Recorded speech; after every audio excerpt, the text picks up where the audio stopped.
Obono gini kama chozunu Imana chukwa koti womo Onyele miu Nyelu yumi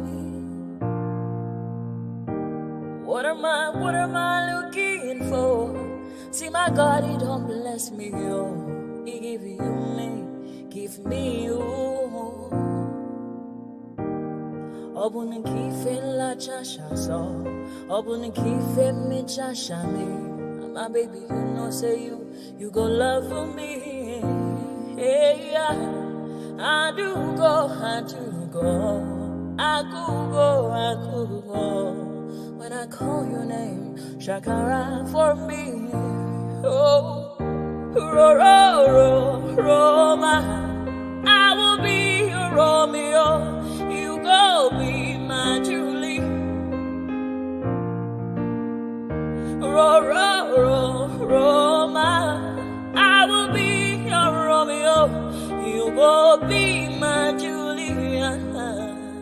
Oh, give me your love and I'll go run away. Show me your love and I'll go use you play. Carry me, go me, I go follow you away. Follow you, they go. Maka Munagi, me and you. Okwa Munagi, my baby and me and you.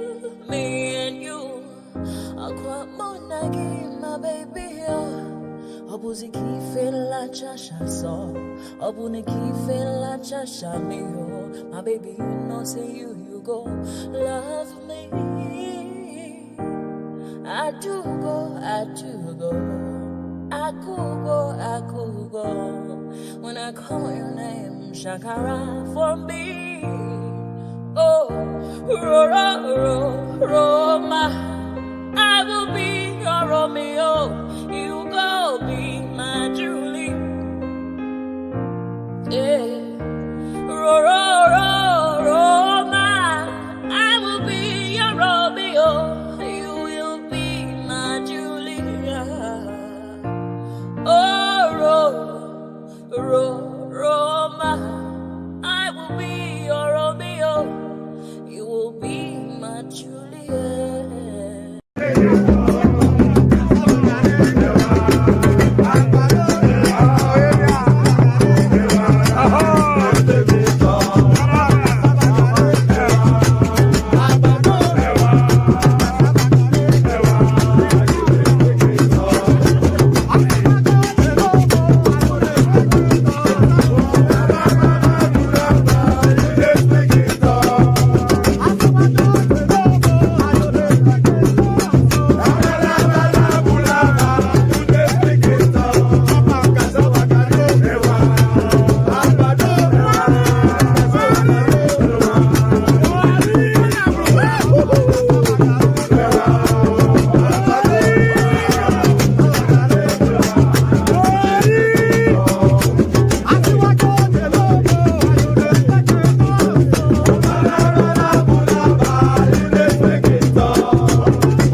Ayanda ba, ayanda ba, ayanda ba, ayanda ba.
Since I was born, but now I am getting youth. Akuna motan wakuna toga book.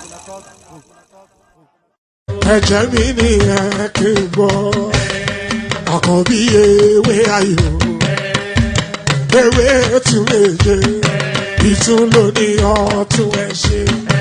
Ifa lo ni konfa imora, aibinu poku atare. Poku meji oka baba.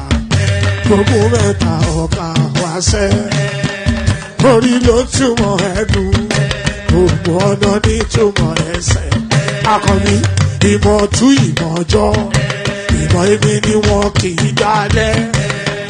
Wọ́n bá lọ mẹ́lẹ́mọ́, wọ́n á fi jóye ẹlẹ́mọ́. Akọni wọ́n bá lọ gbé fèrè, wọ́n á fi jóye ẹrùkù. Bọ́wọ́ wọn bá tẹ̀lé. Wọ́n á fi jòyè aláre. Àwọn mẹ́tẹ̀ẹ̀ta parapọ̀. Wọ́n wá jọ ń pẹ́ mọ́. Ẹ̀ẹ́mọ́ olóko jẹ. Wọ́n pa Akíntọ́lá. Akíntọ́lá ọmọ Ògún. Wọ́n pàdé Ìyọ̀dà. Ọmọ Àtàlàbọ̀bà. Àkọ́bí wọ́n pàdé Ṣàgbàdà bẹ́. Ọmọ ọba Ìjẹ̀bú Mèrè. Aṣíwájú odò gbólùkẹrẹ. Ajagun lólòdì ọ̀run. Tó bá ṣe pé tìyẹ. Tó bá ṣe pé tìyẹ. Lọ́ bá ń darí jọ wí. Àpérò mi kún gbọ́wọ́. Ọ̀bọ ti ṣìgìdì máa gbé. Àgétì ló máa ń gbé. Àyàn ti ìlàyàn ewúrẹ́. Ọlọ́run dákun má padà lẹ́yìn ẹ̀. Ó má gbàgbé ọ̀rọ̀ tẹ́. aṣíwájú ọlọ́run dákun má padà lẹ́yìn ẹ̀. Àkànbí ọlọ́run dákun má padà lẹ́yìn ẹ̀. Ọkọ̀ onírẹ̀lẹ̀ ọlọ́run dákun má padà lẹ́yìn ẹ̀. Òdòlé sọ bẹ́ẹ̀, gọ́fìnà sọ bẹ́ẹ̀, dẹ́pútì sọ bẹ́ẹ̀, ọ̀túnba sọ bẹ́ẹ̀, spíkà sọ bẹ́ẹ̀, bàbá Ìjẹ̀bú. And there it is, Baba Jebu. So there it is. It lands on me again with my ball, with my shining. Pardon me.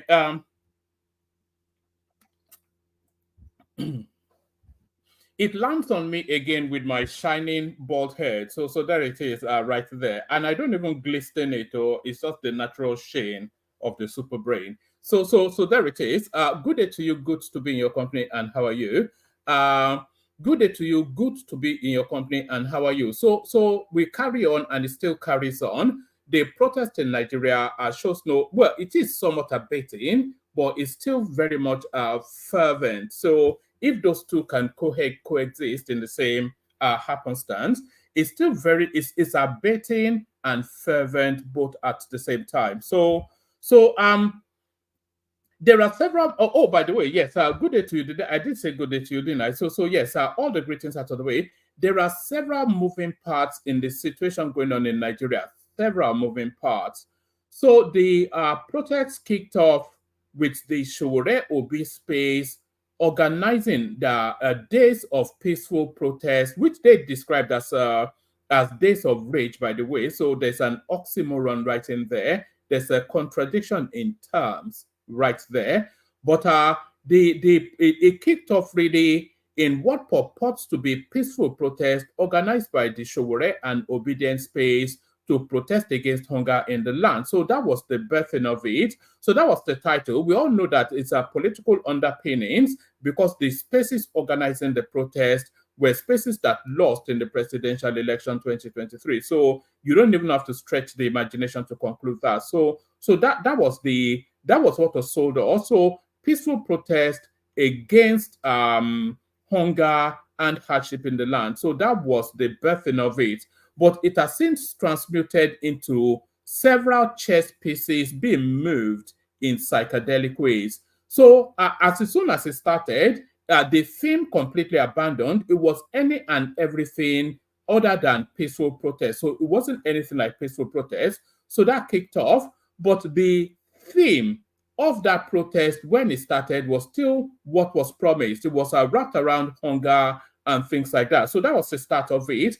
But very, very quickly, by the second day, no longer than the third day, it really starts to transmute into a hydra-headed space. So just stay with me. I know it's somewhat complicated, but it pulls together somewhat. So it turns into a hydra-headed space with several moving parts. So it very, very quickly transmuted from end hardship and hunger to Tinubu must go. And then very, very quickly, it transmuted again into the Russian flags being brought out. And then very, very quickly, it transmuted into the military should take over. So several moving parts. So a lot of those moving parts are parts being moved by the North, because we already know the theme of the Southern protesters, which is essentially around their political sour grapes and hardship in the land. But the movement in the North, it has all of the colorations of regime change. So have that as a backdrop, and we kick it off with a video. So have that as a backdrop understanding, and let's kick it off with this video. Several moving parts, as I said. So you have to pay real attention to this because it's somewhat of a complex, convoluted narrative, but it pulls together at the end. So let's kick it off with this clip. Senator Sani for joining us. It looks like some of you and your colleagues have retired from protesting on the street. You didn't particularly join them in this one. Was there a reason why you did not? Shehu, thank you for having me in your program. Well, first and foremost, we have not retired from activism. And I believe and strongly support those who protested peacefully. Nigeria is a democracy, and everyone has the right to peacefully object, to resist, to disobey, and also to stand for any ideals. And democracy and the laws of our land give you that leverage to do that. But what we have seen in the last few days, it's not a peaceful protest as far as I'm concerned from the northern part of Nigeria. The whole idea was hijacked and the script was changed as far as the north was concerned. Those who called for the protest must have come from Lagos or anywhere, but there were no visible leadership as far as Kano, Jigawa, Kaduna, and all the states that experience violence in the north. It's a fact. Even protest has a rule. The first rule is that there should be reason for which people should protest. Of course, there is hunger, there is hardship, there is suffering as a result of the economic reforms program, which is enough reason for people to protest, but to protest peacefully. But secondly, a protest also needs leadership. When you have leaders who will lead the flock on the street, then certainly one of the responsibility of that leader is to control the crowd and to guide them. We're going to start protests from point A to point B, and we're going to start from 8 a.m. and end by 4 p.m. Now, that was not the case in the north. So from what we have seen, especially in Kaduna State, where I come from, was that people were called out to the street, and then they were left on autopilot. And now young people use the opportunity to launch attack on public infrastructure, snatch motorcycles and phones, molest people, attack banks, and looted public establishments. And then the new dimension to this is what you have just discussed, was that a day before the last protest, money was shared to youths, and then Russian flags was also shared. That shows that the whole intent of the protest is not simply about the policies and programs of the government or objection to removal of subsidy, but there was an attempt to create an atmosphere where there will be an overthrow of the government. And when you have this kind of situation, you will see that there is someone writing a script for anarchy, lawlessness, and disorder. And it is incumbent on people like us to speak. I cannot join a protest that I was not engaged or consulted in the planning stage. And I believe that no one should. If those who believe that the solution to the problem, or there is a need for people to protest, then there should have been consultations. This is not the first time we have protests in Nigeria. And you have seen protests by Labour, protests by ASU, protests by NANS. But protest has a rule. You embark on a day or two protest, and then you suspend it and create room for dialogue. There you table your demands, and negotiations take place, and then you achieve some of the objectives and aims of your own protest. But that was not the case here. Senator, I'd like you to give us a sense, a comparative analysis, how the protests have developed in different dimensions in different parts of the country. It does look like that protest split the country into half, where we saw a different... So there it is right there. So without equivocation, as Shehu Sani explaining to you that it's a regime change protest. So nothing to do with hardship in the land. It's a regime change protest. Because the Northerners, of course, they cannot abide a Southerner being president of the country. So the Northerners cannot abide a Southerner being president of the country. Akolata spoke to that yesterday, but that is being heavily discussed on social media as well. So let's kick it off with this one. Let's kick it off here. So there it is right there. This is from a known name on the Twitter space, one of the Twitter champions. It says, "Dear Southerners, although I strongly disagree with official ABAT and its ideology, I deeply, let's do it again. Dear Southerners, although I strongly disagree with the president and its ideology, I am deeply concerned about this recurring issue. Whenever a Southerner becomes president, the North seems to intentionally destabilize the nation, seemingly aiming to undermine the president's tenure. It is worrying, considering the North's tolerance of Buhari, So there is one of the anti-Tinubu spaces right there, speaking to what is emerging as a theme. It says, why is it that the North loses its tolerance whenever there is a Southern president? It is crucial for him to unify the entire South to ensure stability and progress without throughout his term. So that's somebody picking up now on that theme that there's a certain particular, almost peculiar movement within the North, which is essentially to truncate this Tinubu administration. They want to bring it to as quick an end as they possibly can. Firstly, because they object to being governed by a southerner, and secondly, for all of the reasons that Kulata explained yesterday, this guy is blocking off all of the plug holes that they used to fleece the country: the foreign exchange arbitrage, the subsidy scam, and all of these scams. He's blocking it off, and they're so used to living life at that level that they have no option but to move all out. But there is a northern agenda to this thing now. This protest has now transmuted into a northern agenda.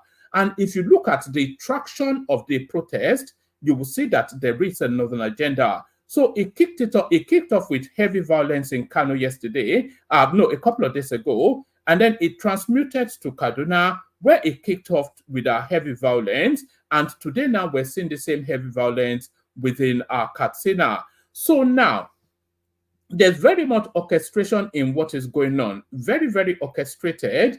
Let me actually play you this clip.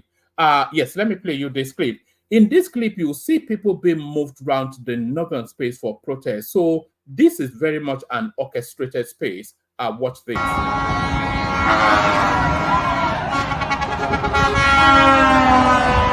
Con the protest.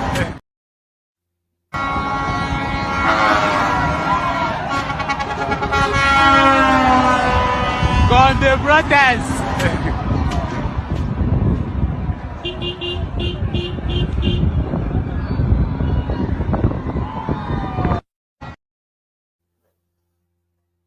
So there it is right there. So those were people being moved around for the protest right there. So those were people being moved around for the protest.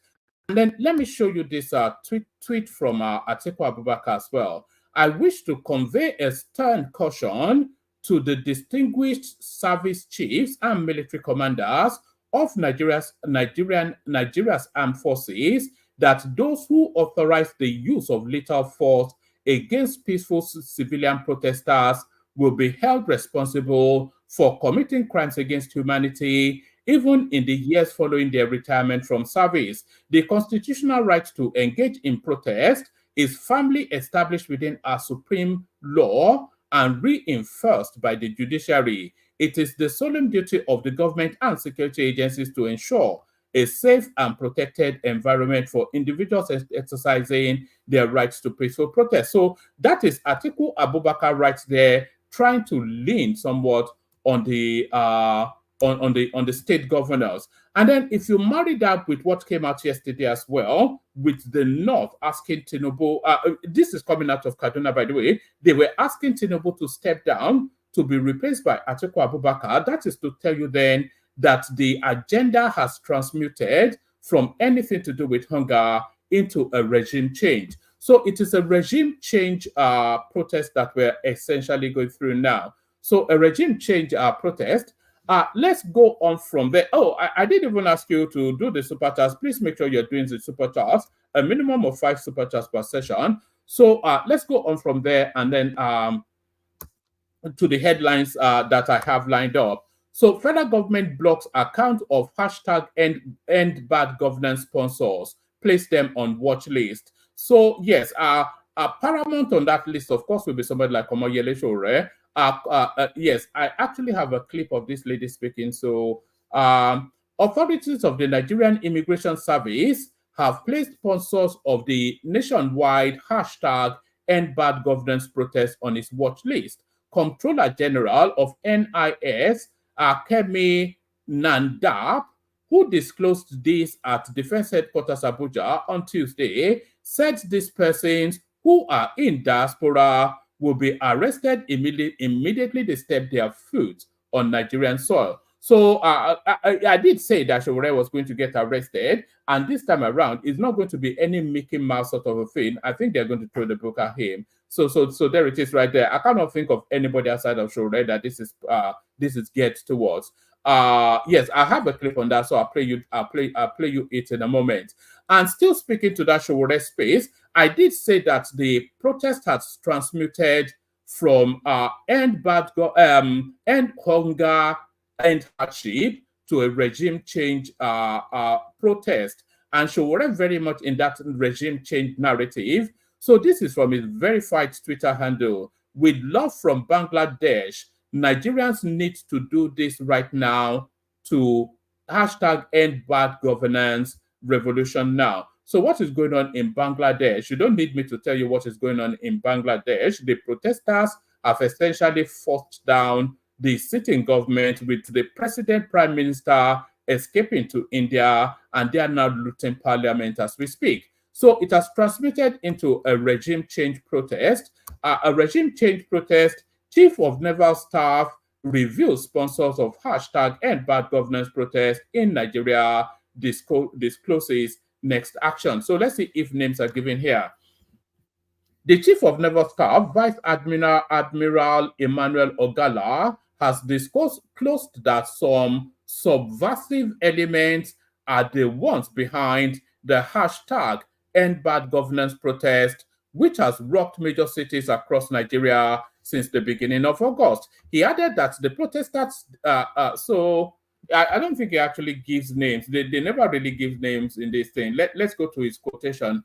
Ogala said, as we have seen that the protest has taken a new dimension to the extent that it has become something that appears to be subversive in nature, because when you are protesting for bad governance or you are protesting for poverty, and then we see people deliberately calling for change of government, unconstitutional change of government, people asking for foreign intervention in our country, it shows that the intention of some of those protesters are not exactly what Nigerians were made to believe. So it goes on and on. So there it is right there. That's the Chief of Naval Staff, who's almost certainly not going to reveal any names.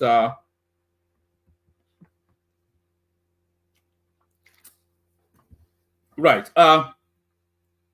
It says, it is obvious to us that many of these protesters are sponsored by subversive elements who are bent on destroying the peace that we have enjoyed in the last 25 years of democratic governance. It is also obvious to us that these people who want to perpetrate this ideology have other intentions other than the intentions which they have made the gullible Nigerians to believe. And for that reason, as part of our constitutional responsibility, which is the protection of the sovereignty of this country and provision of aid to civil authority, we are ready and we stand firm. And also, it doesn't actually reveal names. So there it is right there. But certainly, the government moving tough. The government moving tough. So let's go on from there to another one. Still within that space, this is Festus Keyamo coming in. Even if Mr. President at official ABAT redrafts his wonderful speech 1 million times over, those with nefarious intentions will continue to poo-poo it in order to justify their continued instigation of mayhem. Their real intention is to force the hand of the president to negotiate power with them. It is as simple as that. The four guys are the ignorant but patriotic. The four guys are the ignorant but patriotic Nigerians on social media, screaming their heads off, and robbers and hoodlums that are rampaging the streets. So that is very much Keyamo on board with that narrative that this has transmuted it to something completely new. Brandishing Russian flag is an abuse of constitutional rights. This is Femi Falana lending his voice to that treasonable charge that the government has leveled against people waving Russian flags in the protest.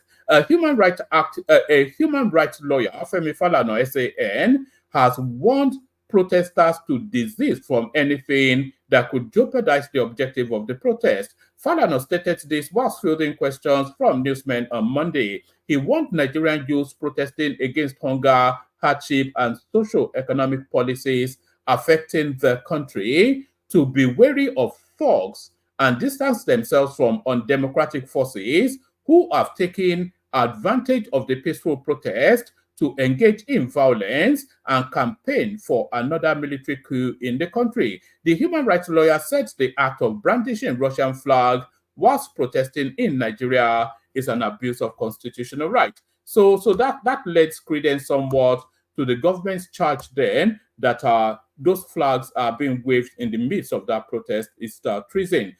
So to this one, why Shell declined offer to run Nigerian refinery when I was president? So this is an expose. There's actually about a 50-minute interaction with a foreign platform where Obasanjo actually made this revelation. Former President Olusegun Obasanjo has disclosed that his administration persuaded Shell PLC to run Nigeria's refinery, but the oil company rejected the offer. Obasanjo, who was president 1999 to 2007, disclosed this in an interview with Financial Times. He said, "When I was president, I invited Shell and I said, look, come and take equity participation and run our refineries for us." They refused. They said our refineries have not been well maintained. He recalled how he persuaded Shell to run the country's refineries, but the international oil company refused, saying there was too much corruption in the sector. When I was president, I invited Shell and I said, look, come and take equity participation and run our refineries. They refused. So I think that's somewhat repetitive, but there it is right there. So there it is right there. Let's go on from that to another one. All right. So let me take you to this one. Actually, this one it says after this, if you still want to protest, then you are a fool. So these are the achievements of the Tinubu administration that has not been amplified loudly enough. President Bola Tinubu addresses nation. So these are the things that came out. 9.1 trillion naira government revenue in the first half of 2024, more than double compared to the first half of 2023. 97 to 68% reduction in percentage of revenue spent on debt service in the last 13 months. 5 billion amount of legitimate outstanding foreign exchange obligations cleared. 1.61 million barrels per day recent oil production level. 1 million number of CNG conversion kits to be distributed. 60% expected reduction in transportation costs due to the CNG. And on it goes. A lot of that came out of the. Oh, there goes my light. Let me switch this around a little bit. So a lot of that actually came out of the Tinubu speech. So nothing new there, but it's really a regurgitation of what's already known. So a regurgitation of what is already known. Let's go on from there to another one.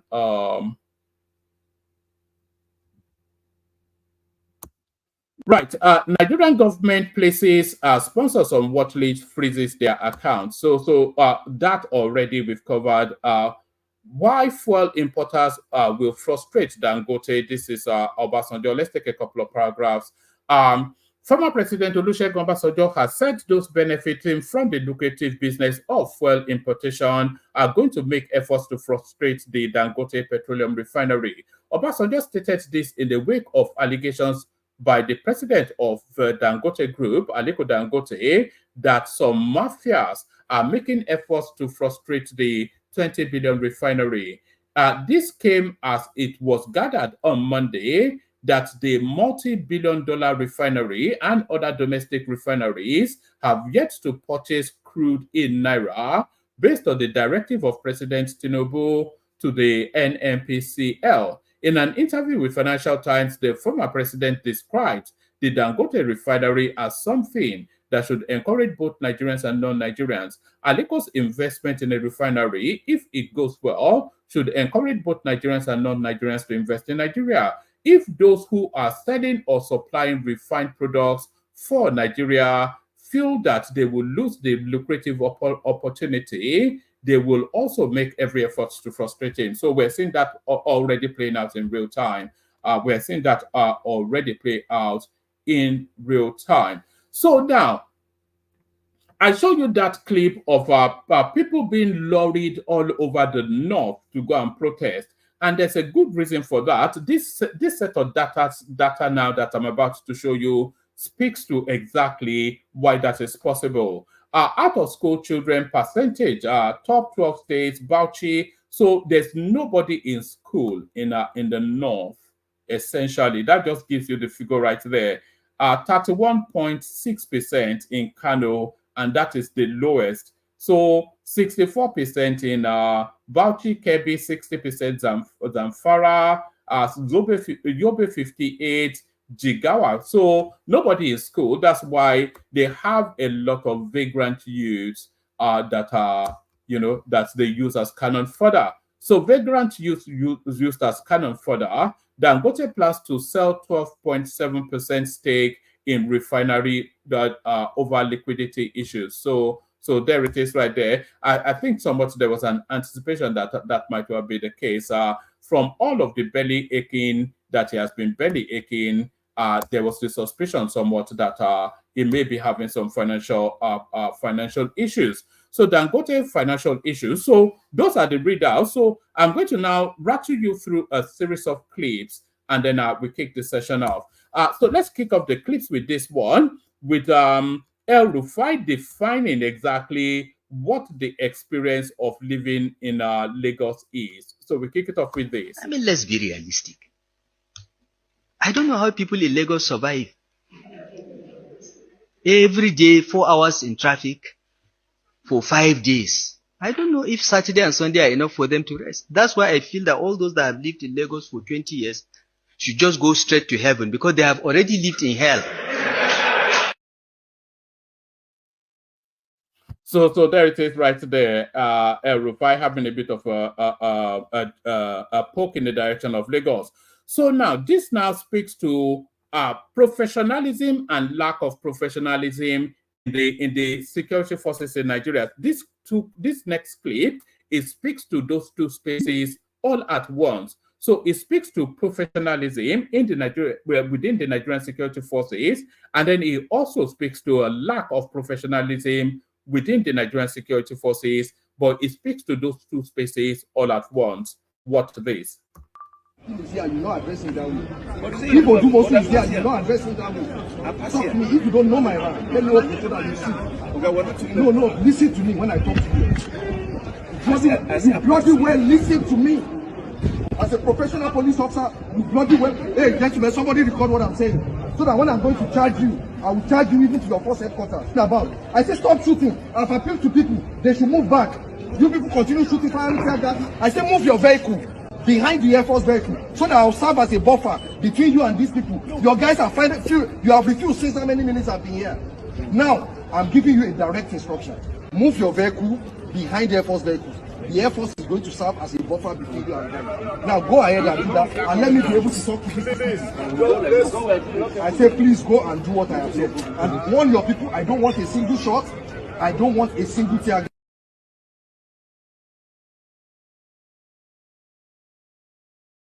Speaks to professionalism and lack of professionalism in equal measure in the same clip. So now, the fuel subsidy is not coming back, and the Minister of Finance explains to you exactly why. Watch this. Fuel subsidy in the budget. There's no fuel subsidy. There's no fuel subsidy in the budget. That is the truth. That is the technical fact. We have signs that we are going in the right direction, and what we must be determined to do is to maintain those trends. Those trends will take us to where we want to go. And you've got to, when you say where will we get money from, the Ministry of Petroleum through the NNPC has committed to 2 million barrels a day. By when? 2 million barrels a day at $80 a barrel takes us out of the woods not just in the short term, but the medium term, because we will rally around that additional infusion of not just income, but foreign exchange to get the economy going and to attract investors and to bring down the exchange rate, bring down inflation, bring down interest rates. At the overall level, at the macro level and the fundamental level, things are falling into shape. The issue is that at the micro level, there's yet to be a drilling down to where people experience life. So the answer in the short, medium, and long term is for Nigerians to produce, to grow, and to produce, and to harvest, and to process their own food. With the kind of food production program we have, inflation will come down as prices come down. When inflation comes down, exchange rate will stabilize. All right, brilliant. So what Wale Edun is essentially explaining there is that the strategy of the Tinubu administration wraps around a multitude of situations. So they are banking heavily on increasing petroleum output. So they are at 1.6 million now. And by the way, they were coming from 900 and something thousand when Buhari left. So they are at 1.6 million something now. They are targeting 2 million barrels per day. If they achieve that, that stabilizes the naira, the economy. It creates a huge buffer for them to maneuver more. But it's saying in the short term, the food situation beclouds all of this government strategy. So that's what Wale Edun was saying there.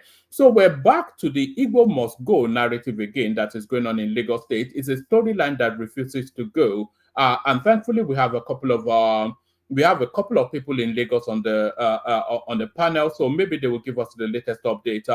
But here it is being discussed on social media. So Yoruba, we should stop complaining because we need to protest. We need to come out and protest. Igbo are disrespecting our institution. They disrespect our traditional ruler. They disrespect all our headers, and they can't take it in their own space. Therefore, we must not fold our hand. I just have to tell everybody this: this protest, Igbo must go, and the scrap of a unitary system is a must, and it's coming, and it's going to be loud. It's going to, whoever that want to die should go and die. It's in our space. This is our heritage. This is the land our father fought for, and we will not allow anybody, no matter how many acres of land you buy, it is our land, and your land, your purchased land, have expired time. Therefore, you cannot claim ownership. So, thank you, Madam Majoke, for sir. Let me just quickly say this. So that is the Igbo must go protest, which a lot of people they are saying is I still have the apprehension that immediately after this protest has been tagged and bagged, that will come as a thing.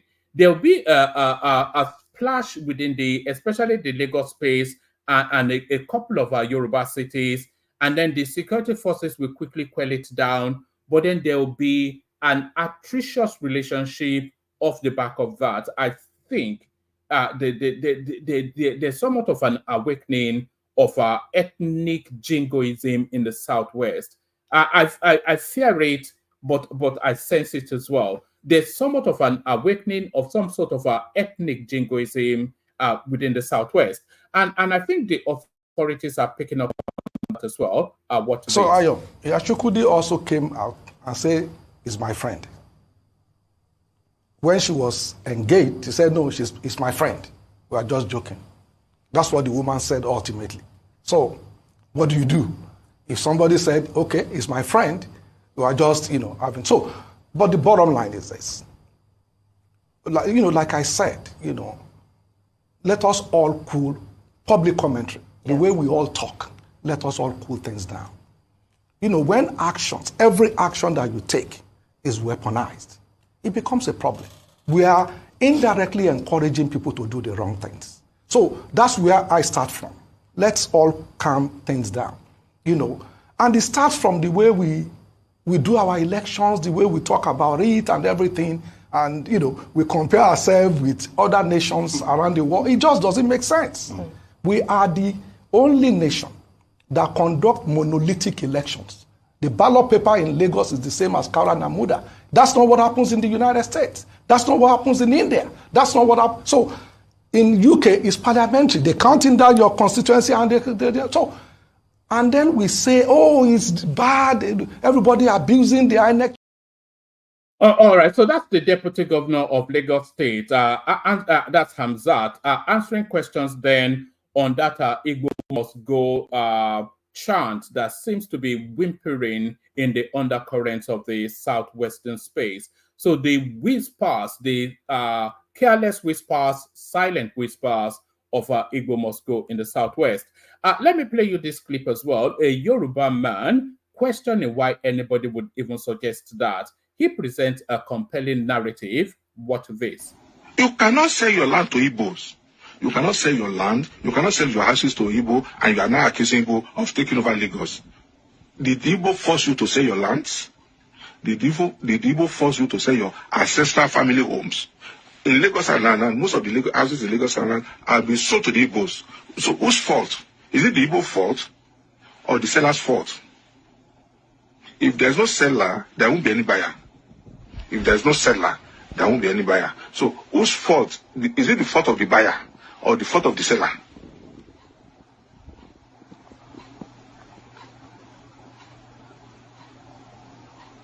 Is it the fault of the seller or the fault of the buyer? And then you keep on coming with all these foolish arguments. And Igbos have bought Lagos State. They have bought all the land in Lagos. Who sold it to them? Did Igbo force you to sell your land?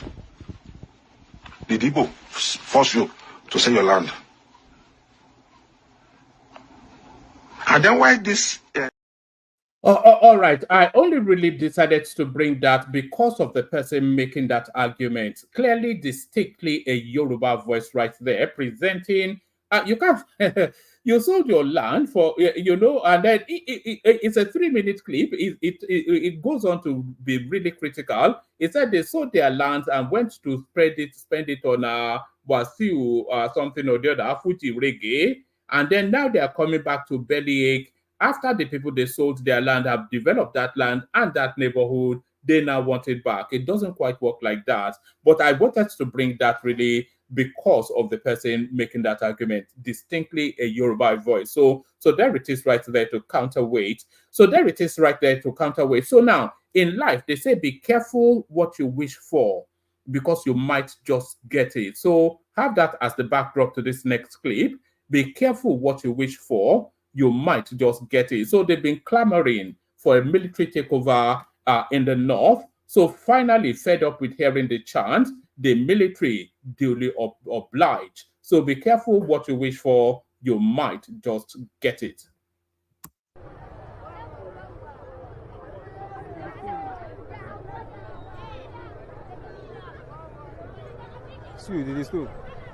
Why they go to stone soldier now?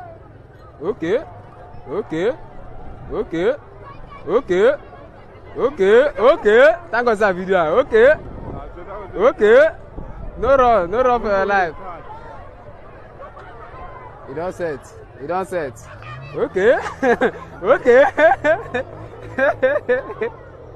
Hey, why they go to stone soldier now? Oh man, no go lose guard yourself, oh. Don't go lose guard yourself, oh. So there it was right there. Run, fat boy, run. So run, fat boy, run. So now this next clip that I'm about to play you, I'm going to trail it with another clip. So I've never done that before. So I'm going to trail the next clip that I'm about to play you with another clip. So in this, what's going on here? This thing is just messing me about. In this next clip that I'm about to play you, in this clip, substitute the name Yahaya Bello with Omoyele Sowore. So substitute the name Yahaya Bello with Omoyele Sowore. Country people, make una come here tori o. Say Dino carry money, give talk. Say make you go buy gun to Fiakwa. They say Dino carry money, give talk, carry gun, give talk, say, make them go to prepare for 2019. Allah Maje. They say meet them for airport road. Allah Kiaye. My brothers, the venom of a viper cannot do anything to the back of a tortoise. I don't waka.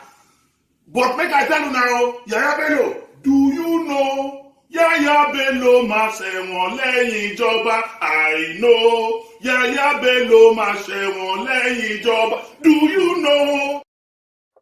So, as I said, substitute the name Yahaya Bello with Omoyele Sowore. So, the song should go, do you know Omoyele Sowore ma ṣẹ̀wọ̀n lẹ́yìn protest? Do you know that Omoyele Sowore ma ṣẹ̀wọ̀n lẹ́yìn protest? Watch this. Our readers, we have the Tuesday, and any attempt to come into the country will be notified, and we'll also know what to do. We'll notify the necessary authority. So in essence, we're also making sure that everyone who is not supposed to come into the country, any person who is of interest in terms of these activities going on right now, we will make sure that as they come in, they're handed over to the necessary authority. Thank you. All right, so there you are. I know Omoyele ma ṣẹ̀wọ̀n lẹ́yìn protest. Something we can say with some certainty is that Omoyele Sowore would not be setting his foot on the shores of Nigeria for as long as Tinubu is president. Certainly not. Straight to prison. Straight to prison. So now straight to prison. So now this is now, we've been saying that the protest started as a protest against Tinubu, but it has transmuted into a protest against elitism. And there's nowhere more elitist than the patriarchal north. And it looks as though the penny may be starting to drop in the north. Watch this. We have had a northern president from Katsina for 8 years. Before he came, we did not have a single IDP. All our local governments were safe. Now Katsina State, 22 out of 34 local governments, that is 65% of Katsina, is under siege. Borno State is more secure and safer than Katsina. That we had a president who is from there.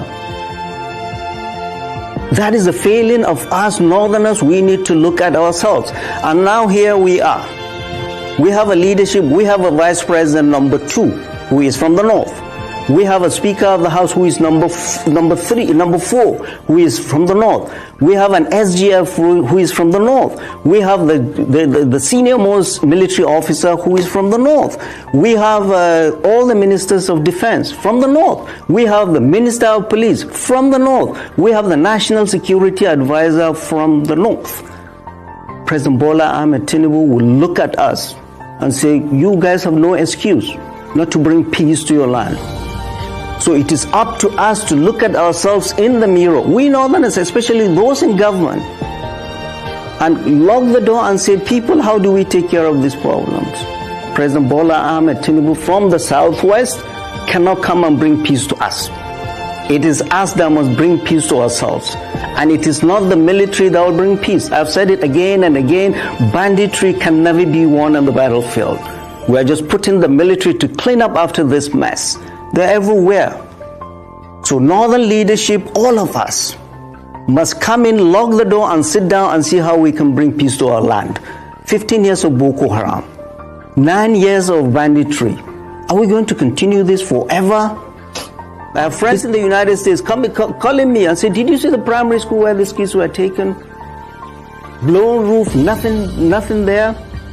Well, this is the leadership of the North that fuels all of this. And we're looking elsewhere, we're blaming somebody else. No. Leaders of the North, those in government and out of government, it's time for us to look ourselves in the face and say, we have failed our people, we need to do better. The military cannot bring peace to ourselves. None. We must all get involved and stop this nonsense, this Boko Haram, this banditry. There it is right there, the penny finally dropping in the north. But of course, if the authorities are threatening to arrest Sowore as soon as he lands in the country, they cannot leave out Peter Obi because they are symbiotic in propelling the situation that we're in now. Obi was as frontal to the situation that we find ourselves. So why would they target Showore and not Peter Obi? Reno Omokri will certainly not have it that way. What this? All right, let me begin with you, Reno. You have been monitoring developments before the protest began and how it has moved on up to as we speak. But yesterday it took a different dimension that some have called worrying. And even the military came out to say that the protesters had crossed the red line when some of them, were flying the Russian flag. Talk to us how you see the progression that has happened so far with the protest.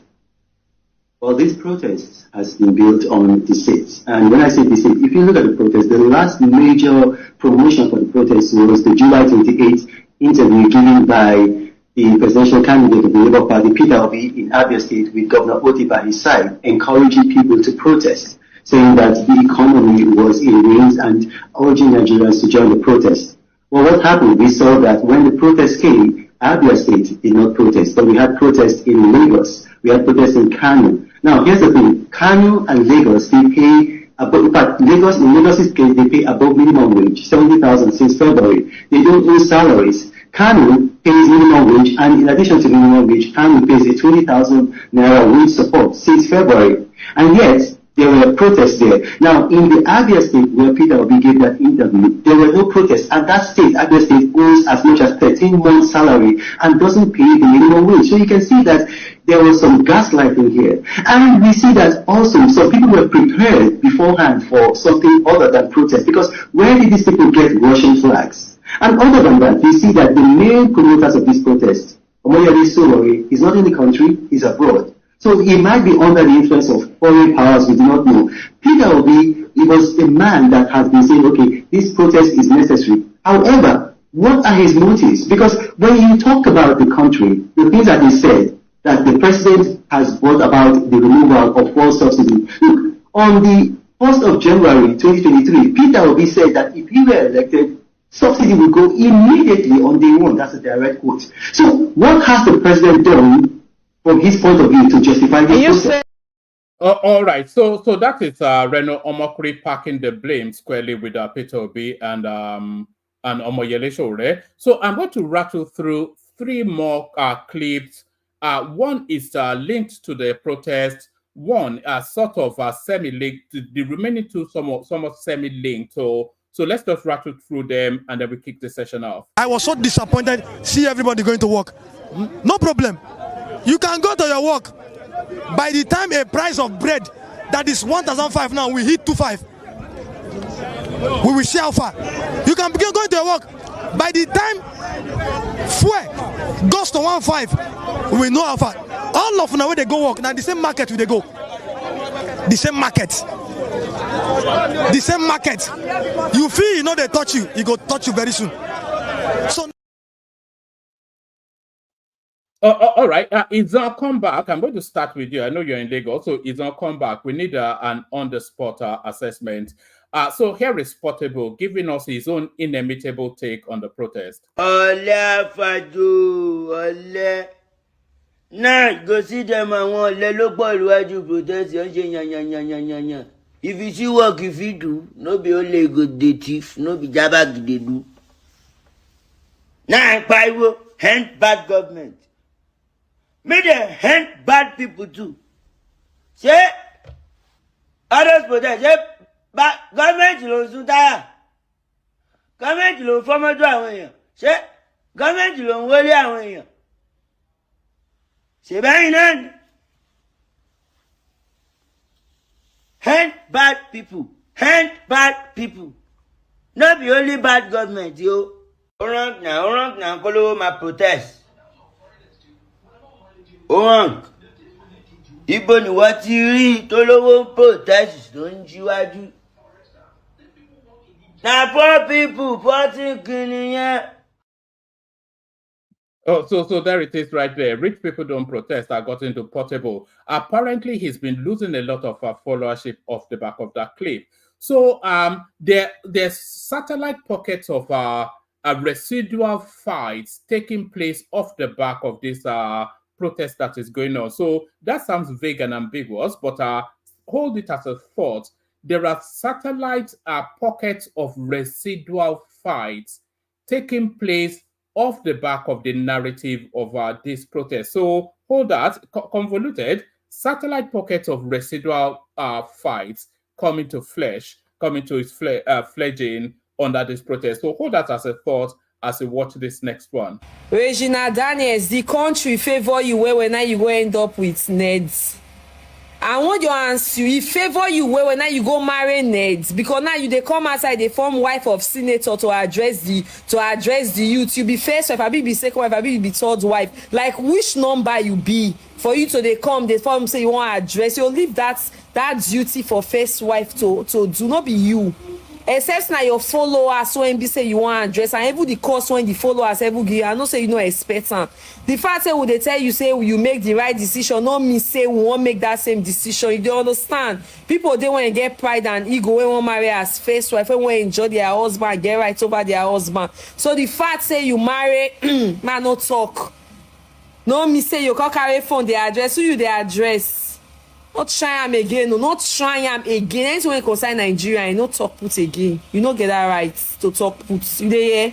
Smally, come the address who be your age mate, who be your playmate. They tell you say the protest na play who they play.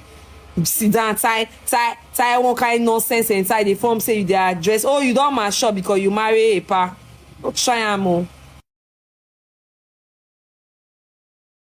So there it is right there. So that's a little snippet from the baby girl sector warning each other not to be, so you could tell that lady had been carrying some sort of grudge bad belly against Regina Daniel for a while, and it overspilled with that whatever it was. So let's go on to the last one. So this last one here, hold this as a thought. I don't. There's a quotation that to do with the slavery thing in America that I set 1,000 slaves free.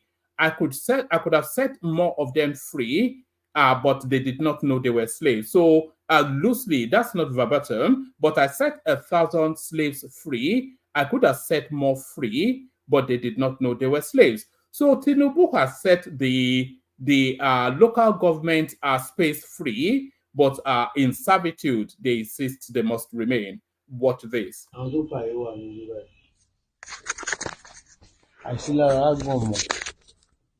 get it. The thing about those Supreme Court judgment. So get it. Àwọn ọ̀gá wa tó ní àwọn ṣe àgọ̀mọ̀, ó ní nǹkan tí wọ́n rí. I get it. And since I'm under the umbrella of the state governor, ó jẹ́ aláṣẹ wa, ó ní nǹkan tí àwọn fẹ́ ṣe nìyẹn. I get it. I have to abide by it. And I've said it once again. Supreme Court judgment is a case between the federal government and all the state of the federation. You hear what I'm saying? Federal government versus 36 states of the federation. And they pass their judgment. It's not a Supreme Court judgment against the federal government and AGON. AGON is not known to law. AGON is not known to law. I can't imagine a bricklayer. I'm going to say a bricklayer.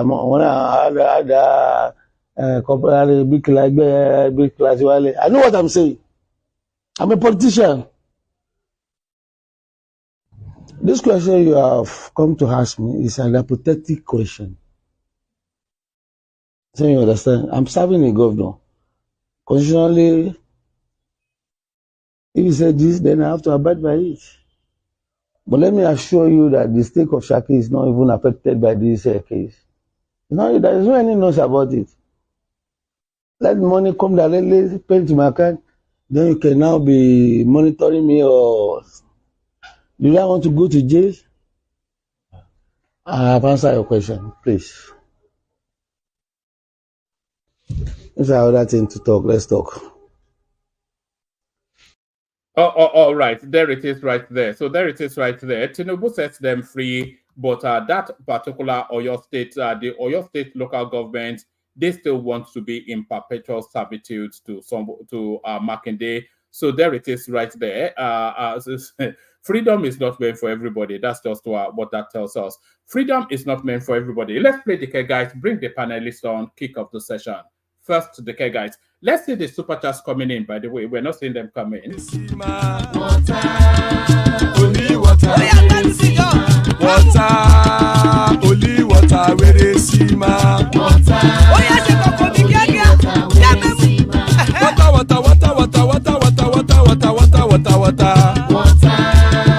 only water, where they see ma.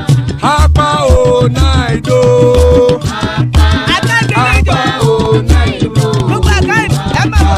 Hapa you don't come o.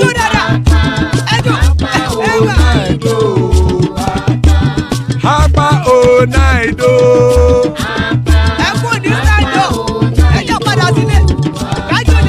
Oro kẹ̀kẹ́ ẹlẹ́mù yé o. Ilé sọ́dí àkẹ́kẹ́ rẹ̀ ẹlẹ́mù rẹ̀ o. Bobby master kẹ̀kẹ́ rẹ̀ ẹlẹ́mù rẹ̀ o. Chief Faila ti kẹ̀kẹ́ rẹ̀ ẹlẹ́mù rẹ̀ o.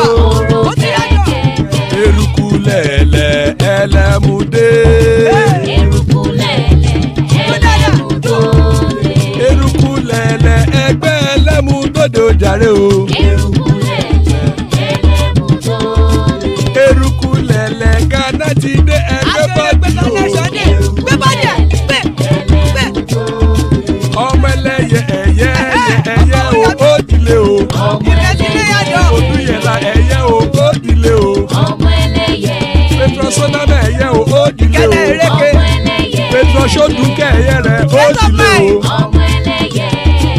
Ẹlẹ́kọ̀ ọ̀run mú ìní o.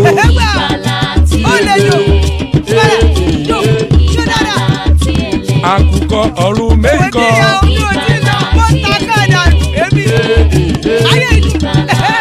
Ikú kò ní ríwà gbéṣe o.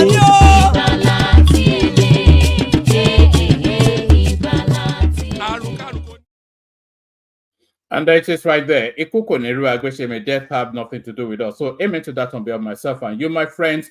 Amen to that on behalf of myself and you, my friends. Joining us, as I mentioned earlier, that he's on right there in Lagos, by the way. So give us an underground assessment. That's Pansat in the house. Good to see Pansat. Father of the bride, Dan Lekoko. There he is right there, the mighty man. Ekene joins us. We have Gas them up in the house. Baba joins us, and the new MVP Solly in the house as well. So the new MVP Solly in the house as well. So let's do it in this running order. Izon, Gas them up, Pansat, Baba Solly. So we do that in that order. Izon, Gas them up, Pansat, Baba Solly. We kick it off with like a 5-7 minutes monologue. Izon, good to see you. I came first. I know you came first, but just I've started with you the last 3 sessions, but let me do it in that. It's turn by turn now. Me, I usually have to sleep early. You don't have to argue all the time now. Just walk with me sometimes. But I have to sleep early also. Yes, we're doing 5-7 minutes monologue, so let's do that. Oh man, let him go now. Let him go. Let him go first. I'll go after him. Yeah. All right, Solim. I know always you argue so much. All right, the floor has been yielded to you. So Solim, you go first. So one man has brought a lot of topics today. This is the typical Nigerian APC style movement, Shebi. Well, what's the APC movement now? He see that his spots to him. What's even that? Yes, sorry, floor is yours. 5-7 minutes monologue. So one man has brought a lot of topics to try and prove his points with evidence and proof. So can I get the topics again, and I'll go at it one by one, please. The topics really wrap around still the goings on the protest. We're seeing another inflection on the trajectory of the protest. So we saw the riot kickoff in Kano. It's transmuted to Katsina. It's transmuted to Kaduna, and even as early as yesterday, we were saying that if we see the protest transmute, if it transports onto Katsina today, then we will know categorically that this is a political movement. And it is a political movement because they are actually bossing people around the north to participate in this protest. Let me play you this.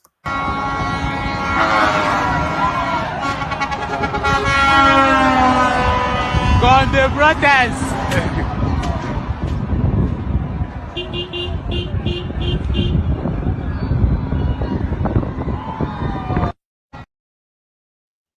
So there it is. This doesn't really mean anything. We are just straws. If they want to protest, how are they going to get to the protest ground? They have to transport themselves. Same thing that happened in the South. People transported themselves. They are not transporting themselves now. They are being transported. Could you not say that? Okay. Either way, tomatoes, they are transporting themselves or they are being transported there. At the end of the day, they are trying to face their motive, which is protesting. The Nigerian government went to go and get soldiers to block the road where these people were protesting before. That doesn't even make any sense, because are you going to block all the roads in the country? If you block this road, they will protest in another road. If you block that road, these people are hungry. And the Nigerian government is trying to gaslight everybody, but the only people that are gaslighting is themselves and APC supporters who have been silenced. We can see very well that APC people have been silenced. They cannot even complain. Even the person that complained came the next day and said, "I'm sorry." Why? Because they would have threatened him. So it has turned into an echo chamber.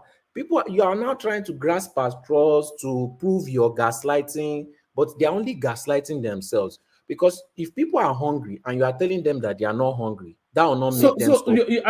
Are you not acknowledging that this thing has gone beyond hunger protest? You don't get it. I am acknowledging it, but what I am fighting for is that people want to try and gaslight people into thinking that there is no protest for hunger. But there is that protest for hunger, even with the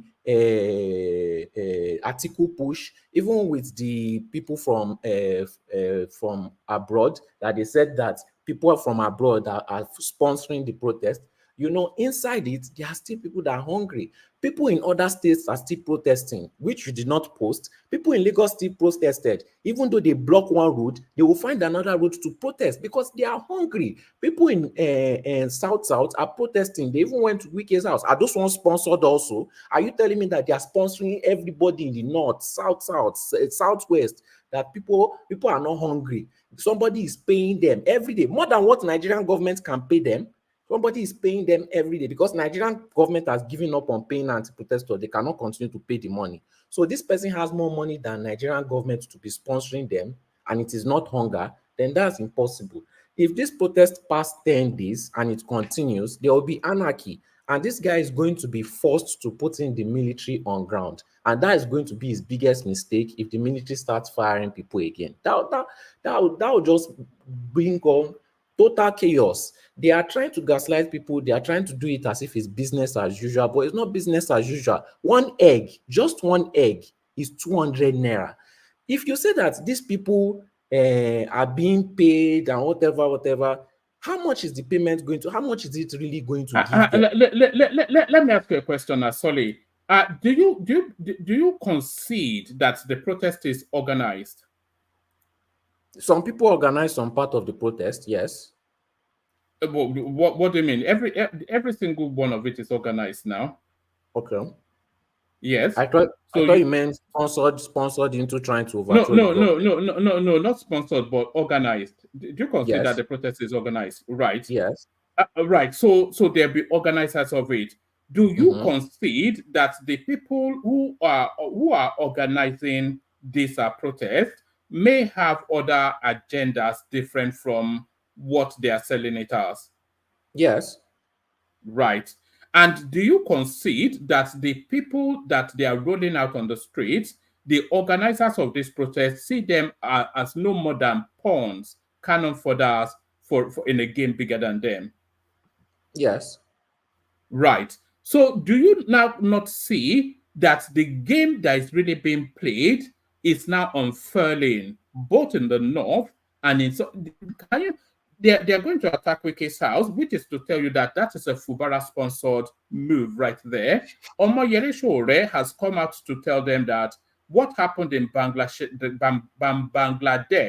should be the ultimate objective. That tells you right there. We're seeing people actually being transported if somebody has to pay for that transportation, of course, and we can see the people, the sort of people that are ferried in trucks that are used to ferry cattle normally. So those are just foders essentially, and they are being moved from protest locations to protest locations in the north. So somebody is organizing that space. One day we're seeing them being handed Russian flags, so somebody is funding that as well. So essentially, this protest the understanding of the cannon fodders, the pawns, may be that they are protesting against hunger or whatever, but the people actually orchestrating this, they are actually weaponizing them against the state and the government institution. That is what is playing out. So if because you've covered every single protester on ground, now if every single protester on ground is being sponsored, is being organized, is being moved, are you telling me that there are no real protests about food and hunger? Because you've covered every single person. That means there's nobody really protesting for hunger. There's nobody protesting for hunger. So people are not hungry, and no. That wasn't your question. Now that wasn't your question. You didn't ask me if people were hungry. People are hungry, but there is nobody protesting for hunger. These are political moves. Everybody acknowledges that. Every single one of those protesters, they are not protesting. One man, can you see where you shot yourself in the foot right there? No, not can you say that? One man. Yes. You can't be saying this. You shot yourself bigly. You can't say nobody. Can you see how categorical nobody protesting for hunger? I mean, you can't be so. One egg is 200 naira. 200 naira. Sorry. Listen to what I'm saying. I'm not saying that the situation in the country is not sufficient enough to have hunger protest, and I'm not saying that some of the people on the street are not deceived to believe that they are protesting against hunger. But what I'm telling you is that what is going on now is not hunger protest. These are anyway, go on. I don't think you'd understand what I'm saying. Okay, so even if it is sponsored protest to remove the regime, you and I know that this regime, they cannot remove it because of protests. We both know this. So what is the worry about this? If you know this and I know this, federal government also knows this. So what is the full pushback of this for? Because they know the true nature of the protest, which is hunger, and they don't want it to spread wide. No, the government the government doesn't believe it's the government doesn't believe it's hunger protest. By the way, we've heard from Dele Alake, we've heard from Bayo Nonuga, we've heard from Festus Keyamo. Even in Tinubu's speech, they all know that it's political move. So don't say the government knows it. Even if there was a protest for hunger, do you think that they will admit it? They won't. They would, because that is easier addressed. That is easier addressed now than a political protest now, because then they are dealing with the people, not Machiavellian shadow figures. The first few days, nobody talked about regime change. The first few days, nobody brought out flag for Russia. Why didn't they go and give dialogue? They kept silent until they saw Russian flag. They kept silent. Now, if you say somebody is sponsoring for Russian flag, what is the person going to benefit from it? Because if the Russians and the Wagner and all these people come into Nigeria, they are not getting any political position. That's the end. So what are they really going to benefit? If this is, unless you are saying that it's Russia that is sponsoring it, then we can, since we want to take this gaslighting to another level, it is Russia that is sponsoring those Hausa boys to sew Russian clothes and to carry Russian flags. Since everybody is sponsoring and nobody is protesting for hunger, it doesn't make any sense. It really doesn't. So they think they've won. This protest is not going to end because people are just hungry.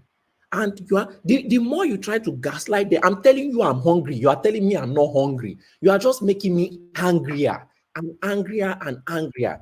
This guy is not going to enjoy this regime because the hunger is just going to keep on increasing. The next protest, they will not even plan it. People will just be hungry and come out. People in the Southwest, since they are too scared to go out, they should just do what the Southeast did. Sit at home. When you see the amount of hungry people sitting at home, since if they come out, you unalive them. Since you are a democratic dictator, you unalive them, in democratic military dictator, you unalive them, then they should do sit at home. We need to strategize. If not, people are going to... How can a hungry person sit at home, Solly? What is he going to get from outside? Which, even if he goes to get a job, can the job feed him in this economy? What's the point of working? You know, a large amount of people actually they work for they work to eat. What they earn on that day is what they used to feed. And how much if somebody is earning even 1,000? Okay, One man, do you know what you call that? Hold on, Sally. One man, that's equivalent to subsistence farming, and a developed economy graduates beyond that level. So basically, what you just described is like the United States economy in the 1920s or the early 1900s during industrialization. What you're describing is like you're in the UK. It's like Oliver Twist all over again, and you said it with such glee and pride that they're working. No, but the way you said it, I'm just telling you how you came across, and I'm just saying that wasn't it came the across that way. intention. Okay, well maybe it wasn't the intention, but it came across. No. And so, as Sully is saying, yeah, hold on, Gastamo. There are daily bread earners in virtually every economy. I suspect even in the United States, especially those people that go to pick whatever it is in the farms. So it's just a fact of life. yes, now. but the average American citizen is not working in a farm. Most Americans, most British citizens will not work that type of what we call slave wage labor. Those are typically undocumented immigrants. And so citizens of the nation state typically don't work those jobs. So for example, let's take away the United States. You go to a place like Dubai, you'll see that it's mostly the Bangladeshi and these other poor Asian country immigrants who do the quote unquote dirty jobs that the average Emirati will not want to do, right? So the citizen of the Emirati is enjoying the perks and benefits of their country. So what we're seeing economically is Nigeria as a whole, the people we used to have subsistence farming, and now what we have is a subsistence economy, and it's an unsustainable subsistence economy. And so I think what Sully is saying is that there's a gaslighting where it's like, okay, you're protesting, but you shouldn't be protesting. You should get a job. Well, the job that I'm going to get can't even pay with the current rate at which prices have gone up. Nigeria's had 40% inflation increase monthly. Right. Okay, but go ahead. I'm going to cut Sully's time. Yes, thank you. Back to Solid. If we can moderate the interjection so we get to people quicker. But my point is that anyway, I think you get my point. But back to I you, get Solid. your point. You said that people should go to work for their daily bread, but they can't afford daily bread anymore. Talk less of transport to go and even go to work. What's the point of working when the money that you are even getting paid, you cannot use it to eat? You are using all your money for transport to go to the work and come back. Bread is 2,000 naira. How much are they getting paid per day? Plus So transportation. sorry. So We've not even what's your added protein. what's your We've not added solution? pure water. Solly, what's your solution? Is asking them to sit at home. Is on that wheelbarrow guy in the market that pushes the wheelbarrow that then his take home for that day is what is sustains him for that day. So he sits at home to do what? To eat what? To survive on what? No, woman, I'm curious to hear, because everything he's saying, right? I can see it on ground here, but I'm curious to hear what he thinks would be the way to fix this. They should bring back subsidy. He took away subsidy so that he can steal the money and use it to increase his revenue for oil refining. So basically, he's saying that these people should suffer and die so that he can make more money. How does that make any sense? He could have done it any other way. Okay, if all of them are saying that they are going to remove subsidy, now he's trying to give people rice. I even saw that they said they are giving governors 500 and something million, or is it 500 and something billion? If you have all this money to give away, why are you collecting loans from international community on top Nigerians' head, increasing the hardship? If you have this money to give away, and we all know that these governors are just going to pocket it. So what is the point? The rice, they pocketed it. The money that they say they distribute, they've pocketed it already. So it's just feeding these governors more and more, feeding all the politicians. Solid, don't forget, Solid. They gave Buhari 800 million before he left. World Bank gave him 800 million to give to Nigerians as palliatives. I don't know any Nigerian that collected any amount from Buhari's leaving office. You guys can quickly Google it. Gas them up. It's not making it up. Type in Buhari World Bank 800 million. You'll see. So you now come here to show his achievements. This one is paid off. That one is paid off. This one is paid. But what is on ground? We've not seen anything. What is wrong with debt? If you are collecting debt and actually using it, America is in trillions of dollars of debt, but we can see the workings on ground. So what is the problem with debt? If you are using the money for the right thing, then there's no problem in debt. It will pay off itself. You are collecting millions in loan, yet you have money to give away, just so that people will not complain that they are hungry. But the people that, the people that are complaining about they're hungry, they will not smell that money. Now, there's one foolish governor that is giving people wheelbarrow, and he was walking so proud of himself. If somebody gave his child wheelbarrow, that kind of person can put them in prison. They can't even take TikTok, they can't take criticism from TikTok. He's giving people wheelbarrow and he's proud of it. That's out of the 500 billion they've given him. He's giving people wheelbarrow. So another question for you. That helps somebody get money to buy bread that day. So another question for you. So would it work if Tinubu was to, delegate the subsidy decision to the state level? It just needs to clear the loopholes and bring. No, I'm saying hold on. How does that work? So instead of him saying, okay, he took away subsidy, right, or the subsidy was implemented at the federal level. What if, and this goes back to the whole point about restructuring, what if he is able to say, listen, states, I've given you the money, you have the capacity to institute subsidy within a state, as opposed to at the federal level. If you want your people in your state to be subsidized for their fuel, then you can implement that cost and figure out how to do it on your own. Because in one man, that doesn't work now. It may not work. He will never do it because his main intention was to steal that subsidy money. No, forget all of this. What I'm doing, are they not still paying subsidy behind the scenes? And who is collecting the subsidy? What I'm doing is I'm exploring.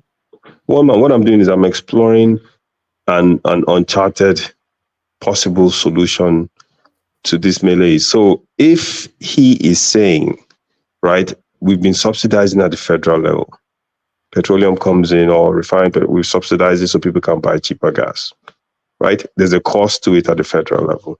We've been eating our cost. It's unsustainable. The whole selling point behind subsidy, even back to Jonathan's time, was the money we get from subsidy, we're going to use it for education, healthcare. We're going to be able to do things. That was the selling point, right? But if all these states get money, so now that he's taking away subsidy, they're getting more money. If that money is going to states and states look at their space, and this goes back to restructuring that we've always talked about. If states look at their space and say, listen, I don't want my people to pay this price for refined petroleum, and they decide to subsidize it at the state level, then that state is subsidizing it and it takes it away from the federal. But how does that work in terms of arbitrage? So your state, you are subsidizing your Lagos state, you are subsidizing your petrol, but then your state is not.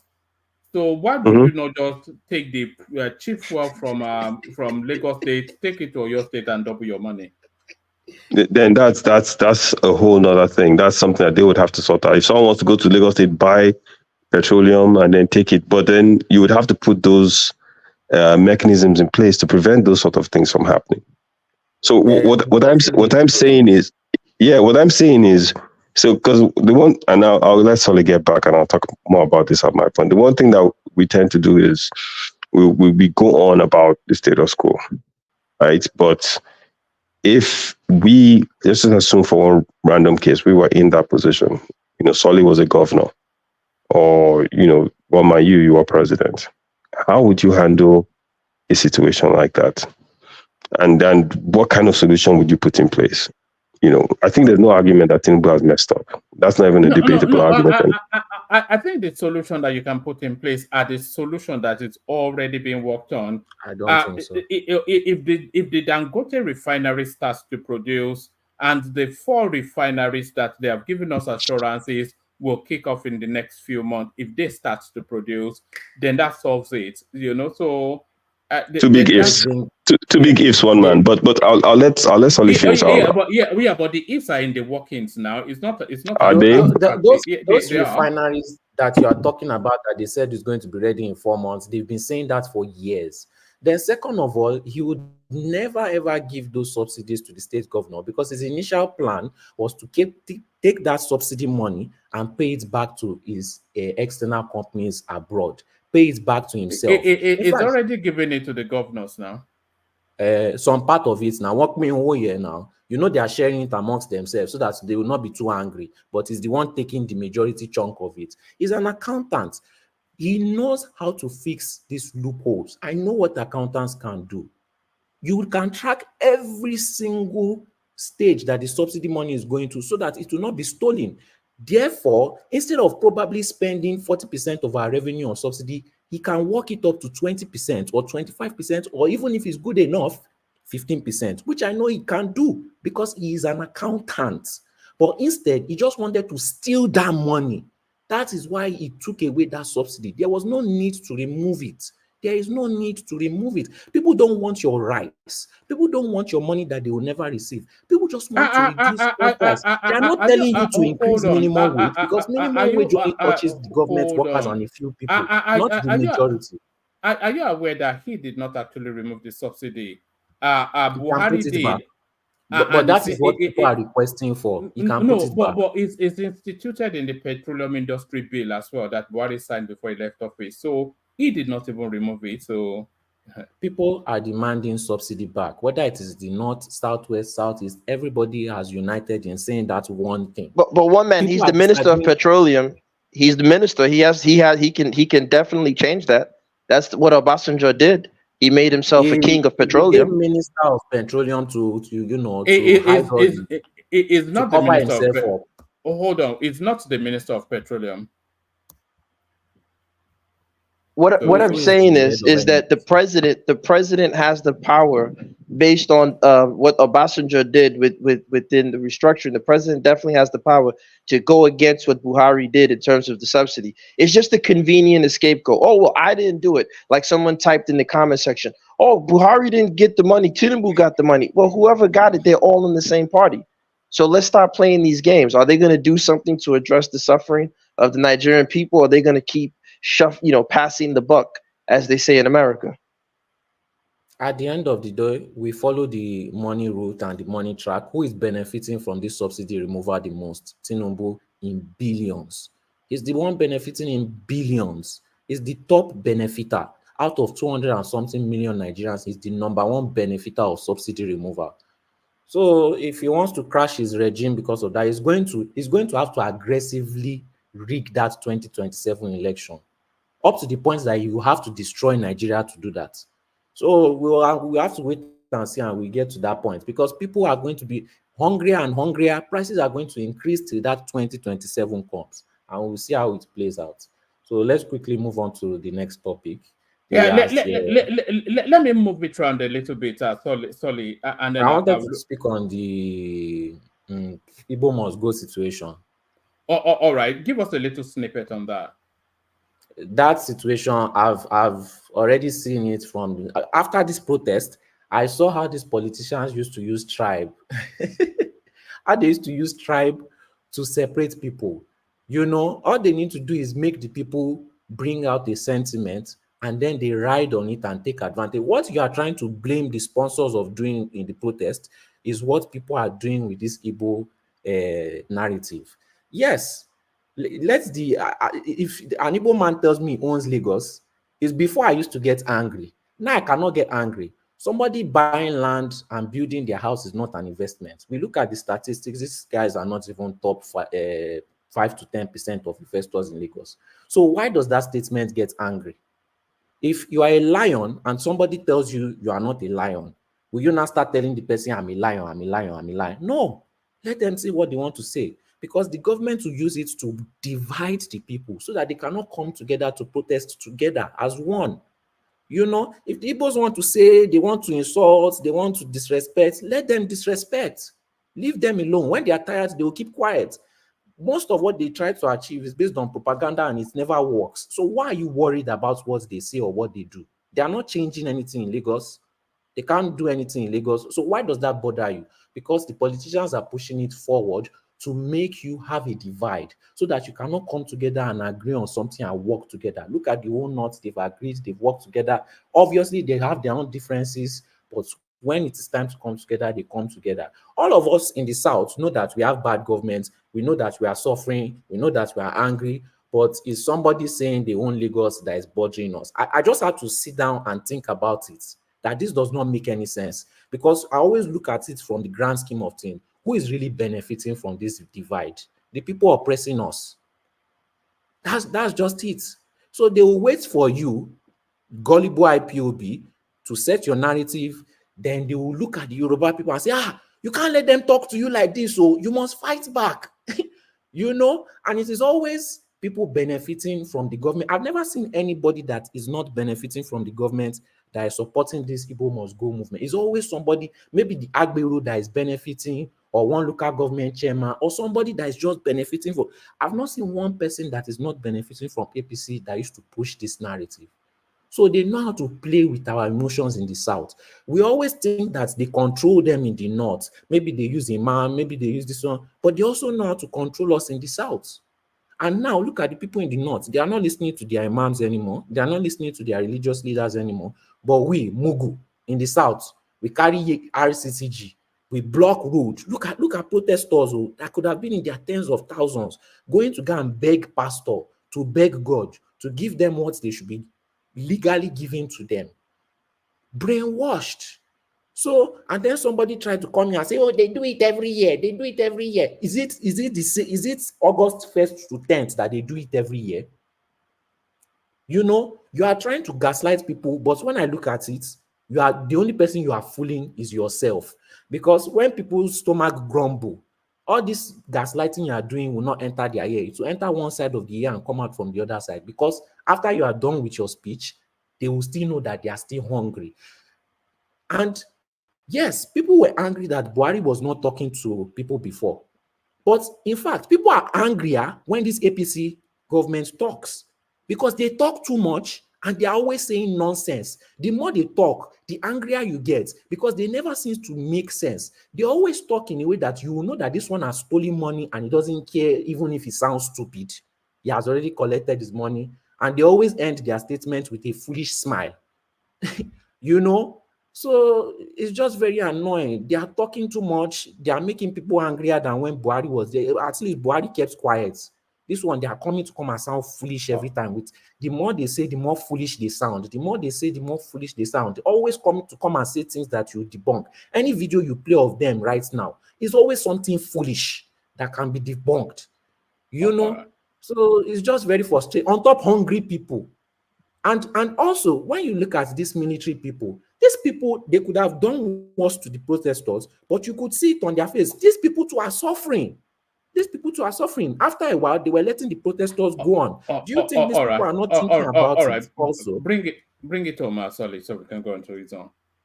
So this Igbo must go is just a way to divide people, and I think people are getting tired of it. Eventually, people will wake up. It will not last. Once this thing has died out, I wonder what they will pull out next. Because you are saying the protesters have pulled out all their guns. APC too, they've pulled out all their guns.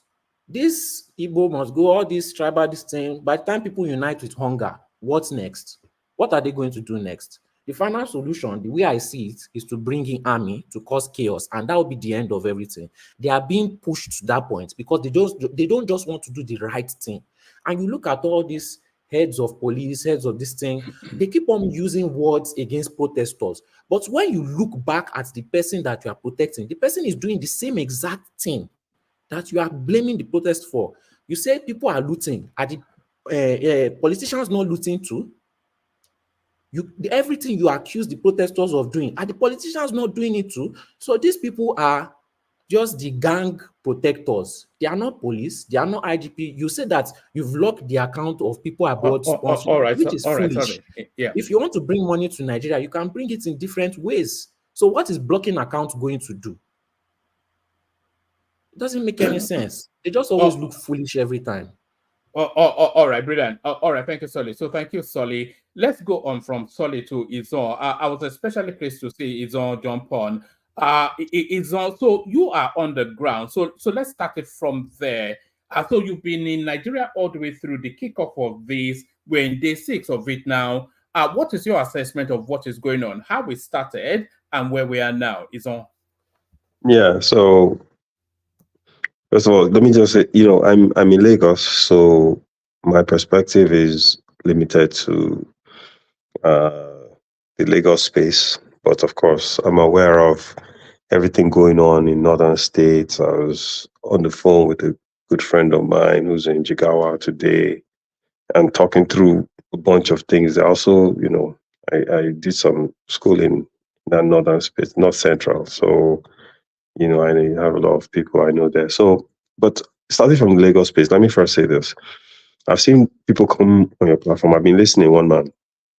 Just for some weird reason, the last couple of days, I haven't been able to stay up later, so I've just been falling asleep. But listening to people try to give their own little spin to the protest about, is this, people didn't show up, it's a waste of time. It's let me say this unequivocally. Even in Lagos, where it's mild, right? I'll say this clearly. It was a very big success. You understand? Because, they didn't announce a sit at home, right? It wasn't like the Southeast where you see that happen. That never happened. But everybody sat at home. You understand what I'm saying? Everyone sat at home. No one went out. Even in places as, quiet and secure as Victoria Island, it was like a ghost town. There weren't any cars on the road, not just for one day, not 2 days, not even just for 3 days. Shops closed, banks closed. And this is coming off a group of people that gave the government notice, right? We're giving you a notice to fix X, Y, and Z, otherwise we're going to protest. You could see prior to the D-Day, August 1st, you see little, Toyota trucks with filled with police people with their masks on, driving through, all the way through that Ikoyi area, get on that bridge to Lekki and just back and forth through the whole place. So you could tell they were preparing for something, right? But even with all that, everything was closed. So they shut a commercially, vibrant city like Lagos got shut down off the threat of a protest. So from that perspective alone, one man, the protesters won, right? If this was like an advanced country, right, they would be calculating how much the economy has lost in the last couple of days. And if someone was to do that math, I can promise you it would be significant, right? Because they lost a lot. And most of the protests, when you look at it like in Lagos, a lot of it was in Ojota. So when you now think that a lot of it was centered around a small place, it wasn't that much, nothing quite close to the way it is in the north. And then after Tinubu's attempt at a speech, they kind of quelled it down and said, okay, they'll give the government time. So it wasn't even vibrant here. But yet, things shut down. And I've always said, the most important thing sometimes, if you're dealing with a bully, is to show everyone that the bully is not that invincible. You don't even have to win the fight. The bully can still whoop your ass, but you got a lot of punches in. So people start to realize that bully is not as big and bad as most people thought he was, right? That's what has happened now, right? The fear of protesting with the government had prevented people from protesting. But now they've done it. So they've done it successfully. They've been able to shut the whole city down, and they've been able to show that the government has a chink in its armor.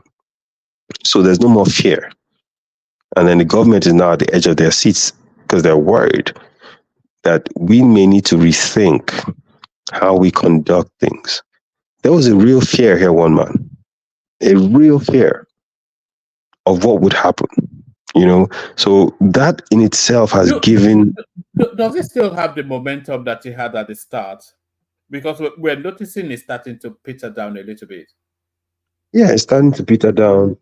I think, especially in Lagos, in the south, like this area, it's it's pretty much died down. But in the north, those guys are on another level, and I think part of it has to do with some of the statistics that you mentioned about educational levels and out of school children.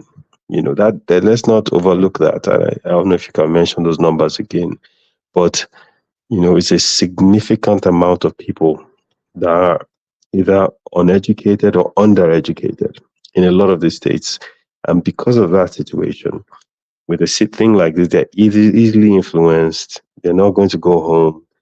How is Tinubu going to be able to have a decent conversation with those people to say, you shouldn't protest, here's how I'm going to fix your situation? It's almost virtually impossible.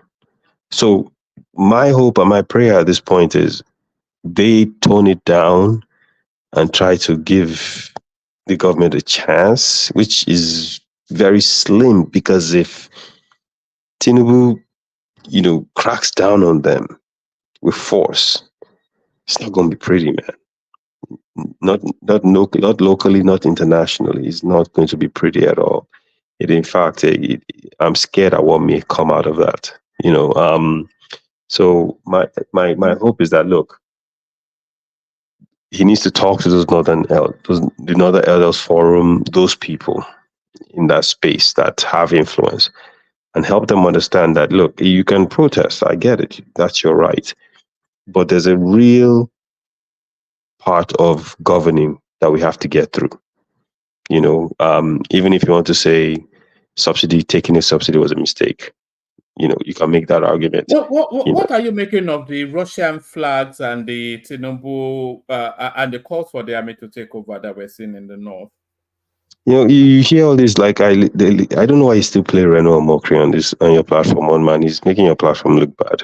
But you hear all this talk and all this stuff about, did you see the video of the tailor that was actually printing the Russian flags? I don't think that tailor would go through that process without someone, paying for him and his time. But you have to ask yourself, right? Where our northern states share a border with Niger Republic. Not just Russian flag, Chinese flag too. Yeah, so essentially pseudo-communist and former communist states. So the argument is we want them to come in to do what they've done with our West African neighbors, right? But at the end of the day, look, we don't. My personal take is, we're Nigerians, we're a sovereign nation. We should govern as a sovereign nation. We don't need anyone. And Nigeria has always maintained that non-alignment stance in international politics for good reason. And we should keep it that way. We don't want a proxy war within the borders of our country. We already have enough issues. So the people that are printing Russian flags, there have been theories that, these are not Nigerians, they're Nigerians. We don't have any evidence of that. For all you know, they may be Nigerians, but they spend time in Niger, and they're more sympathetic to a socialist, communist way of doing things, right? And one man, let's be honest. The socialist, communist thing, I know in capitalist circles, they try to paint it as this evil thing. In a place like Nigeria, we are not educating our population and lifting our masses out of poverty by embracing neoliberal policies. It's not going to happen. I promise you, that is not going to happen. Look at all the out of school children you just mentioned. Do you think a capitalist structure is going to get those children back in school and educated? That is not going to happen. So we need a good dose of socialism within our space mixed with entrepreneurship and a level of capitalism, but we need that dose of socialism because majority of our population can't afford anything. Oh man, I see it here. Oh man, if you go to some places here, you give someone 1,000 naira, they're ready to kiss your feet, bro. It's painful to watch. The other day, that little snippet of a video I sent you, I was going to visit my uncle in Okoko Michael, and we left Lagos Island. I mean, it was quite a journey. It took almost half my whole day. But in driving through there, we got to well, going through that, I think we got to that mile 2 area, and I was looking out the window. I was looking at some people. I was just like, God damn. And there was this lady, this old lady. She came out of a bus with half a bag of ugu leaves. I know it's ugu leaves because I eat ugu leaves. So she brought it out of the bag, out of the bus. The leaves fell on the floor. There was the part of the bag where the leaves were coming out. They fell on the floor and hit the floor, and the floor had puddles of water. And she just picked it up and just kept on dragging. She could even carry it well. And I sat down and looking, and I was like, you know what? That's going to go to a market. People are going to go and buy it. And most people that are going to buy that stuff are not even going to be able to afford it. That's the reality, one man. So when you look at things here, and then the crazy thing is I see that, and I go to certain places in Lagos, and, you know, if I give someone 5,000 naira, you know, they're ready to just hug me. But then I go to another part of Lagos, and I meet my friends who have, let's just say, very good connections in this country.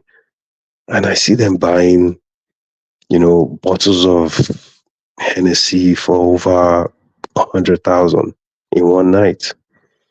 And you're just watching this dichotomy of realities within the same space, right? And it reminds you. Yeah, but you're not telling a new tale now. That's the disparity. No, but one man, that's but the here, disparity between rich and poor. I mean, He's not one man doesn't like to hear this stuff because he's a part of that class. You're burning his feet when you talk like this. No, but the fact of the matter is, one man can, and I tell my friends this, the ones that have money and are well connected, I tell them, when they start to talk about the Nigerian issues, oh, this one is up, and don't mind those people, they don't want to work, this and this. And I say, listen, bro, you're saying this as someone that's well connected, living in a bubble. Everyone you know has driver and maids, and you operate in a certain reality. Those people don't. And those people there make up the majority of the people in your country. And I remind them that you, my friend, you're not the average Nigerian. Not by a mile.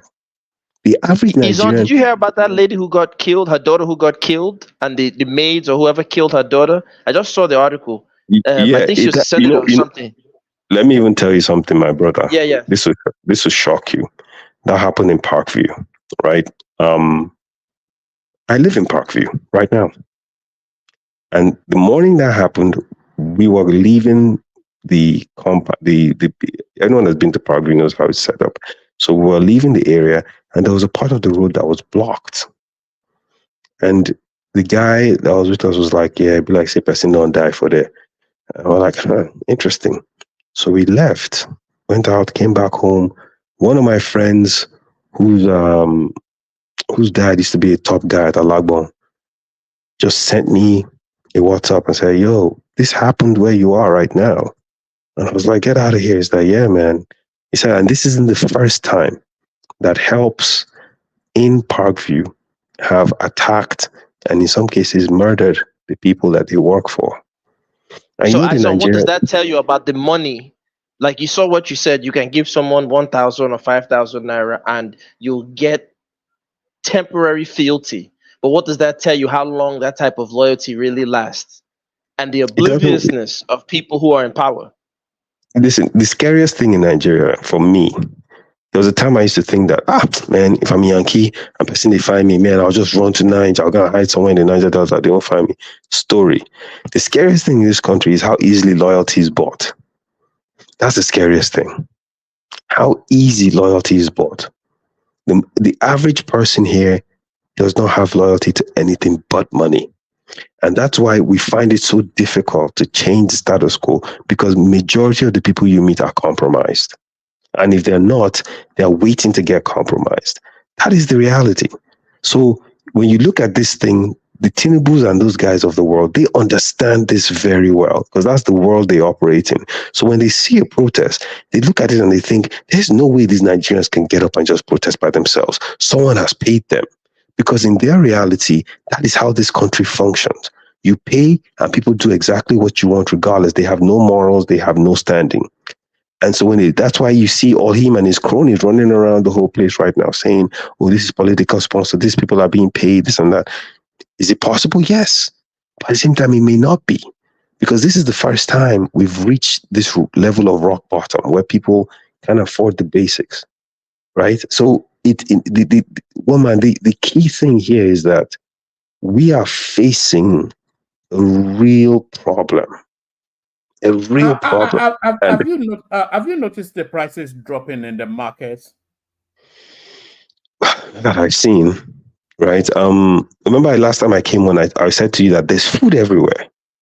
So when I drive to markets, sometimes I even tell, if I'm driving and there's a driver, I'm like, bro, stop. I'm gonna grab because I love watermelon. So I just grab. I think it's watermelon season. There's watermelon everywhere, and watermelon in Nigeria is just like the best you're ever going to taste. So, and it's woman, it costs next to nothing. But you buy it and I go home and I might just eat watermelon the whole day. But at the end of the day, the food is everywhere. But I'm buying watermelon, but I'm coming into the country with dollars. Most people here can't afford half of the stuff that you buy, right? And when you go to the ATMs, you can only withdraw, if you're lucky, 10,000 naira.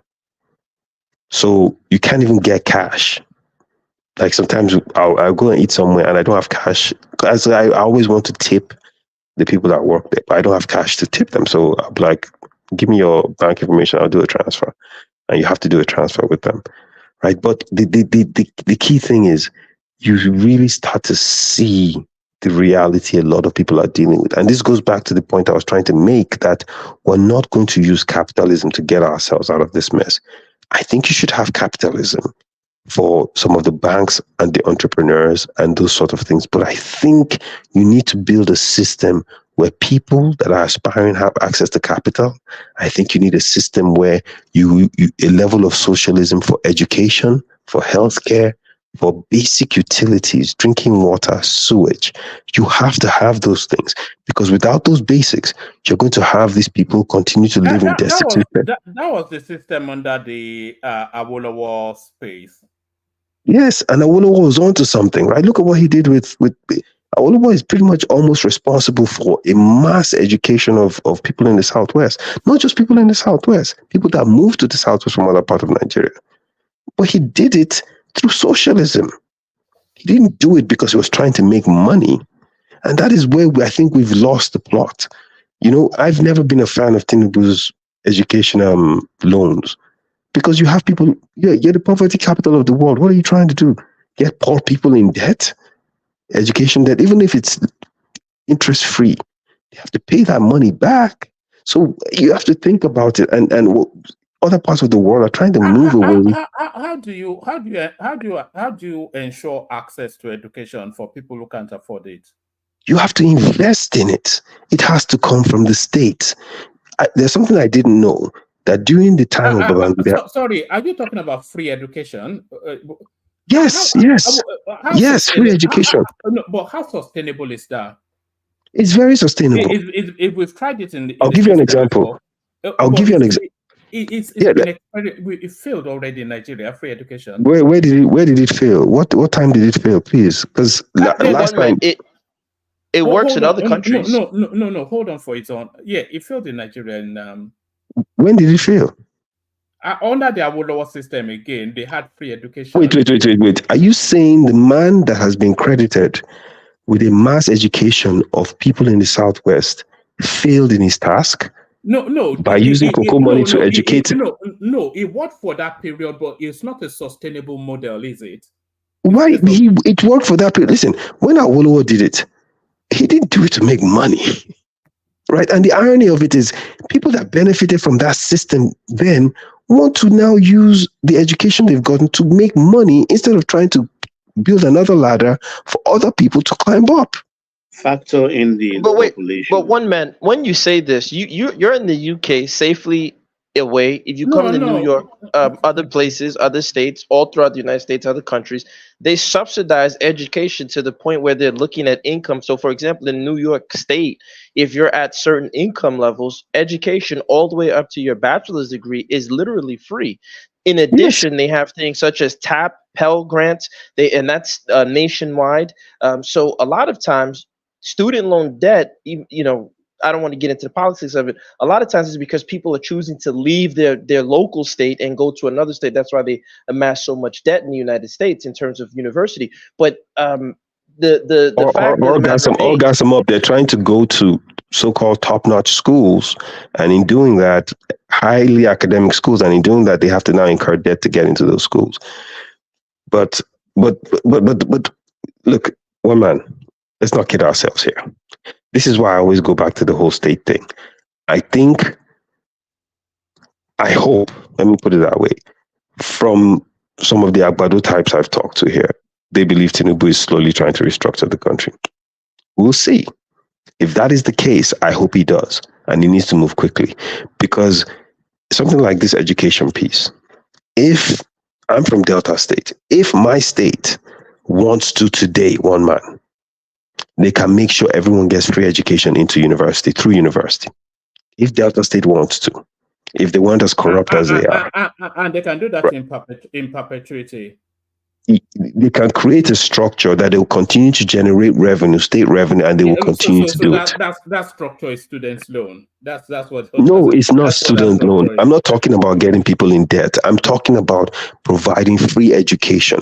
Okay, apart from the allocation money that they get, right, and all the other things that they get, you can create ways within your space to get money. I'll give you an example. When what's his name? I'm not sure if it was Wale Edu or the other guy wanted to create a sort of tax system for us to, I've forgotten what it was. The whole country went in uproar, right, about it. So someone should help me out. I can't remember the details right now, right? If the government had decided that, look, we are going to create a certain type of consumption tax, where it's even 1% that you pay, and they figure out a way within a space to generate that revenue, and they tie it back into education, you'll be shocked how many people will go to school for free. And keep in mind, during the adjustment program, when these neoliberal entities came and told Babangida, they told him to cut education, and his dumbass cut it. Make no mistake about this. And we find ourselves in a malaise now where you walk around, even a place like Lagos, and most of the 90% of the people you see are highly uneducated, highly untrained. Forget educated, untrained. So we're walking to the edge of a cliff, and getting students into debt to fix the problem is not the solution. We have an emergency situation here, and you need to quickly figure out how you're going to train and educate your masses. Because if you don't, what's going to happen is going to be a nightmare. Half of these people you're seeing there, they're just waiting for something to happen. And once it jumps off, there's no reeling them back in. Make no mistake about it. There's a lot of anger out there. What we're seeing in the North, these guys, listen, they might be feeding them or whatever, who knows? But at the end of the day, that anger is real. And that anger is real because they look at their future and they see nothing. And they're poor and they're desperate, right? So the issue with the Tinubu government is the lack of empathy. They don't look at the Nigerian population and understand that we have an emergency situation that we need to have a sense of emergency to fix. You don't see that. And you didn't see it in his speech. And you don't see it in their actions. And that's why I didn't support him, because I just felt the man does not care enough to want to fix the issues. I've talked to people here in Lagos who know this whole circle. Yes. Yeah, I understand. I'm pressed for time. But I just want to say, listen, I've talked to people in Lagos who know this whole circle well. And right now, the claim is, if you want to get anything done, You have to go to Paris to see Shaguri before you can get to see Tinubu. So a Lebanese man is the gay president. I'm just saying. So let that sink in for a second, right? So we need an emergent situation, and we need a guy that truly cares. But the feedback in terms of the landscape right now is, yes, in Lagos, things have died down, but in the north, it hasn't died down. It isn't dying down anytime soon. And he needs to figure out an intervention other than violence to fix that, because if he goes the violent route, we'll have a real problem on our hands. All right, I digress. So someone else can speak. All right, brilliant. So that's it. Of course, it's on your connection was quite quirky, but I think we made that the central theme. But let's go on from his on to gas them up. So gas them up. Your monologue starts. The room is starting to populate. So we're under now. Yes, I'm not gonna. I don't want to keep too long. Listen, I'm gonna go on my rant. My point is this. I've come on these platforms and I've said many things that we as Nigerians can do. And of course, you have the naysayers and detractors who, whatever, they are who they are. One of the times I was on here, I was mentioning, for example, we need to embrace high-speed rail for freight and for, travel purposes so that the average person can travel. Because if you rely exclusively on roads, then, not only is that ecologically unfriendly, when you look at the United States that relied on road transportation because of their interactions with the car manufacturers, now it becomes an issue because the municipalities are facing severe budget issues. And that's part of why America's having this $1 trillion deficit. And that's something that, they have to really work on in the United States. And Nigeria doesn't have to engage in that way. And when I said this, the first thing the crazy Nigerians, and I'm going to keep insulting you guys, take it how you want it. They said, oh, but America doesn't have high-speed rail. And it's just like, how dumb are we? We don't need to be America. We need to be better than America. We need to be better than the UK. We need to be better than Sweden and Switzerland. We can't use them as the measuring stick. We can't keep using them as the yardstick for how we're going to develop. If we figure out a better way to do things, let's copy what's good from them and then expand even further. Maybe we say, we know they carry last, but when it's time to develop the country, we want to be last, and then we come and say, well, just a young democracy, we're only 40-something, just stupid nonsense out of our mouth. But look, I'm going to get to what I want to talk about. The subsidy thing. The issue of subsidy, like I said, I did a deep dive into this stuff.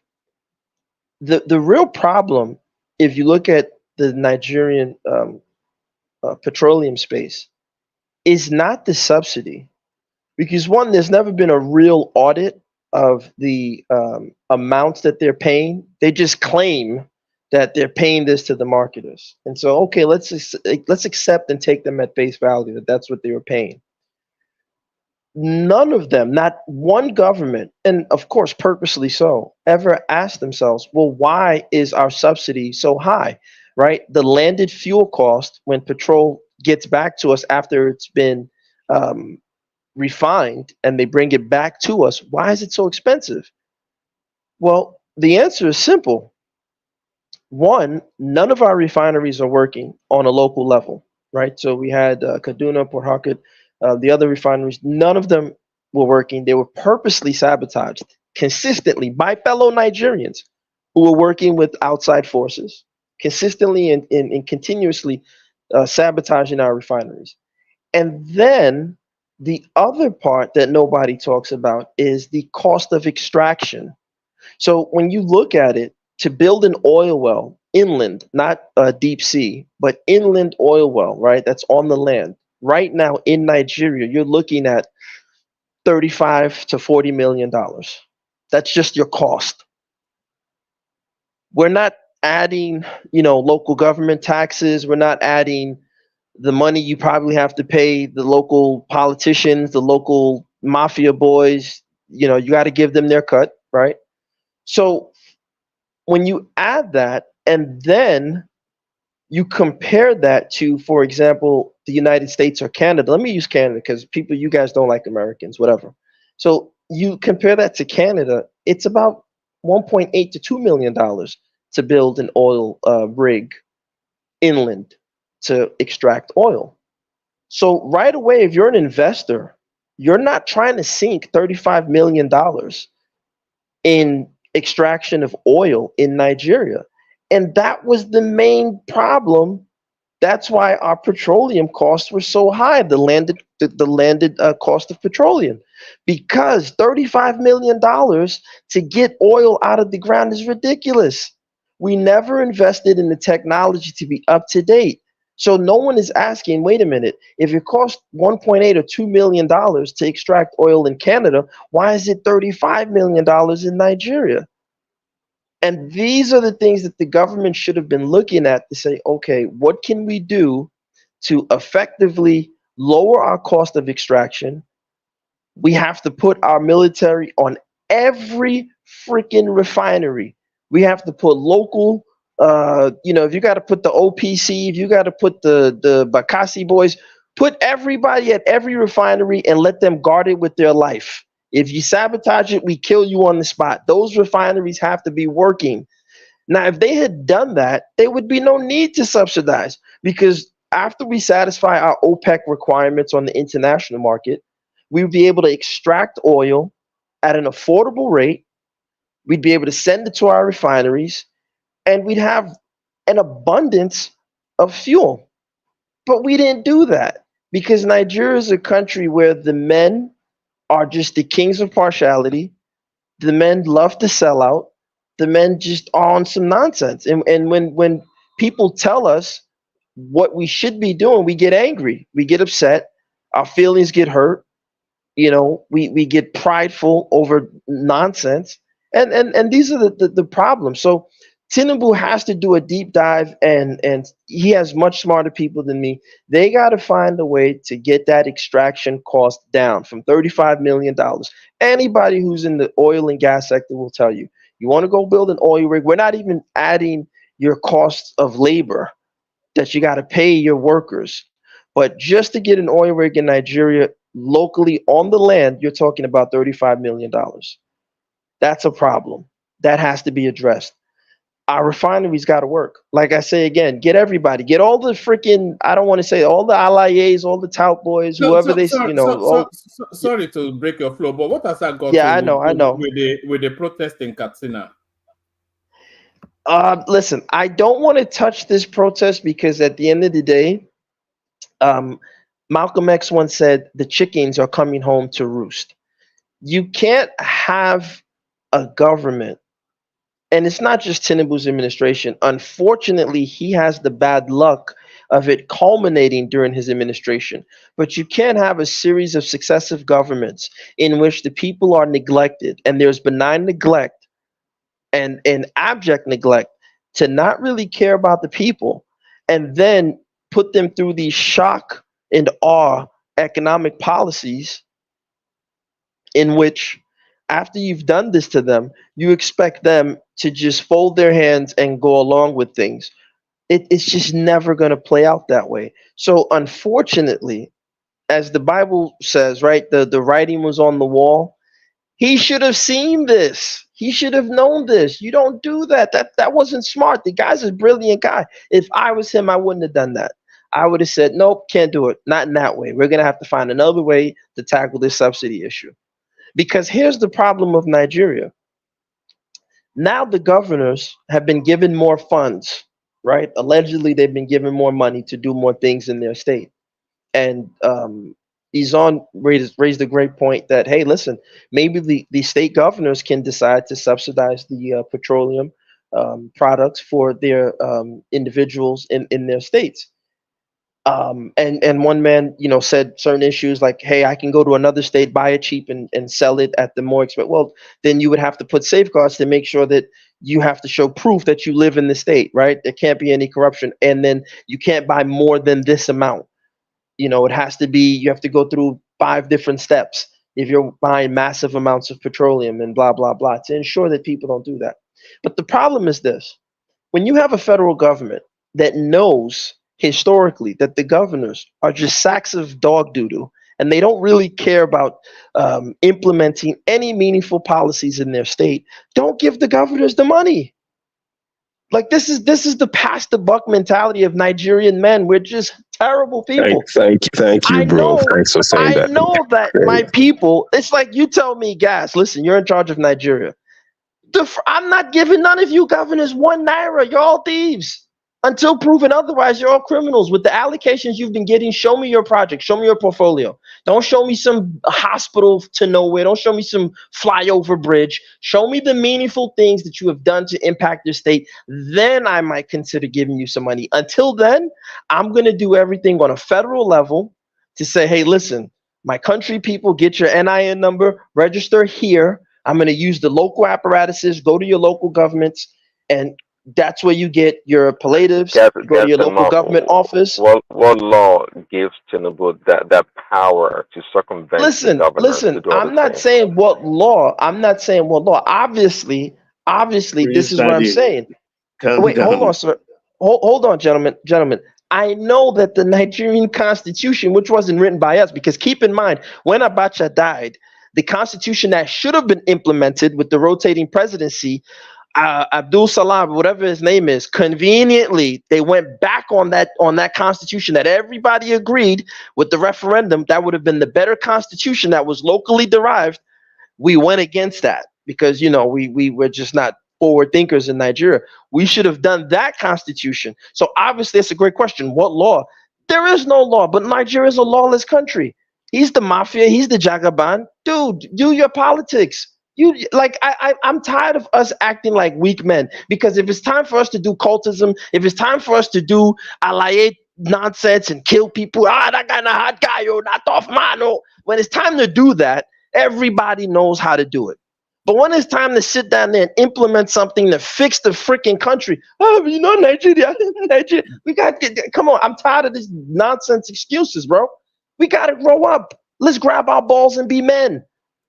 So back to my point, if Tinubu is going to give more money, bypass the governors, they have never done a good job. Find a way to let this go directly to the people. Tell everybody, listen, if you have an NIN and you're registered with your NIN, go to your local government. They'll take your biometrics and you'll get a daily ration of whatever. And the governors will be pissed off and they'll take you to court and you say, well, shut the F up, show me what you're doing with the current money, and then I'll pay attention to you.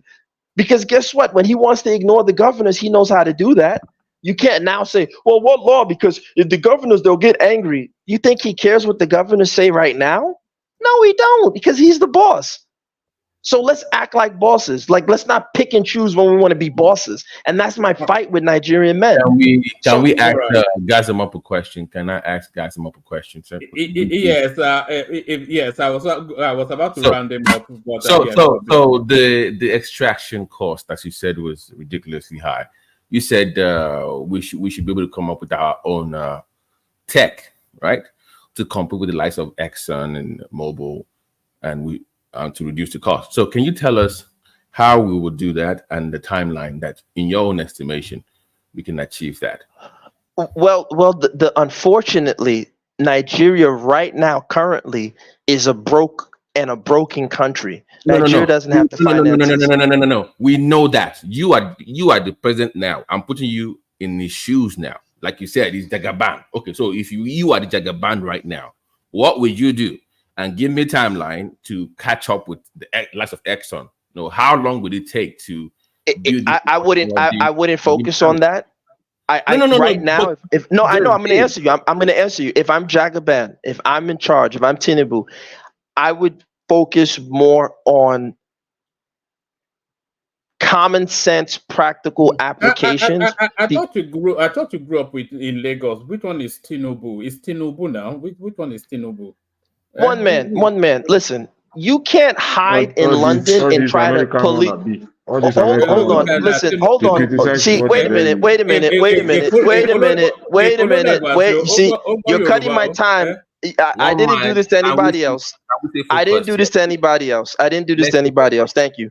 I just will say this to you, one man. You can't hide away in London thinking because you're a Kegite, you can Simple police question me on now. being The guy is Yoruba. saying Tinubu. One man, Tinubu.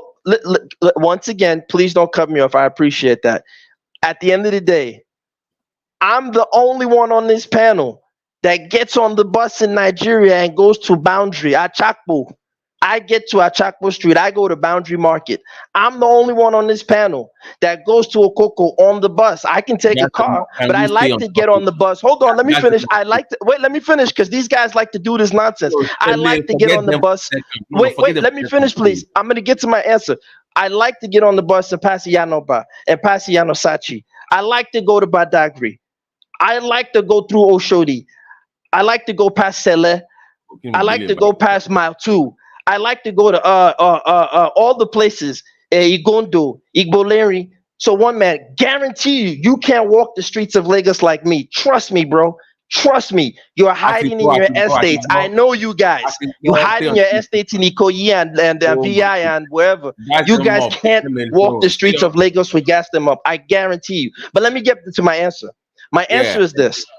Unfortunately, because of the situation for right now, he would have to swallow his pride and swallow his quest for glory and do certain simple gestures economically to keep the APC in power. So, for example, if he's going to remove the subsidy, as I'm saying, take that money and create a situation where people can use their NIN and get direct palliatives, right? Where the things are dispersed at the local government offices. That's something that he could do. In terms of the economic policies, I like the fact that he free-folded the Naira. That was a good policy. Again, the subsidy, if he's going to take away the subsidy and he says he's going to give it to the governors, that didn't make any sense because the governors have always been notoriously corrupt. So I'm just saying Tinubu, in my opinion, should swallow his pride and do more simpler plans for the Nigerian people to open up the ports. That's one. If you open up your ports on a massive scale, reduce your tariffs and give your importers a mechanism to where they can start reverse engineering what they're importing to produce it on a large scale, then you can start banning the exportation of food items because we have an abundance of food, but most of our food items are used to get foreign currency because our Naira is worthless. So we have to do simple things. So if I was Tinubu, I would say, look, I'm only going to do 3 things during my presidency, tell the people the 3 things and what they are, and deliver on that, and keep my party going. That's what I would do. But I don't want to take too much time. My 7 minutes is done. I want to go away, gentlemen, because one man and the rest of them will. Don't move on. You said 3 things. What? You because remember, you are Tinubu now. We're putting you in Tinubu's shoes right now. So you have to be more specific about those 3 things that you will do. Like, okay, for my presidency for 8 years, you are Tinubu right now. What would be those 3 things? Well, I just said the first thing is open up your ports, right? When you open up your ports, you give your people a way for them to reverse engineer, and you not just Lagos port can't be the only port because that's another reason why prices are so expensive. For example, you want to import your car, so we have to dredge all our seaports and get them working. Do you even no stop here. Do you even know why? Oh my goodness. There's a reason. Hold on, please. There's a reason why the other ports are not viable. Do you know why they're not viable? Do you know why?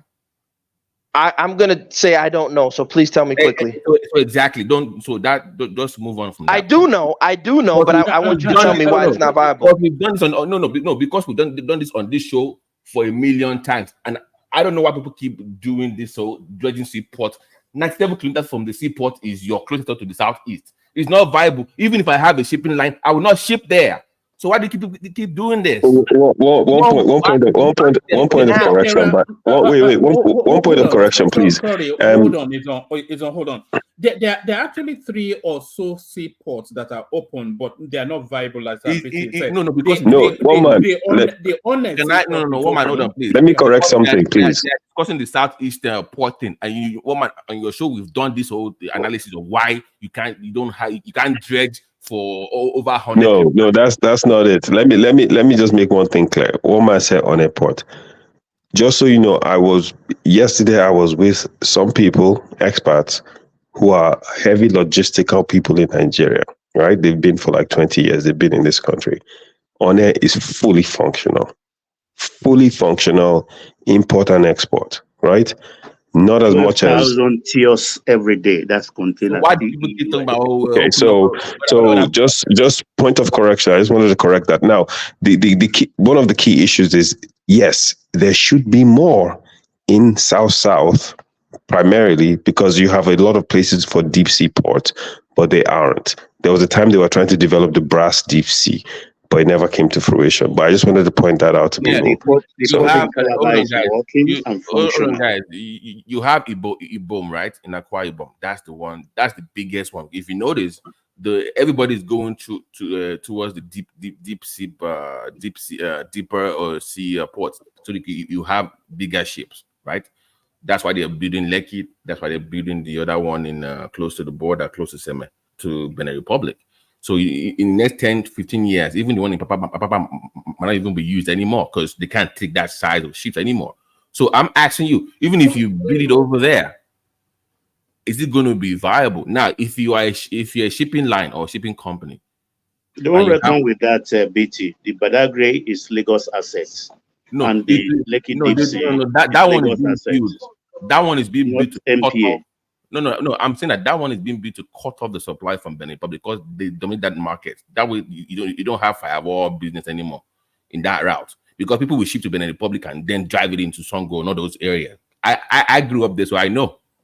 So the whole point of building that seaport now is to cut off that supply because you can have that bigger ship coming into Nigeria instead of going to Benin Republic first, then you're driving it in. That's the whole point of building that. So I'm saying that we should be discussing why our shipping lines not even going to One.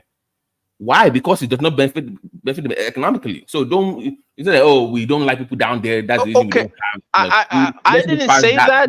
One minute. I want to wrap up my point in the next 1 minute because I never said anything about people. Yes. Can I wrap up if you guys don't mind? No, you can wrap up, but the answers that you provided to BT are answers that you were talking about. Government sending palliatives to people directly rather than via. They're already doing that, even doing that under the Buhari space. So a lot of these things you're talking about opening up the seaport or removing tariffs. They are already doing that. You know. Okay. All right. So argument is not. Okay. Sorry, yeah. All right. Listen. Again, you have your opinion, sir. You have what you believe, right? And that's great. My position is very simple.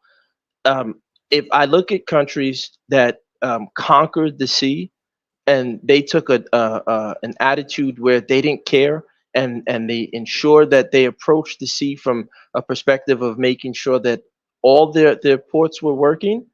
That's the position I take. The ports are working. Let me, sir. Listen, once again, we can agree to disagree. You don't have to fight me, right? I don't want to lecture or sound like I'm lecturing, so I just want to state my points. I'll say this last about the ports. I said this on the platform, and it went over some people's heads. From the 1400s up until the 1800s. These ports were great to remove human capital in the form of the so-called slave trade, aka slave genocide. These ports were working. Ships would stay out in the deep, send canoes inside, and collect human cargo. I see no reason why these ports were functional and trade was done in high volume and high capacity when it's time for the slave genocide. But now when it's time to move consumable cargo, all of a sudden we have excuses, and this is what I'm saying. Our women are disappointed us as men because we're not coming up with ship are the same. So let me finish, sir. Let me finish. That's all I'm saying. I didn't say it's the same. I don't need you to dismiss it. I'm saying the idea. Right? Let me finish. Holy smokes, gentlemen. The idea is very simple. Is that the European came to those same regions where we're complaining that the ports, whatever excuses we're giving, and was able to generate commercial activity. They found a way around it, and they took human cargo. So we can do the same with non-human cargo, plain and simple. However you want to get to it, you get to it. I don't care. I'm not your boss. I'm not your God. My point is European white boys came to our regions and made money with human cargo. We can do the same with non-human cargo. Let me wrap up my point. Yeah. My point is this. My point is You this. Let don't me wrap wrap up up, yet? man. Yeah. Can I wrap up? Oh, man. Yes. Can No, I go wrap on. up, please? Yeah, go on, wrap up. Thank you. I want to wrap up. Just give me 1 minute. My point is this. The modern day nation state, we can trace it back to the French Revolution and the rights of man. And not that I'm a fan of the nation state, you know, I'm a reader of Benedict Anderson and his work, Imagine Communities, but I understand what the intention of the nation state was. And if the modern day nation state, as it was revealed during the French Revolution, and then you had the Robespierre era and the things that came out after that, and then you see the quote unquote American Revolution and the ideals and principles that come out of their constitution, which all men are created equal and all these aspirations. If that's the origin of the modern day nation state, and the nation state should not serve as a tool to oppress mankind, but to uplift mankind, I think we African men have to look in the mirror and ask ourselves, are we oppressors or are we uplifters? And ever since the 1400s, our elders, our chiefs, ourselves, we betrayed our culture and become oppressors and not uplifters. And we have to do a deep dive and look into the mirror. What is the purpose of the nation state? Is it for us to loot and steal and kill each other over slices of the so-called national cake? Or do we take that national cake and we use it to utilize a strong, healthy Nigeria so that every citizen can have the opportunity to be great? If that's what we want to use the nation state for, by all means, let's make the best of this nation state called Nigeria with all its problems, and let's fix it. If not, let's just pack it up. Let's pack it up and call it a day. That's all I want to say. Brilliant, excellent. That's the inimitable gas them up. So that's the inimitable gas them up. So, gentlemen, I'm going to shuffle it a little bit. I'll go to Baba and Ekene just to bring a different inflection on the conversation. I was going to go to Pansat. So, Pansat, exercise a bit of patience. We go to Baba, Ekene, then come to you. Baba, you're up next. Yeah, woman. A very fine evening to you. Where do I start? Okay, the current thing is about the Yes. situation. Did you? Oh, Did it's you hear okay. my? I can handle. All right. All right. You understand? I listened to Larry yesterday. Oh, by the way, we don't have any onshore oil asset anymore in Nigeria. It's all dried up. I listened to Larry yesterday, and for a moment there, I thought I was having out of body experience because I was listening to him, and it sounded like like me talking there about what is happening in our country. And look, let's go back a while into time with our country, because what is happening in the north, I've been talking about it for a while on this platform, even though people are not pleased about it. But truth is the truth. In the beginning, the north, Sadauno, was not ready for independence. He knew it would be tough catching up with the south. So he was not in a hurry. His strategy was different from that of the south. He said it clearly in different fora, but we stampeded them into joining with us, promising we will hang together. To the extent that we even were supplying them workforce, particularly in education, on contract basis in a country where we all belong. The South, we are working then on contract basis in the North, side by side with Asians. So what's happening today, fast forward to today, I'm not surprised. Because come October 1st, 2024, Nigeria will be 64 years as an independent nation. The North has ruled for 44 of that 64. 44 years. They've handled the country. The South have only had it for 20. What did they make of that 44 years with the ignition keys in their hands? Nothing. It's not the fault of anybody. I saw the clip of Professor Yusuf Usman who played. That was in the beginning. Until maybe about a month or a month and a half ago, he was singing a different tune, threatening Abuja that their people are hungry. He was the one who came to, I think, one of the streamlined this thing on YouTube to show picture of children with kwachoko, with their bones out like that of We Are the World, Sudan, and things like that, and blame Abuja for all their woes. The thing is, they are to blame. The elite in the North, they are to blame. We share the same money. In the era of FAC, we share the same money. Everybody goes to Abuja. Why didn't he take care of that people? When Abacha was there, Buhari was even the head of PTF, free money, loads of it. And he did well. All those roads you see, back roads, very wide, solid roads in the North, were PTF money.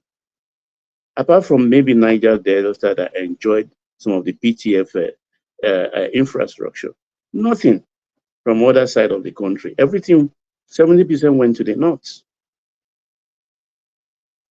So the situation they find themselves today, it's the cost where the elite wants to put them.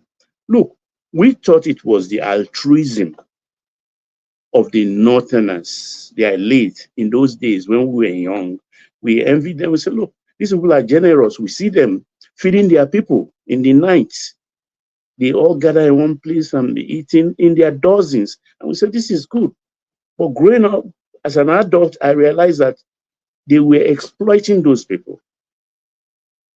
They make sure they sleep in the open in their compound. But when the trailers come, when their trailers come, these are the same people that would discharge those trailers, the goods of those trailers, into their warehouses, or load the trailers from the warehouses for free. For free. Night comes, they give them tool, and everybody is sleeping in the open.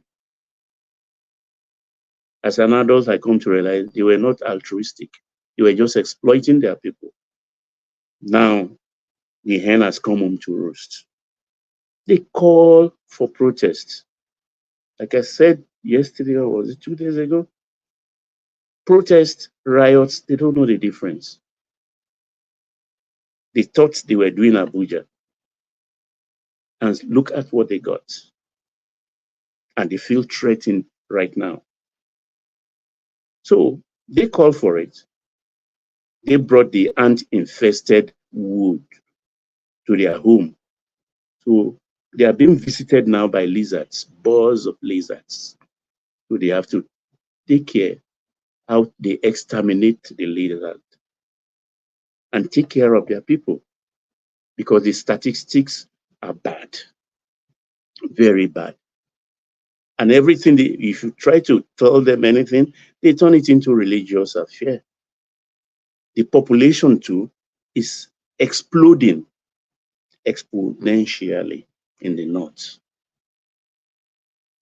If the South is growing at arithmetical progression, their own is growing at algebraic progression. So they need to tone it down a lot. It's not about religion. It's about reality of our times.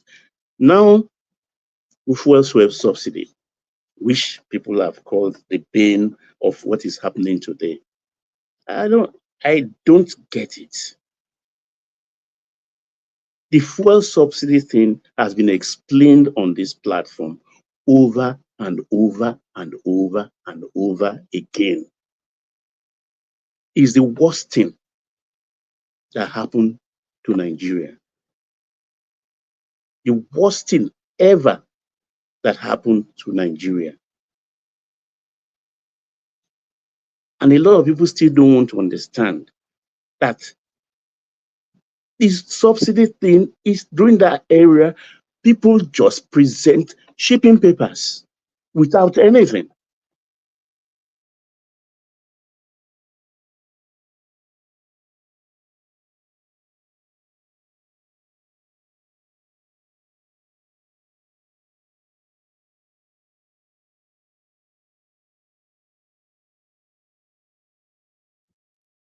Sorry, Baba, you there? Can anyone hear me? Hello? One man. Thank God he can't speak again. Thank God, because I couldn't even believe what I was hearing. Hold on. Baba, are you there? Baba, we can't hear you. If you can hear us. All right. I thought my system broke for a moment. So Baba, yeah, I'm not sure if you're speaking, but nobody can hear you. All right. Let's go on to Ekene whilst Baba recalibrates. Ekene. Oh, it's dropped. Ekene, are you there? All right. Let's go on to Pansat. Hopefully he's there. Pansat. What's going on, one man? No, not a lot. We were just flowing with Baba, and then suddenly went silent. So you fill the void. You know the conversation, the Nigerian situation.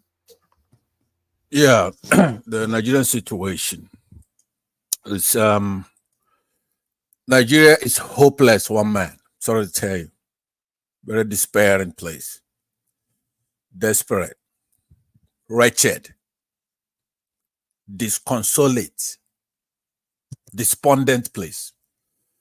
I was listening when I was driving, and Solly was coming close to discussing the despairing situation in the country. Some people are protesting. Some people are rioting. Some people are trying to put their own country together to leave the Nigerian space. It's a soup of all kinds of things going on. But we don't have anybody actually who's going to come in to sort it all out, right? That's a lot of people.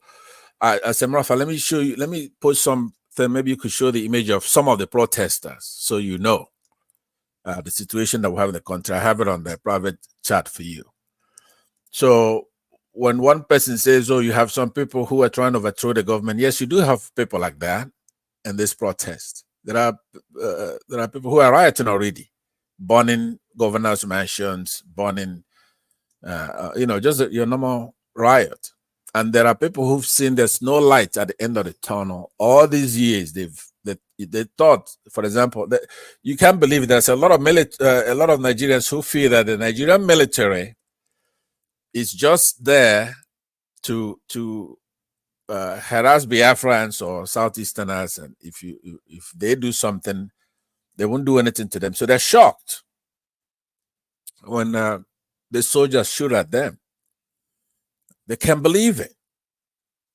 So, no, we have a problem in the country, and it's not going to get any better. There are certain things that we should be clear about. Nigeria is an awful, terrible place. It's a dreadful place. Frightful.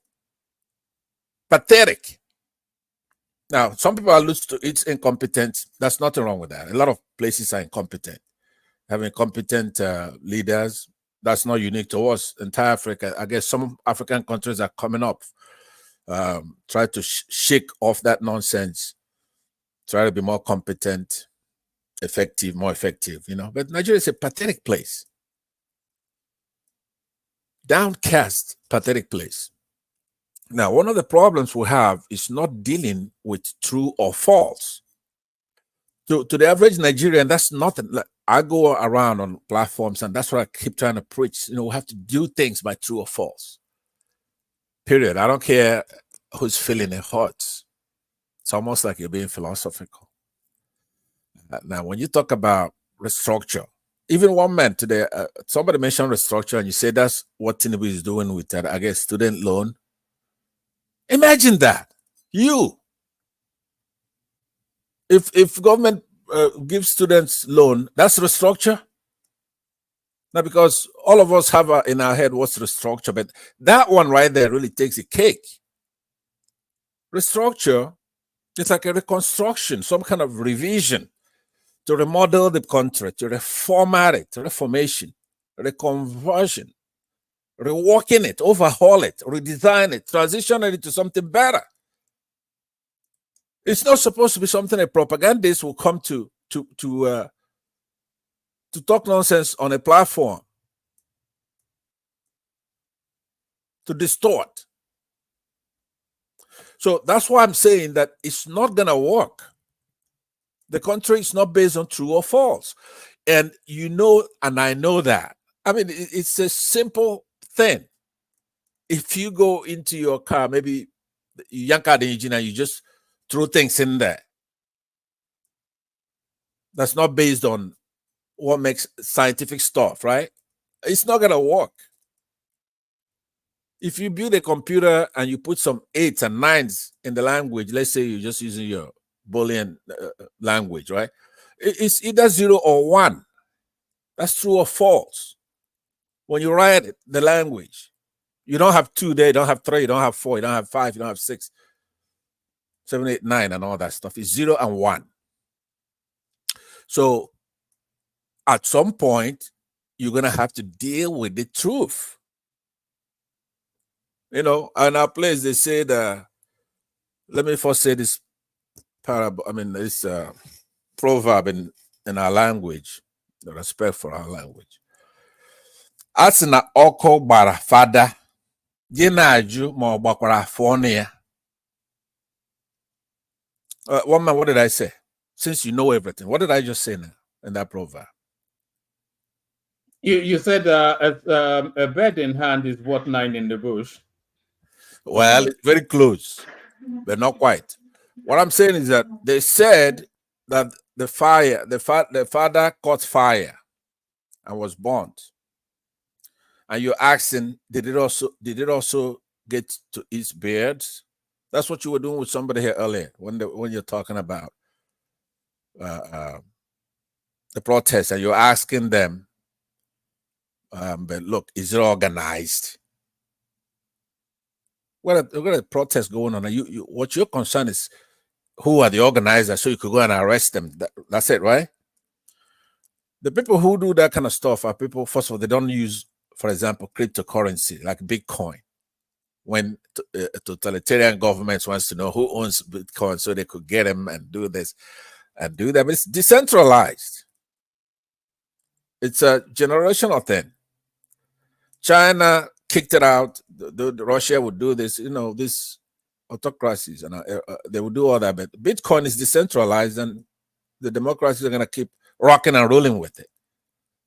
Nigeria kicked it out. All these idiotic countries, but it's still rocking and rolling. They cannot do anything to it. People are dealing with decentralization, even banks. That's all that old bullshit of centralized control. So people are decentralizing, and that's exactly, even NSAS, it was the way these kids could network somehow. That's why you're on social media. Without decentralization, you wouldn't be here. You'd be watching Nigerian broadcasting. But thank God it's no longer like that. And then that's when your people. Sorry, Pansat. So, Chiamaka, if you are listening, can you come back? We need a female voice. Wakari and Pansat.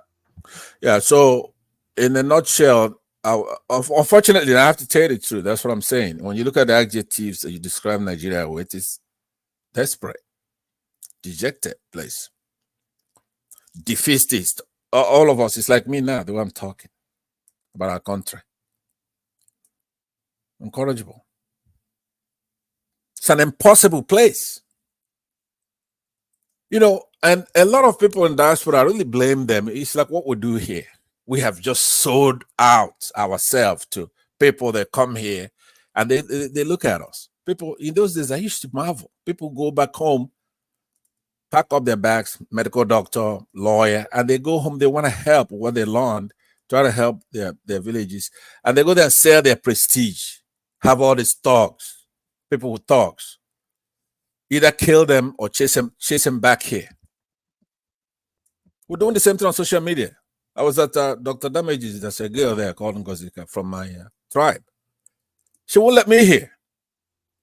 And Ifi, and Bia, some others. And I used to be proud. I said, you know, we've really got it over both Yorubas and Hausas because our women, they're just like men. They could come out and tell you the truth and tell you where it hurts and what's going to happen.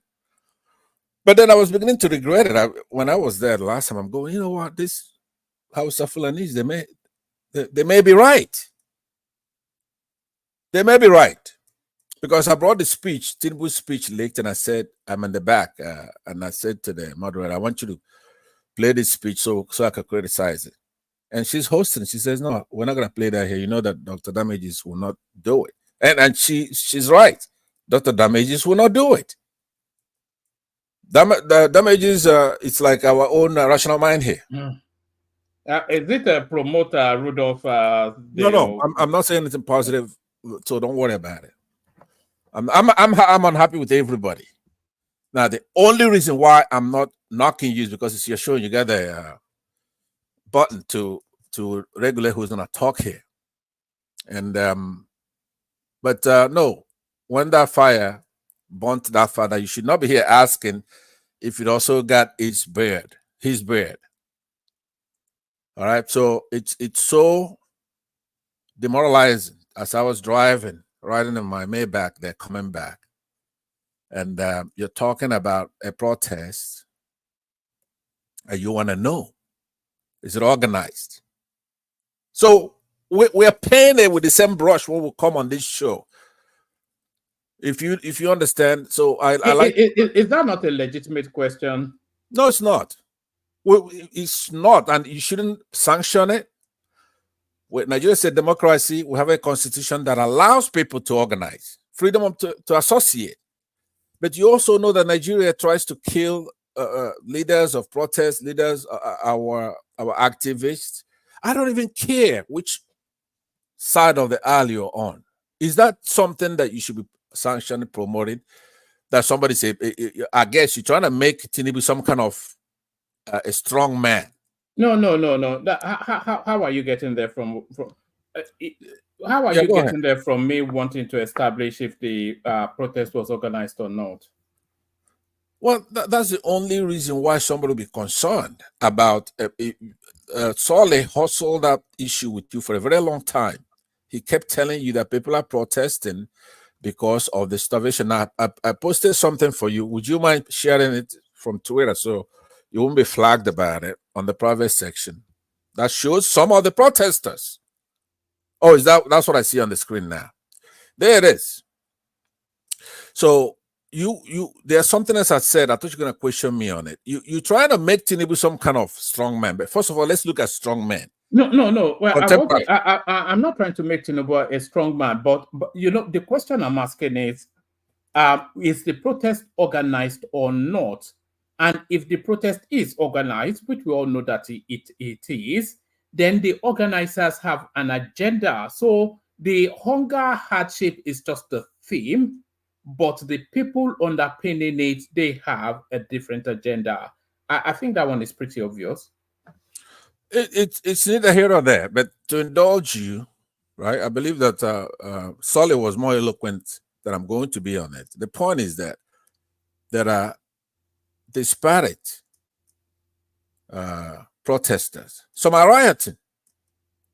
Some are protesting. Some are just showing some kind of objection to the government. Some want answers. It's not put in the old way of, let's say, labor union doing it's nothing like that. There's a lot of people with different interests.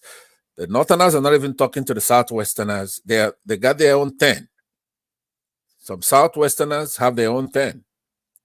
Southeasterners have their own thing. The South, and it's all disparate, right? The youngsters have their own thing. They're unemployed. They're hungry. The market women. There's a visitation of evil in our land, right? That's my. I'm gonna have to call him back. Okay, so what I'm saying to you, one man, that is too elementary for the advancements that we've made so far.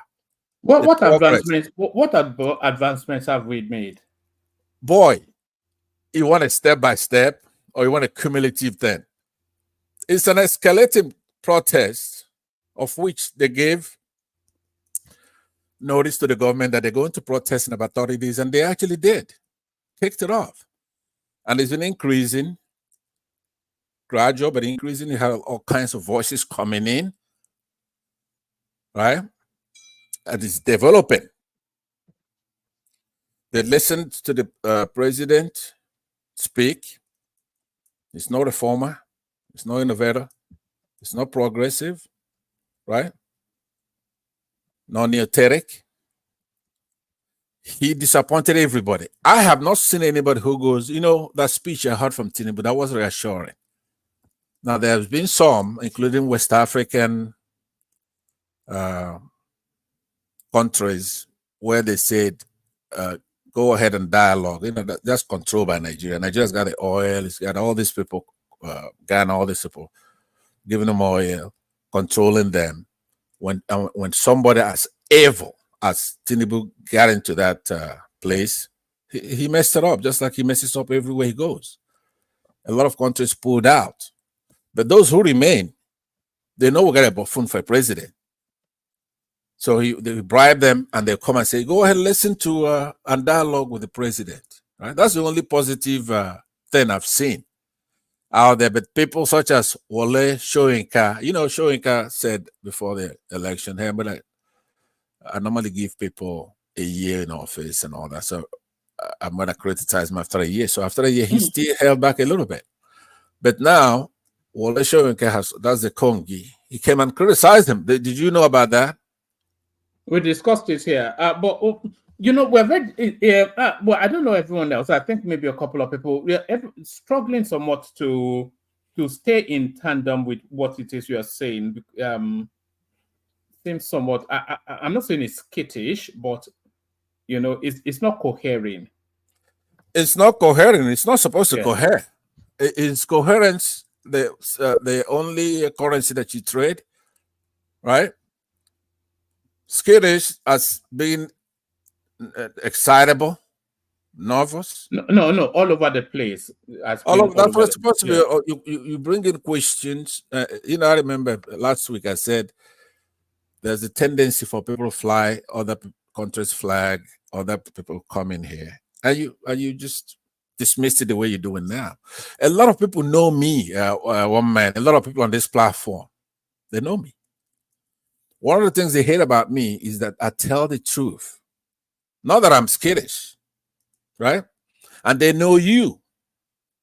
And they know that you couldn't match weights with me. You can't. I'm a genius by IQ. You see me play the guitar here. I just got back from a racetrack, right? So when you try to bring me down with those kind of comments, it doesn't mean anything. I go to platforms where there are thousands of people, and yours here is a subset of that 1,000 because you got about 100 people here. So when I'm making my presentation, you are curious, you like it, but you don't want to be accused of indulging me. I'm neither curious nor do I like it. All I'm asking is that it aligns in a way that rhymes with reason.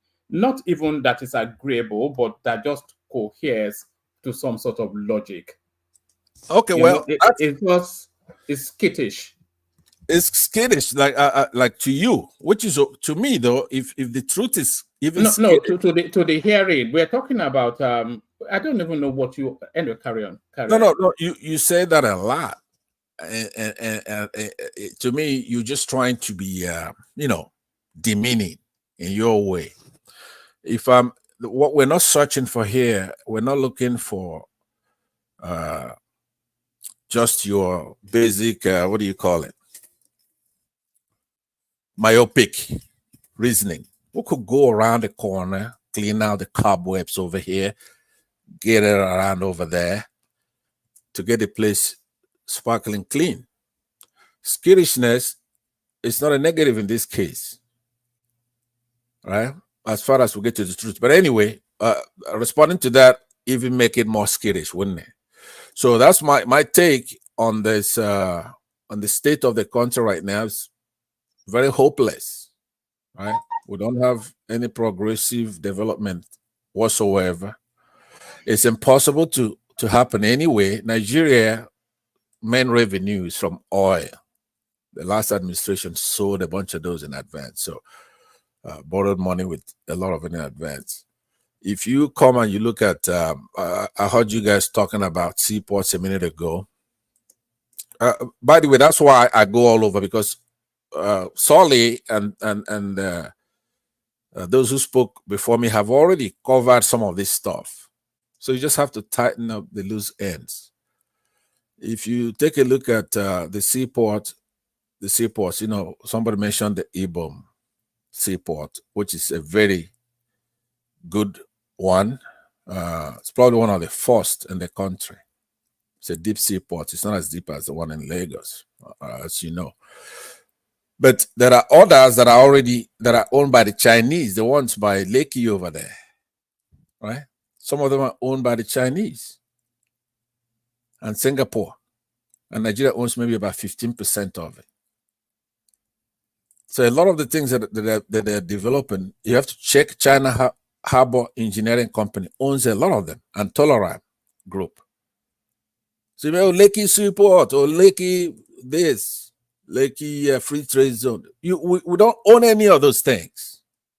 The Lebanese own a big chunk of it, but something as important as the deep seaport in Lekki is owned by the Chinese, 85%.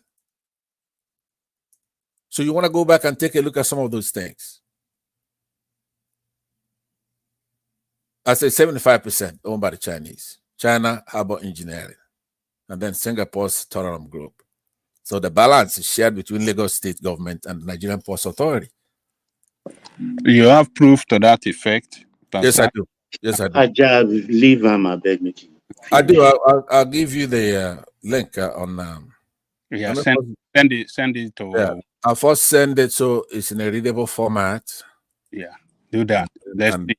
Yeah, I'll do it now. Okay, it's right there. Doesn't take long to do that. So Ajab, to some extent, is right though. It's not to extent. I'm 100% right. 100. Listen, I thought it's French. That Lekki. Well, you thought wrong. You know, what the ways Ajab, by the end of the day, they can't do shuka and carry and go. That's what carry you on, think. That's what you think. All right, that's what you think. When what do you know is called Oshuka? When these countries come, first of all, I like it because once you Nigerians go and actually make trouble to where somebody's gonna come, then we have our leeway to take you over. Because if anybody's listening to me, United States, China, come on down. We can handle the weapons and we got the manpower to take it over. You don't have to talk too much. Iraq, finish all of us. Level everything. Iraq is the model, right? Atta boy, come on. When the Sunnis were over there, minority. You bring in the F-16. Hold on. I mean, we can do the fighting itself, the combat. We're there to do the combat. All we need is when you want to take over these seaports and they don't want to honor it. If you're dishonorable, we'll help you take it over, take it back. Yeah, with hammer. All right. Bring it to me, Pastor. Bring it to me. Yeah. No. Normally you hear the truth from me. That's why I'm here. But if you're pressed for time, one man, I think it's enough. After I'm not getting paid for this, I get paid a lot of money to talk. So I yield back to you.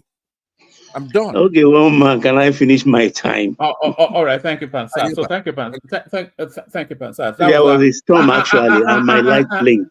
Yeah, and to be fair, I caught Pansat on the hop because Baba, you stopped speaking, and I suddenly went to No, there was a storm here, so my I think fires blinked. I caught him off guards a little bit, but yeah, back to you. Yeah, where was I? I don't know why. I don't usually listen to him, but this time I just listen intently. Okay, I was talking about the oil subsidy. You understand? It's the best thing, as far as I'm concerned. Knowing that terrain very well is the best thing that happened to us, because absent that subsidy, just imagine where we'll have been if Tinubu kicked the can down the road like everybody had done. And I don't know, let me just leave it there. I don't know this new embrace of communism and things like that. It's a tested political formula that has failed entirely. And I think the only person that the only nation still holding to the vestiges of communism is Cuba. And we all know what Cuba is. There is free education to all levels. They've done well by turning out medical doctors supply to all over the world. But hey, look at the streets of Cuba. Look at the level of poverty. Cuba should be looking like Miami today. Were they to have abandoned it by the time when Jinping was abandoning communism in China and bringing them into capitalism, Cuba would have been different, but they just stuck to it.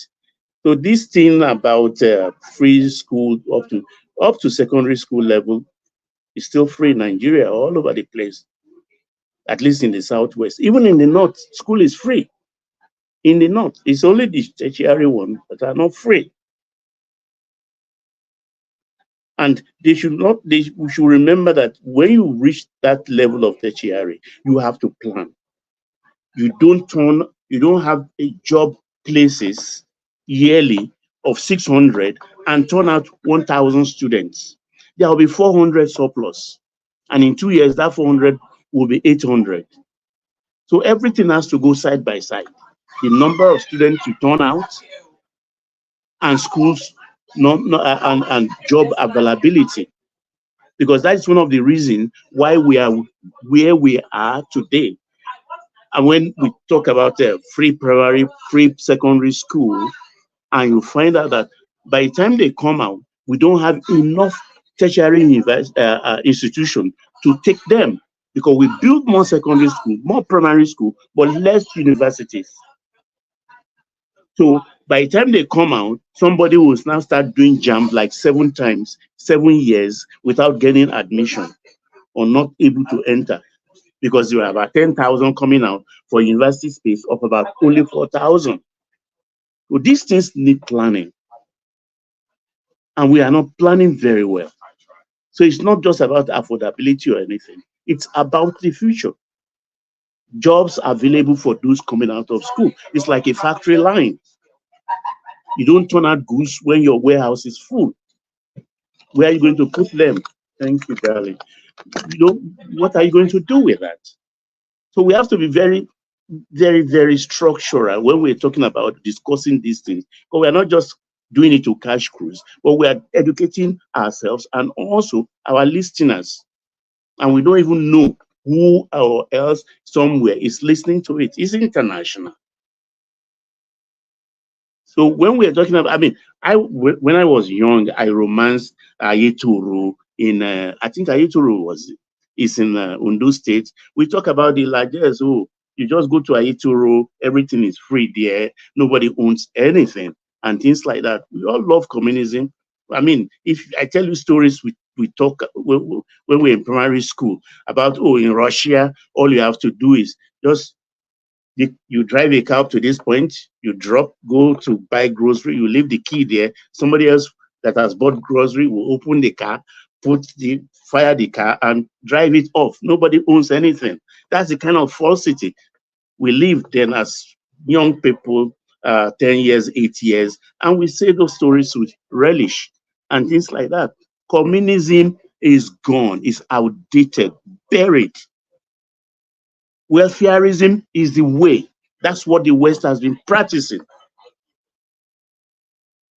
Welfareism is about those people who cannot catch up,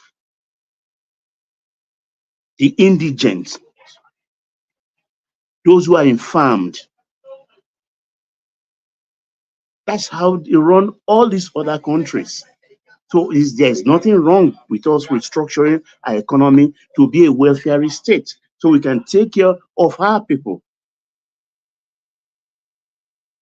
So we can take Baba, care of our people. doesn't welfareism cost money? Almost about the same amount of money to take for you to institute socialist policies for things like education. Okay, very well. The beauty about welfareism is it separates the chaff from the grain, in the sense that it's only those who need it. It's not for everybody. Like I said a few days ago, there are people who pay school fees £40,000 in schools in Lekki per annum. Yes. They can afford it. Yes. But those who can afford it will tap into that. And of course, side by side with government, we will have a lot of foundation, encourage Elumelu's Hairs Holding and all the rest. They have their own foundation, millions of dollars foundations. But the responsibility for education should not be on an NGO. It should be on the state. No, I'm not. Wait. I'm happy. It is you I targeted actually, so I'm happy. I'm having this conversation with you because I can discuss with you. Yes, please. Let's have the conversation. And I think the other thing is this. It's like you said, education is free up in secondary school. You are correct. But if you go around and you take a look at the free schools, because what's happening in Nigeria now is you look at the education is becoming very, very segregated based on income and those ones that pay tuition and those ones that don't. So the free schools that were set up, that were free, that people, benefited from back in the day, those schools are dilapidated today.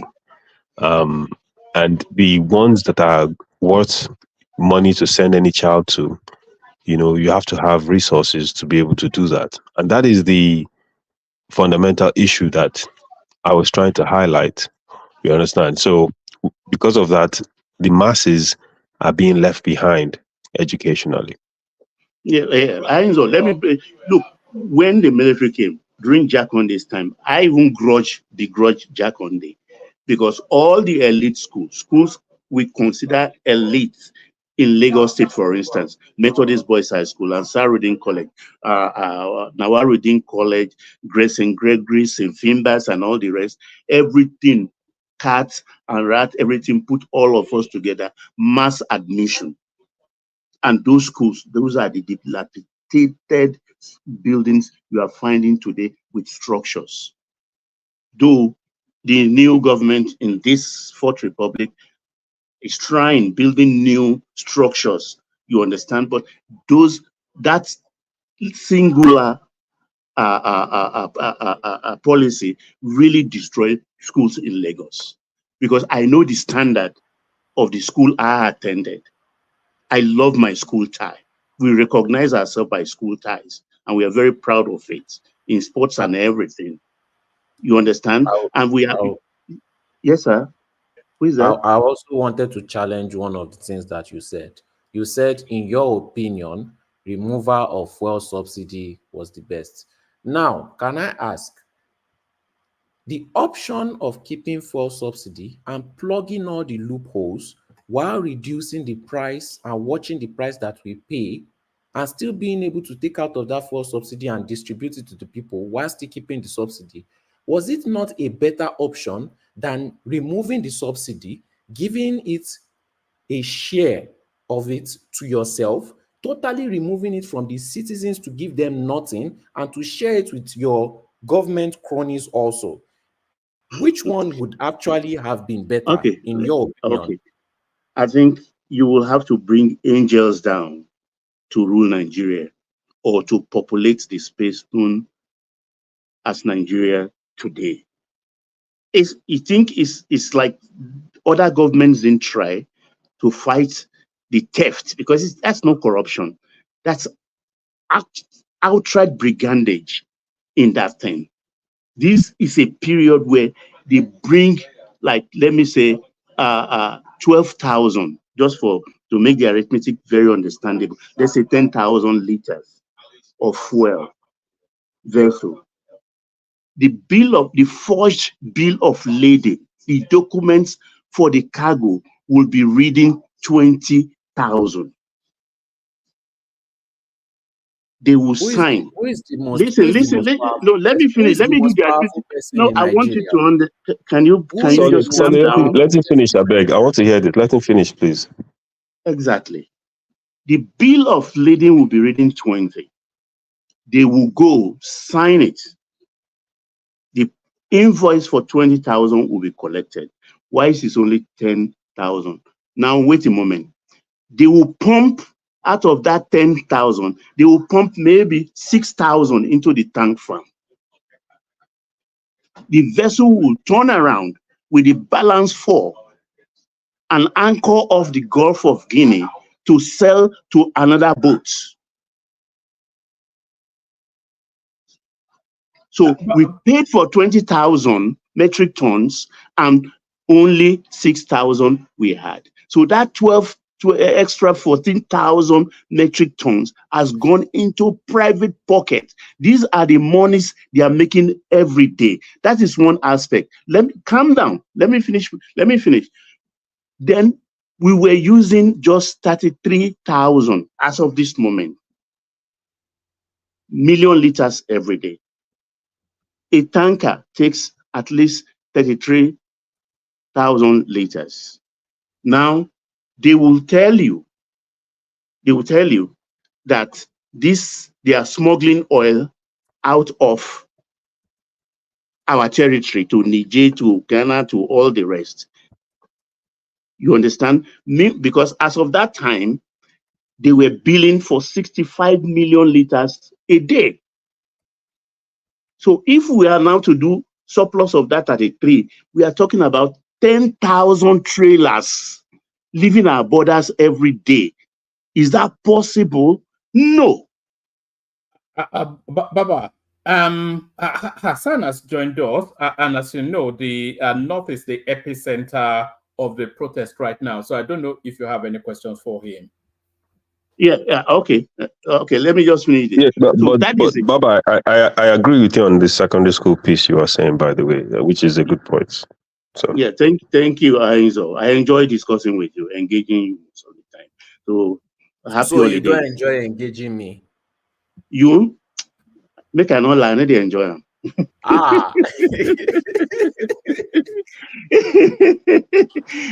You understand? Sorry, don't worry. Truth is very, very bitter. So keep on doing a good job. I'm with you. Sorry, listen, there is another aspect of this thing you don't understand. We call it equalization payment.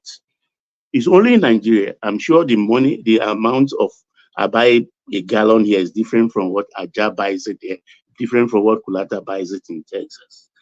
But in Nigeria, even if you go to Kotangora, it is the same thing you buy in Lagos. But we know definitely that when you transport that thing from Lagos to Kotangora, for instance, there must be a margin on top. Do you know the government pays that extra? So what did they do there? A tanker that didn't even go anywhere, they will sign the paper that it delivers so much in Kotangora, they will collect that equalization bridging money. So right, left, and center, people are making money. This is an open place. If I tell you the kind of, that's why I always boast here that my people, they have money. Forget FOB list. Forget FOB list. Nigerians have money because they've been making this profit for years.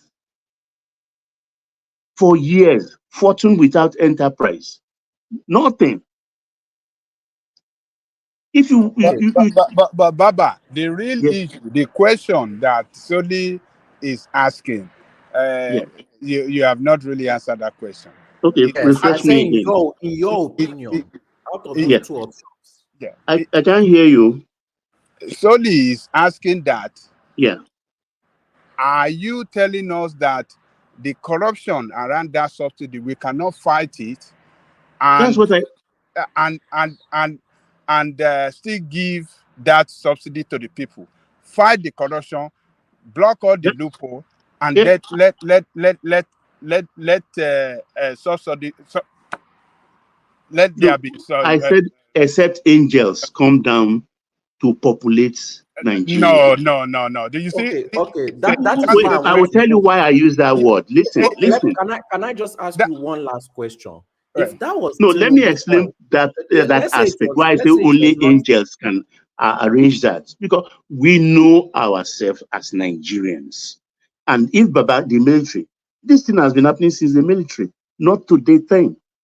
From IBB's era, it's just that it's increasing, leaping, not even just leaping, galloping up till this moment. They get more strength. Look, that thing one man plays. It's like the arbitrage. This thing, every day. These people are known to. If you are in that space, these are people. These are people with 2 private jets. Nothing doing. Baba, what you are telling us is like we don't have credible people, trustworthy people, um, incorruptible people that can manage the position of government in Nigeria. That is what you are saying. And I want to tell you that that's not true. We still Why are have. you answering your own question? I'm not sure you can. I'm not sure you can say it's not true. What Baba? What Baba is this? I don't think Baba is saying anything that we don't all already know. What Baba is talking about is an endemic corruption that has permeated the system for so long that it's just baked into the fabric. It's almost near impossible, unless you burn it all down, it's almost near impossible to remove corruption from that oil sector space. It's Can I almost near just push? impossible. It's corrupt to the rotten bone of it all the way through. For Baba is saying wealth without enterprise. But what Baba did not add is that wealth without enterprise is something that has been subsisting for 3-4 decades. These are And it's people a that are, security risk for the country. these are people they built their life around that sort of a system, and that system is baked all the way deep into the oil sector. I'm not sure anybody can fight. I'm not sure anybody can fight that corruption in that oil sector. No, it's like Can I what just you are push? saying, one man, is that, and Woman, what you and Baba is saying is that there is no hope. This is how we're going to live.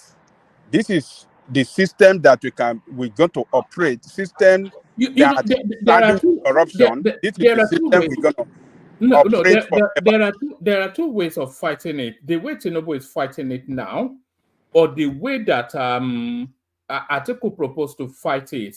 And I think the way Atiku proposed to fight it is probably the best way. Sell it all off and not get royalty. That's the only way to get out of that. That is not even the way. Sell it all off. Then no subsidy. It's the same thing with Tinubu. No more subsidy. Hardship is what we're going to unleash on our people. That is what both of them are saying. All of them said the same thing.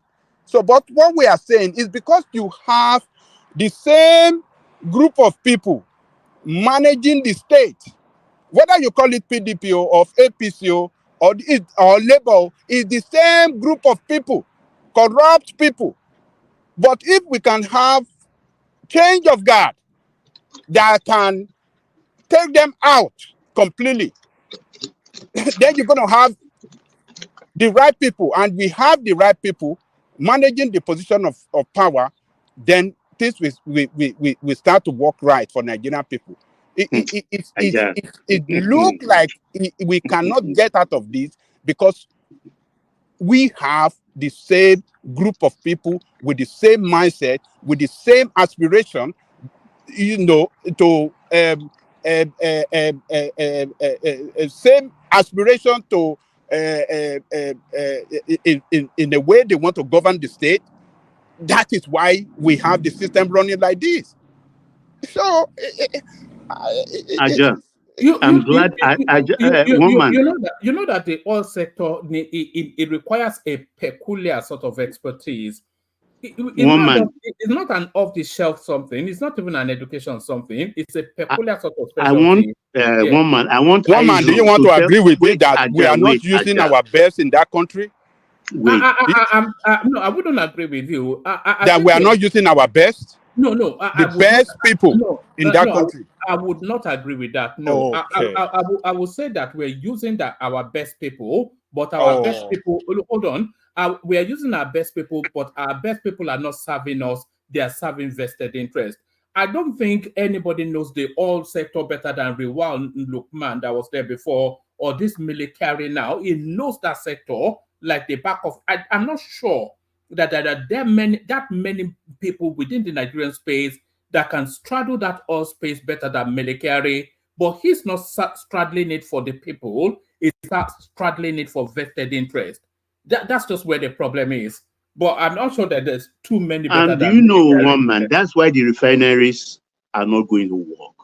There are off-takers to work to get that refinery on a partnership basis with Nigeria. But the problem here is, how are they going to get the oil to feed the refinery? They don't trust NMPC coming from where we are coming from. That's why those people, they don't want to come in at the moment. So the thing is so endemic. Are you still here? Yeah, I'm still here. Okay, yeah. Please tell me if I'm telling lies, because a lot of people don't know what's going on in the industry. Do you know the IOCs, wherever they get oil from, that community is entitled to 3% directly from the IOCs. Their Perez, their Ayanabos, those are the people that collect it. And the strong men in those communities, young men with 5 wives and 6 wives, bigger, they spend the money and tell the others nothing is coming from them. That is one. 2, tell me if I'm telling lies. It's your area. Because if you go to some of these areas, if you see estates, even at times they build for these people. Like if you go to Bonny, for instance, if you go to Finima, if you see the bungalows, you get my point. A lot of things is going on. There is ecological funds available. The states collected.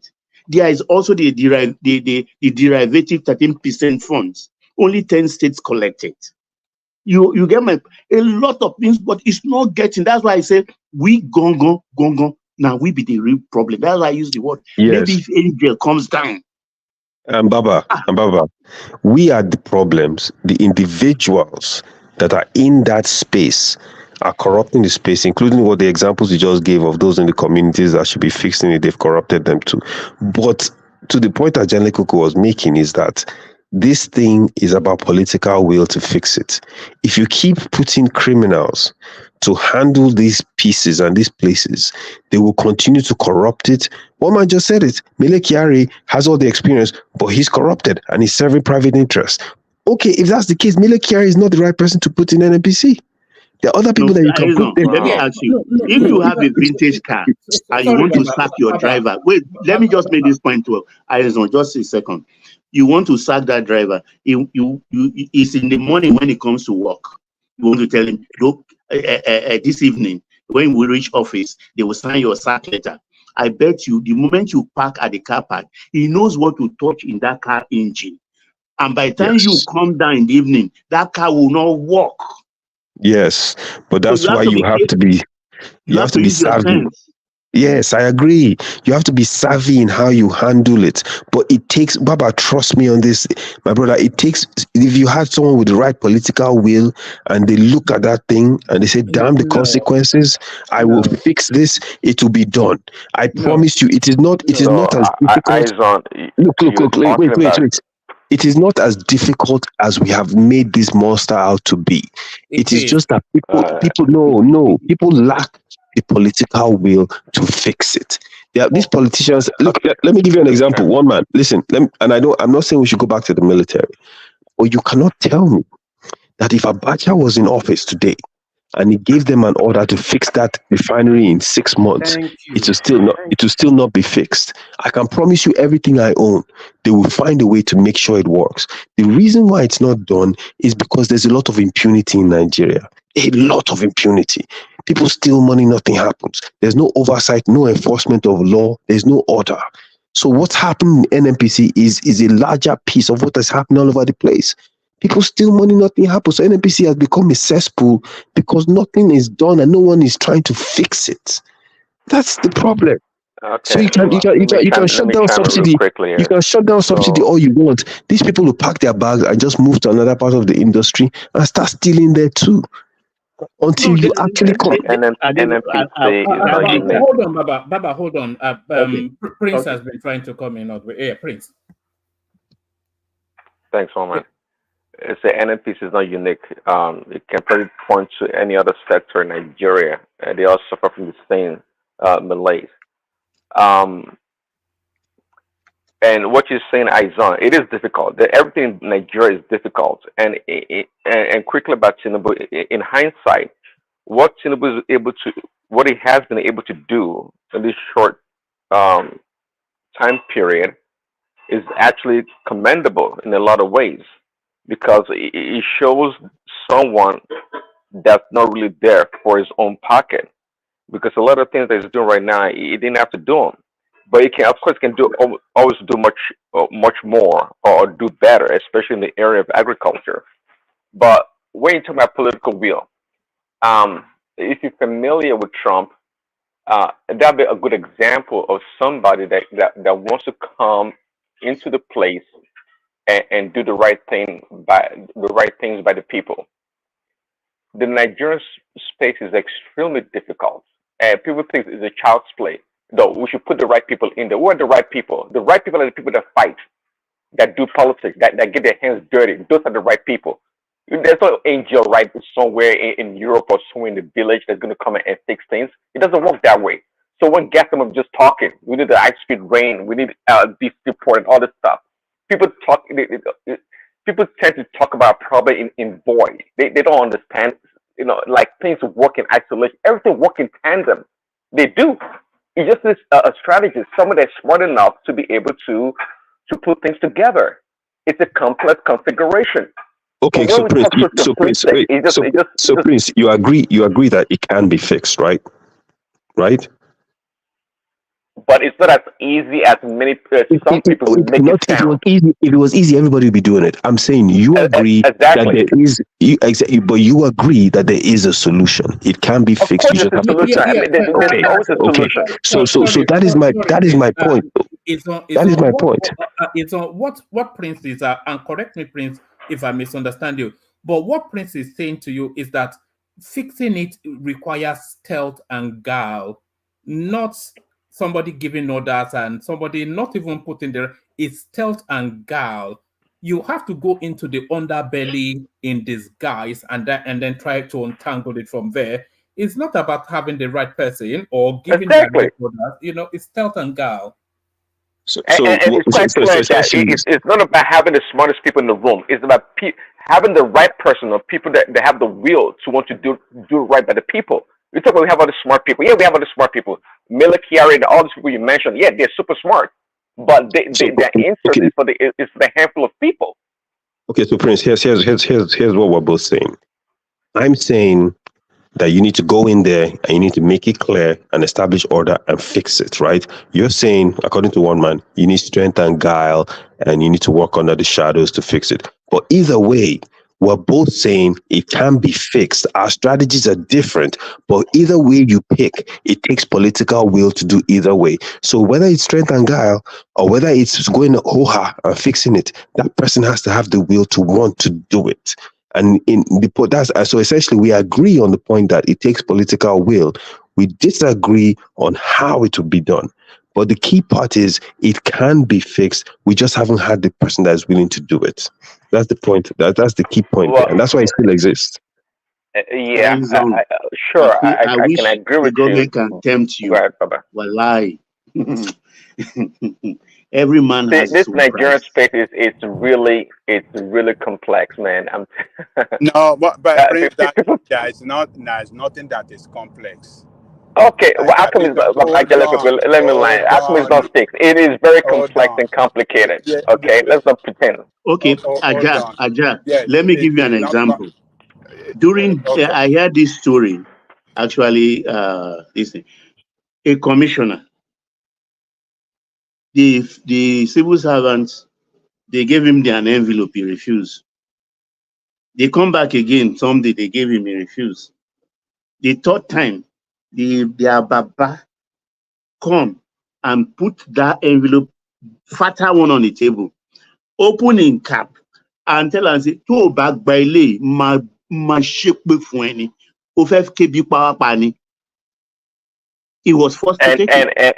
And Baba, you know, if I mention my dad's name, I think Baba, you know my dad. But let me tell you, see, even as a kid, when I didn't know anything, see, the corruption, what you just described right there, my dad pretty much suffered under it. It is, I mean, you have to play ball.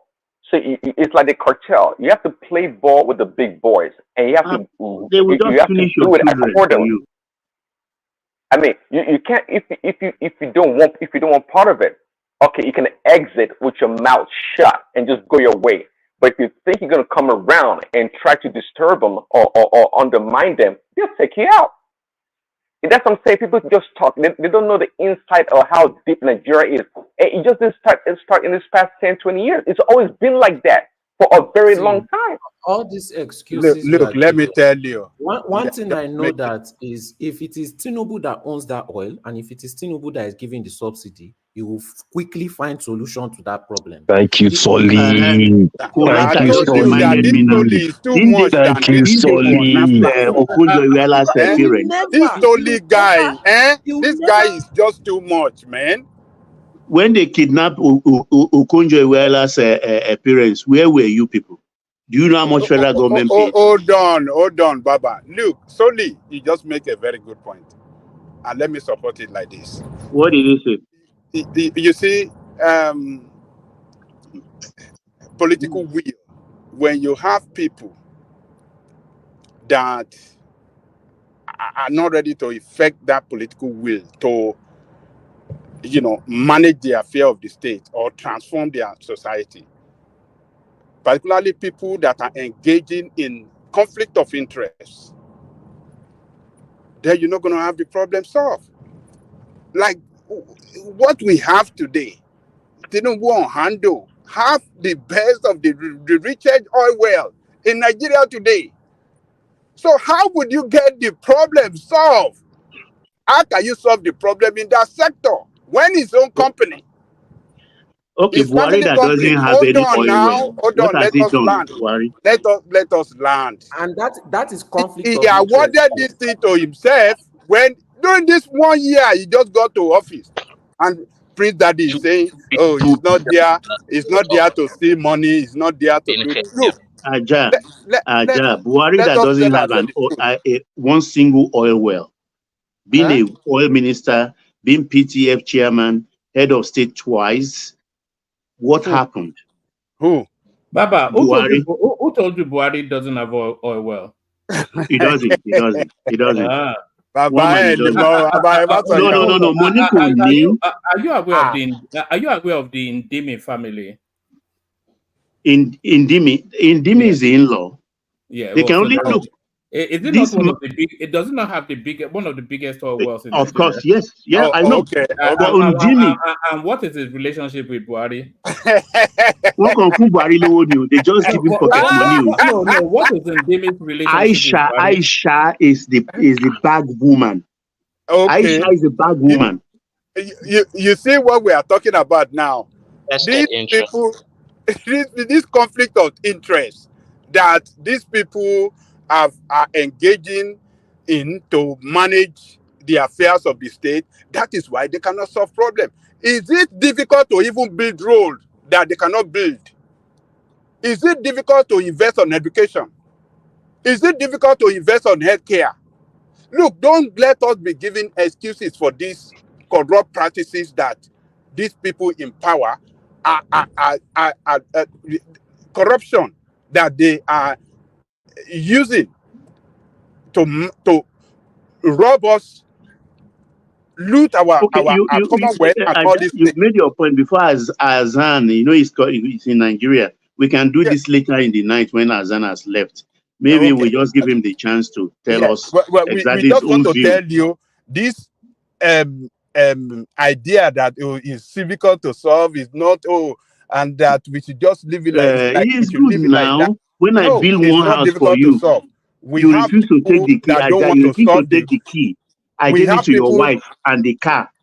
Whether we your have wife will people not that wrap don't you want and to put you solve the under bed. problem because they are benefiting from the system. They are eating fat If they from put the honey system. for your That's why. mouth, go Let and me spit it out. All right.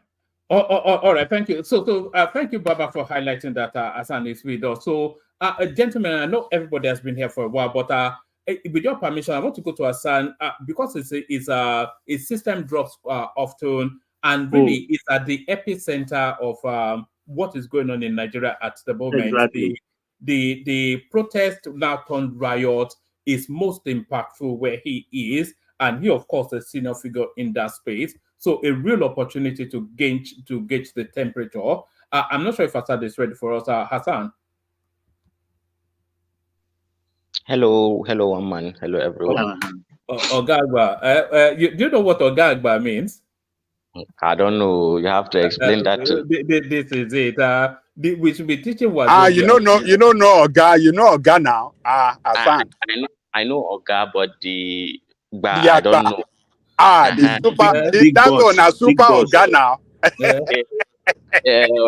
One day. Do you know what Agbabola means? Agbabola. That flavor song. Yes.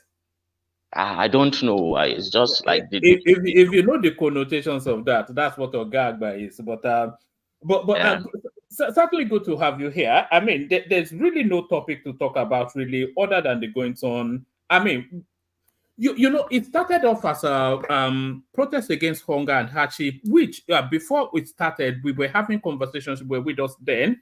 I don't think we've touched base with you since it started. So it started off as a protest against hunger and hardship, but that theme of hunger and hardship, it did not last beyond 2 hours of the protest. Very, very quickly transmuted into a riot, very, very quickly transmuted into anarchy, now quickly transmuting into Russian flags being waved all over the north, people chanting Bamiya or something at the military, which is takeover, and suddenly Bamayi, and then suddenly we're hearing things of regime change. One of the snippets we got from Kaduna State just as early as yesterday was that Tinubu should step down and Atiku take over. So what do you think this thing is transmuting into, Hassan? Yes. Hello, everyone. It's good to be here. Please apologies for all the people that are on the panel. It's already 2 a.m. in Nigeria. Every time I come on this platform, like I have to sacrifice my sleep, and of course I have work tomorrow. So it's not as if I want to get in front of you guys. I just want to get my message No, it's out allowed. No voila. Carry on. No problem, Hassan. Carry on. So you see what is happening in the north is a reckoning of what the elites have been doing for decades. Now, if you ignore your work, what you are supposed to do to your people.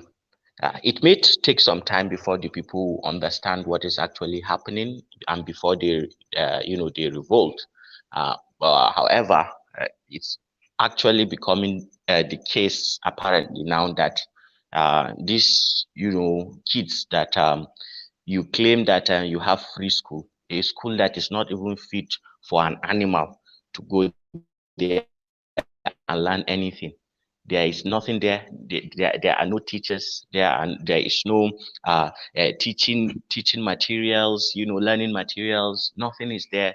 You people in the civil service steal everything off. The salaries are just, how can you be paying people 8, 9, 18,000 naira to teach you? You of course know that people will not go to schools like that. Now we have a society where there is no guarantee of anything of quality for the poor person. He is the one who is always asked to stomach, to be patient, to find a way to survive. And he has been pushed to the wall. The poor of the north. They are a lot of people, and they are beginning to reach a point where they want to be heard. If you remember when I was here and I was telling you guys that this protest is going to happen, a lot of you were doubting me, especially Baba. He was doubting me, and he was No. I said it's wool. I said it's wool. Maybe you mistake me. Okay. All right. Carry on, Hassan. Okay, so this is what is happening, and a lot of the elites are actually afraid, especially people who are holding political office. Yeah, and I think we need that. We need a healthy, we need politicians to have a healthy fear of the electorates in this country. If that is not there, then nobody takes, when people are on the table, when the stakeholders are on the table making decisions about the futures of tens of millions, of hundreds of millions of people, those people who that policy will concern directly, they are not on that table. And that is why you begin to hear excuses after excuses, is because you put people on that table who have vested interest, and they cannot see, even if they can see how, if they see a loophole where some money can be channeled to the welfare of the people, of course they want to bring a bin khizir. Of course they want to have a family, something in Malta. Of course they would not, since Buhari has done it with the Aisha and all that. Of course, when it's your turn, when it's your Emilokan, you too, you want to take from the largest. Of course, you would not think of the people and you double down. And if people talk, you say, Hassan, we were in Hassan, we were in previous conversations discussing that this protest, it started off as a protest against Ogas. We've said, which are the political puppet masters of this protest were actually using as a protest against Tinubu. But what seems to have been happening now is actually a protest against elitism. Especially, you see that profligacy of, displaying luxurious wealth. And I saw a clip earlier on today of a senator in Yobe's house being burnt. So that wasn't the plan, So it's a protest now against the elite space, like you're saying. The people have had enough. Yes. And a lot of people left, especially our elites down here. They actually jackpot. I know it's temporary, but they put their family, they left Nigeria for the meantime. I know they are going to come back when all this settles down. But I think this is a ticking time bomb. And the president really needs to sit down. I think if the president has people like you, One Man, and Baba, you are going to push him to take decisions that he is going to regret, and the country is not going to be any good for. This idea that there is no genuine sentiment of people suffering and that people should keep waiting, I don't think it's going to augur well for all of us. It is not. Especially because the president has vested interest in this thing and it has become obvious. Now everybody knows it. Okay, this is what is happening. and it doesn't look well. It doesn't sound well. It doesn't sit morally. If Buhari did it, so you should do it.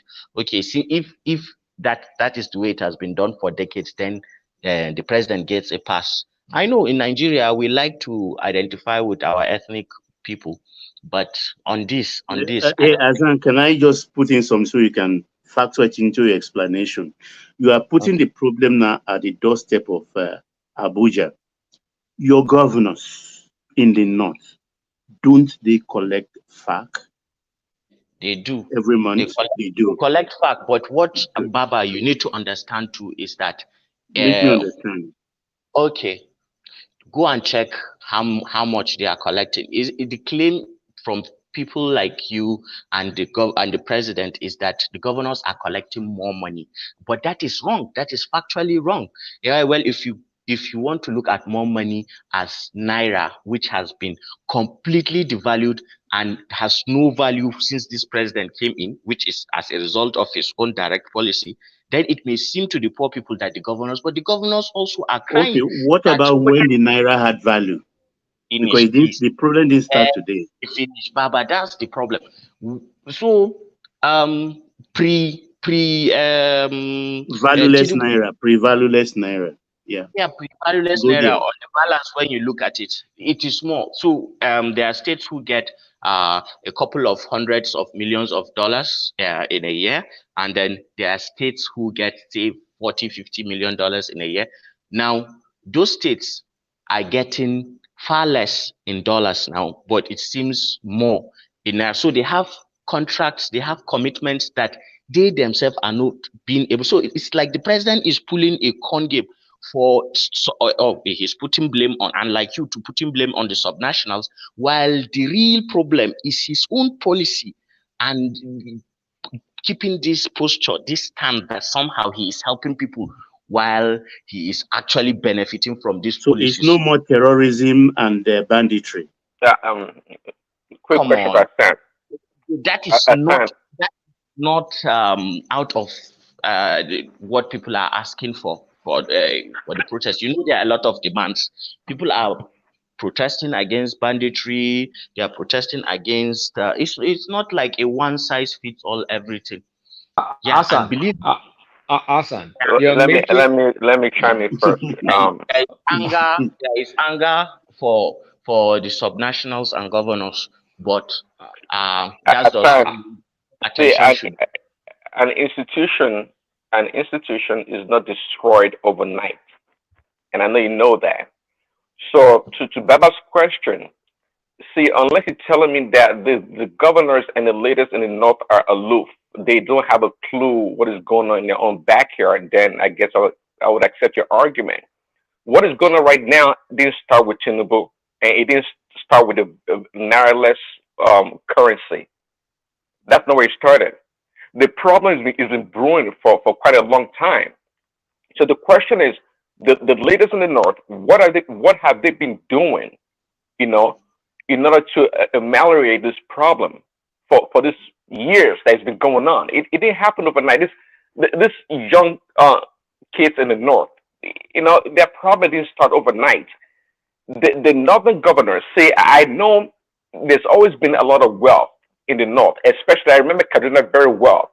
Kaduna used to be the center, what do I call it, the center of the northern states, because he had everything from the NDA to all the stuff that he had. It was a power center for a very long time. So the northern governors, you know, just like every other governor in Nigeria, they're not taking any responsibility. You think pushing it down to the subnational is not ideal, but rather it's Tinubu's policy. Perhaps so. But the problem in the north is it's somehow unique in a lot of ways to the northerners, and they're not doing anything about it. So it's a lazy way to want to point a finger at this point in time, in this, you know, last minute, to blame Tinubu for everything that is going on in the north. It is the problem. If you ask me, I have the sole problem of the northern governors for not having done anything for such a long time. Okay, I agree with you, Prince, that the North's exposure to Tinubu's policies, of course, is going to be more, you know, pronounced than the South, where people are, you know, doing a lot better. And the Almajiri thing and the unaccompanied minors, couple that. But I think why the governors have not been able to have any impact, trying to ameliorate what is happening, is that on their level, um, let me not sound as if I'm giving excuses, but they are also afraid. They are also afraid. They are afraid that the traditional, institutions that they have primarily used to control the the populace is slipping out of their hands. They cannot use they have bastardized the uh, traditional rulers, and they have uh, and then the general populace is not like ready to listen to religious leaders at this moment, because it seems as if You are it, shifting. Oh, you are shifting, Azan. it Stay seems on the as governor and their responsibility. okay, it seems as if they are also in the political class, they are in the same economic or social class, so it's a class kind of struggle, and not necessarily looking at it at a subnational level.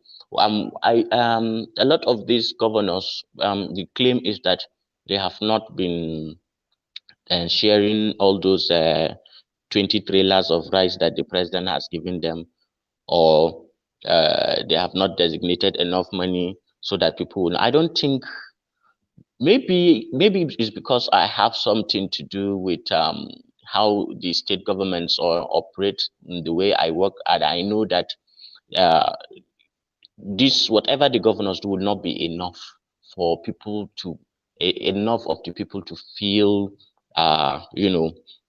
less pain from these harsh economic policies of the federal government.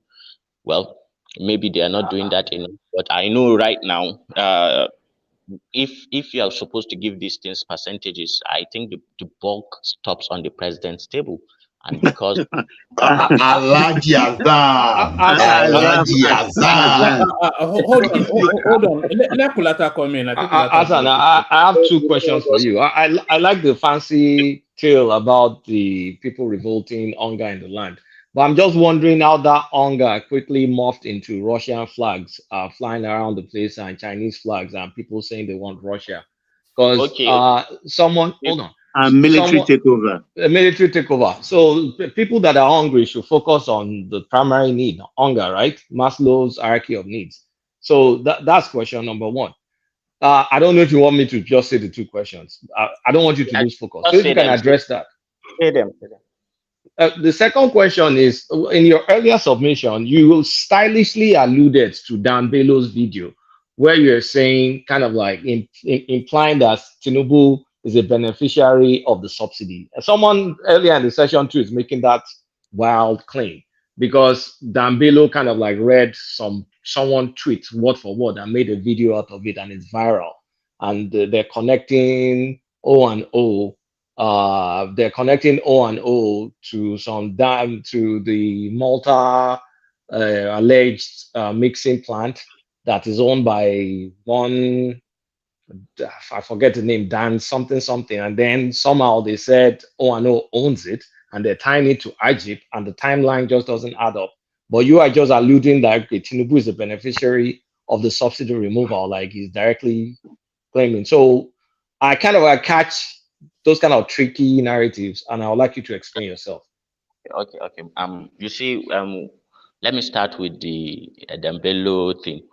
I've seen Dembello's what is he doing? Is it parody or comedy or whatever it is? I've seen it. That's not what I'm getting at. But you yourself, I don't know when, but some weeks, a week or so back, we're talking about the data that was coming from StatsSense, and how a certain company did do business during Buhari's era, but then that business waned, and somehow after Tinubu came into power, they are doing $2 billion worth of importing PMS into this country. And this, I've been hearing this argument, especially you, Kulata. You seem to come and say, subsidy is gone, subsidy is gone. But you know, and I know that the government is still paying subsidy, but it's an off NNPC, kind of NNPC is way. still paying subsidies, not on the government's books. Who is the driver of NNPC? Who is actually pulling the shots? And why do we like to deceive ourselves now and be speaking big grammar? No, it's a question of arithmetic. It's not big grammar.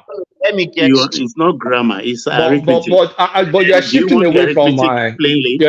you're shifting away from my question. You alluded that Tinubu is benefiting. Whether I talked about Malta doesn't mean here nor there. It's the same thing. I went back to look at the data and I realized that hold on. I went back to look at the data and I realized that the number one refinery that we get stuff from is Belgium, followed by India, and that grew under Buhari. So should I now magically say that Buhari has stakes claim in the Indian refinery and the Belgian refinery because they're the number one and the number two, and they all started from close to zero to those top billions of dollars? Should I now automatically, like you did, say that Buhari must have been benefiting from refining in India and Belgium? So I question you. Why are you tying, or what's your evidence or proof tying Tinubu to Malta refinery? Okay. Hold on. I have the evidence here.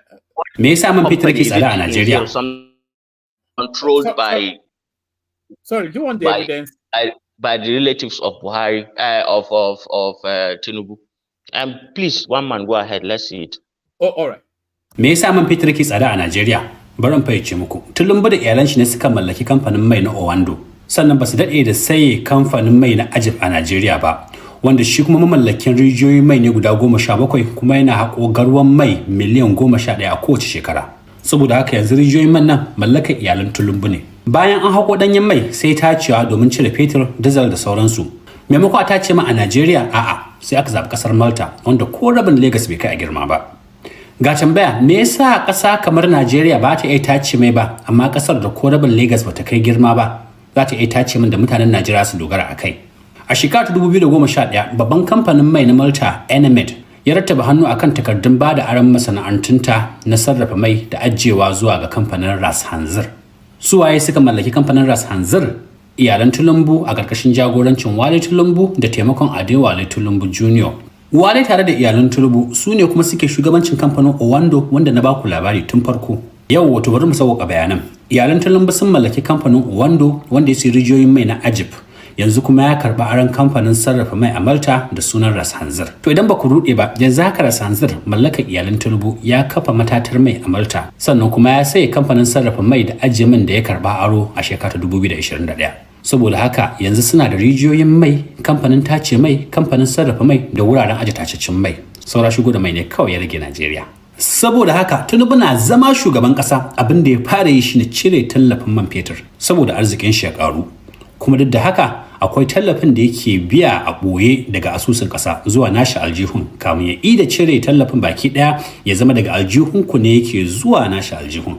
Ya haƙo, ya sayar da kanshi, ya kai Malta, ya sarrafa, sannan ya dawo kuma ya sayar muku.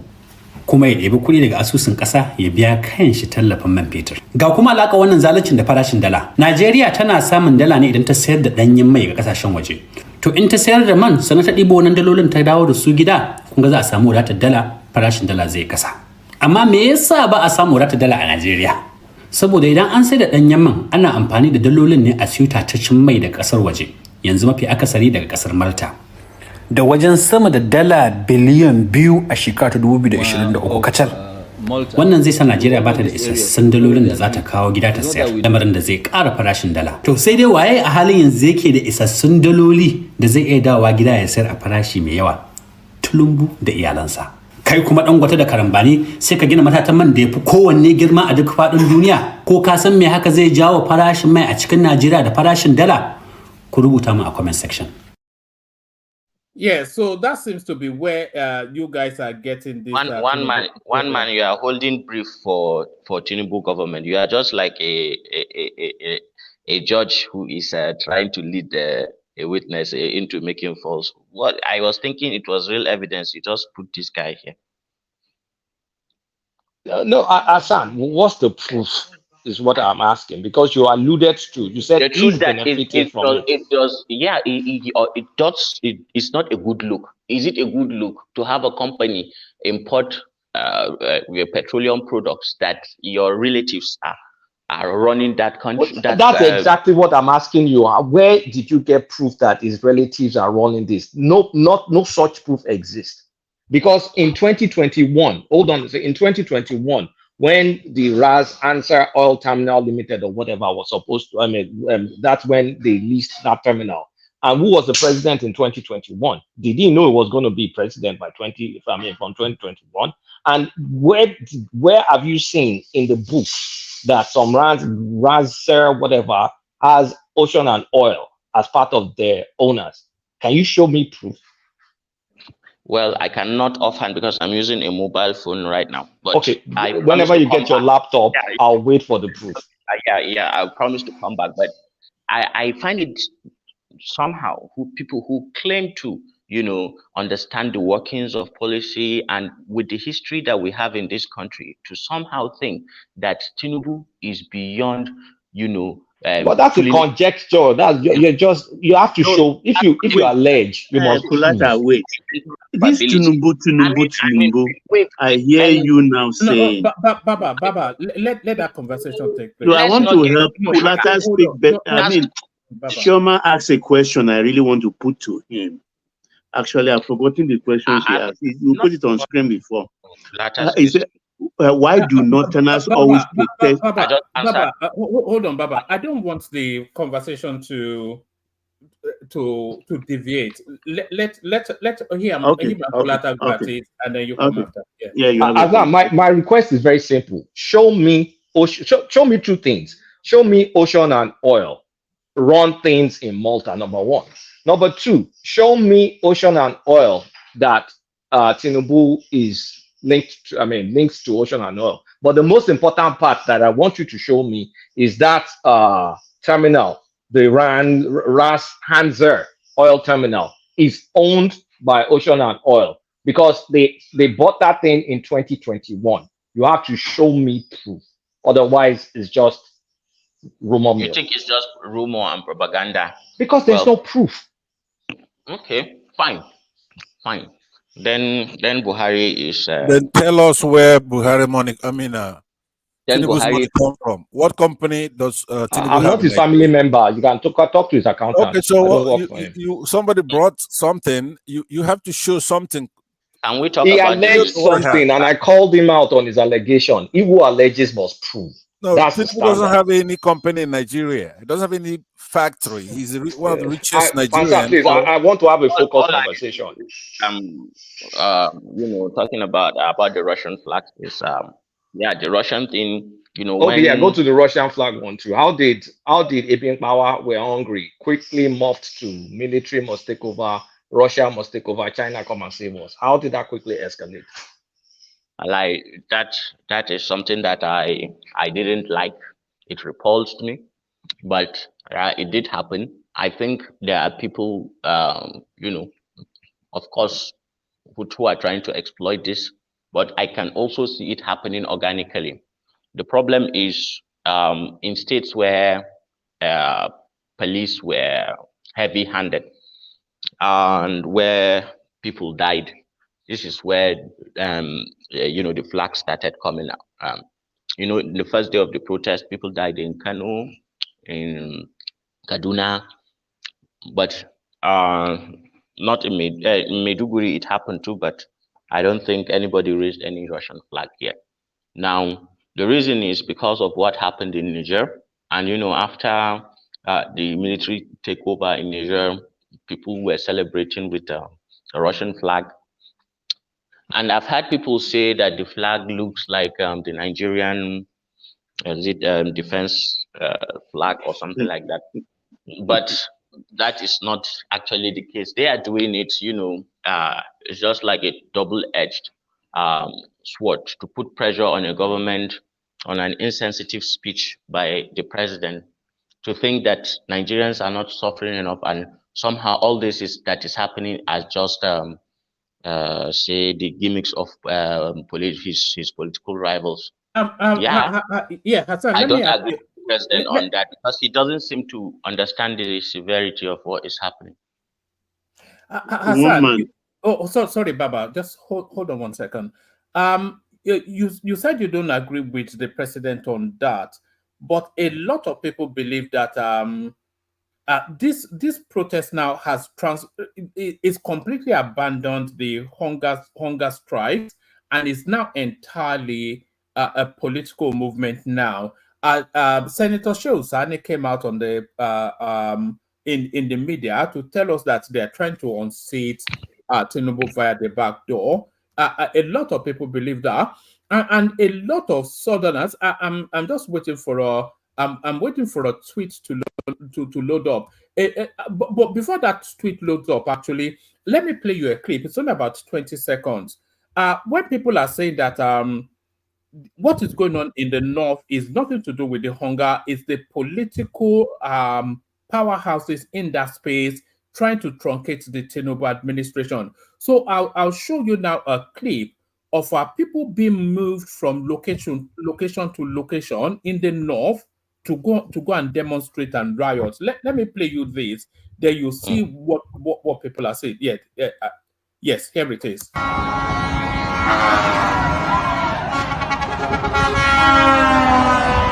Con the protest.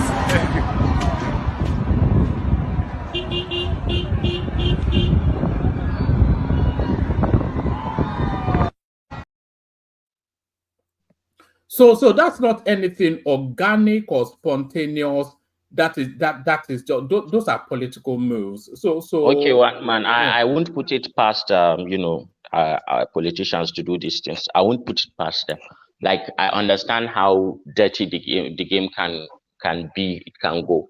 I understand that. I don't want to be so carried away with accusing political rivals that I make a jest of the real reasons why people, because when I come on this platform, I seem to get the sense that you guys don't even believe that people are hungry.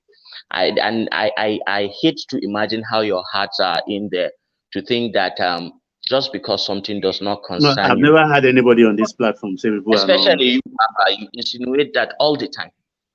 No, Azan, to be sincere, No. we know You are not listening. we know that people are hungry, but you know the problem is the problem didn't just start last year. So it was we even had a problem that, okay, look at it this way: banditry, terrorism, and that people could not even move easily. And that was not a good time for people to protest.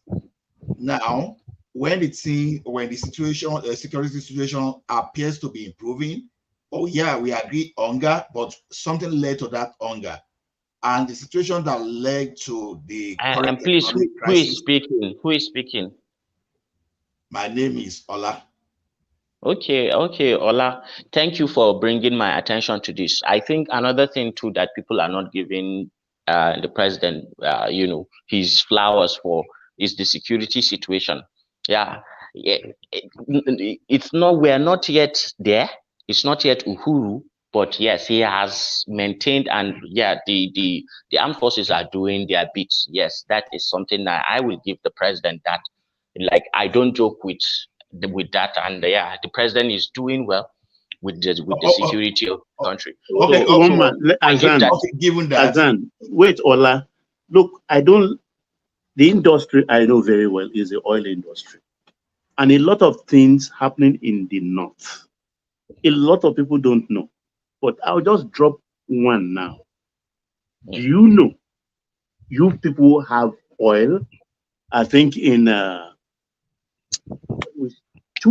Chad Basin, the Nigerian side, and I think in Nasarawa also. And those wells you have, it took the contribution of NMPC since the 80s for the exploration. Now that they have it, where are they taking that crude oil to? To Chad Republic to refine. You see, a lot of things happen in that north. It's just like when I say north, people I think. know a time, say like Mm. 8 9 years ago, where they were prospecting in the Lake Chad Basin, and a lot of NNPC staffs and some Chinese, I think they are contractors, even lost their lives. I don't think that oil is being, explored in enough commercial quantity to make any Oh, any. it doesn't make any. No, I'm just dropping some nugget because I know Yeah, but when yes, it comes to the things that is there going is on a there, even reserve. the Yeah. Kaduna refinery, carry on anyway, so that other people can Hassan, I guess, look, hold on, sorry, Olajuwon. Hold on, Ola. Yes, sorry, Ola. Hassan, let me put it this way. Like, I've listened to you. You came here, you talked about hunger. You acknowledge now that you acknowledge, I mean, I don't think you could give a very good excuse for how that hunger turned into Russia must take over, military must take over, and also being able to explain the boss, I mean, the lorry loads. And also, one man probably didn't add this, someone like Atiku's kid, that commissioner in Adamawa State trying to foment protest in Lagos. So the low tolerance for protest, especially when a southern president is there. I talked about that yesterday. We need to speak to it because if Buhari was still the president and he made this policy, because actually it was under this government that subsidy got removed. Tinubu was just the one that went to blot it out in June. If you could have waited till July, it would have still been removed. If Buhari was still the president, I want to wager and say there will be no such protest. That this protest is due to a lot, especially Northwest. I'm going to call names out, especially Northwest would like to renegotiate terms of power with this government. And it's difficult or it's unusual for this guy to be there without the direct contribution or using monetary powers from the Northwest. He paid for himself in with his own power block. And this is an attempt to negotiate. It first started with fomenting insecurity. All of a sudden, we've not had suicide bombings before. I hope YouTube doesn't flag this. It started happening all of a sudden. That probably didn't go anywhere. And then it turns to using this Kenyan opportunity. So talk to that. Okay. As it concerns the Northwest, I think yes, there are real issues regarding power brokerage and how the president, is running his government. I don't think that they've thought well if they think giving flags and insinuating but if there is anything, it's because these people feel that they give significant number of votes to the president, and that is why they feel like they've been left out. And if that is the case, well, that's their thing. But what a wrong way to express that, with the potential of speaking to say having a coup, or supporting the Russians or whatever it is, or asking the military to come back. That is wrong. That is wrong. However, what started it, I don't think it's those people per se. There is a real concern. Let's not forget that even if we say the politicians should carry some blame, yeah, I could give them say 40-45%, but I would give the government's lack of a shock absorber, lack of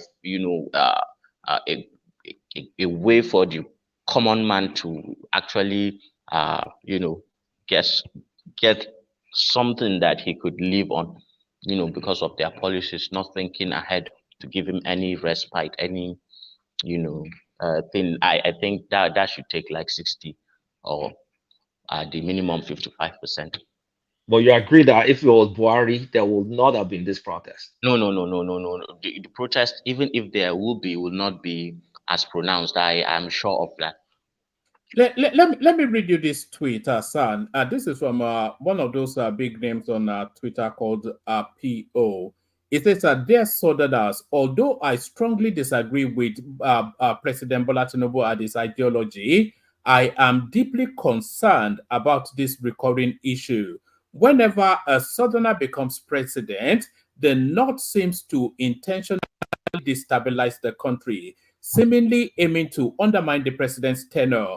It is worrying considering the North's tolerance for Buhari. And then it goes on.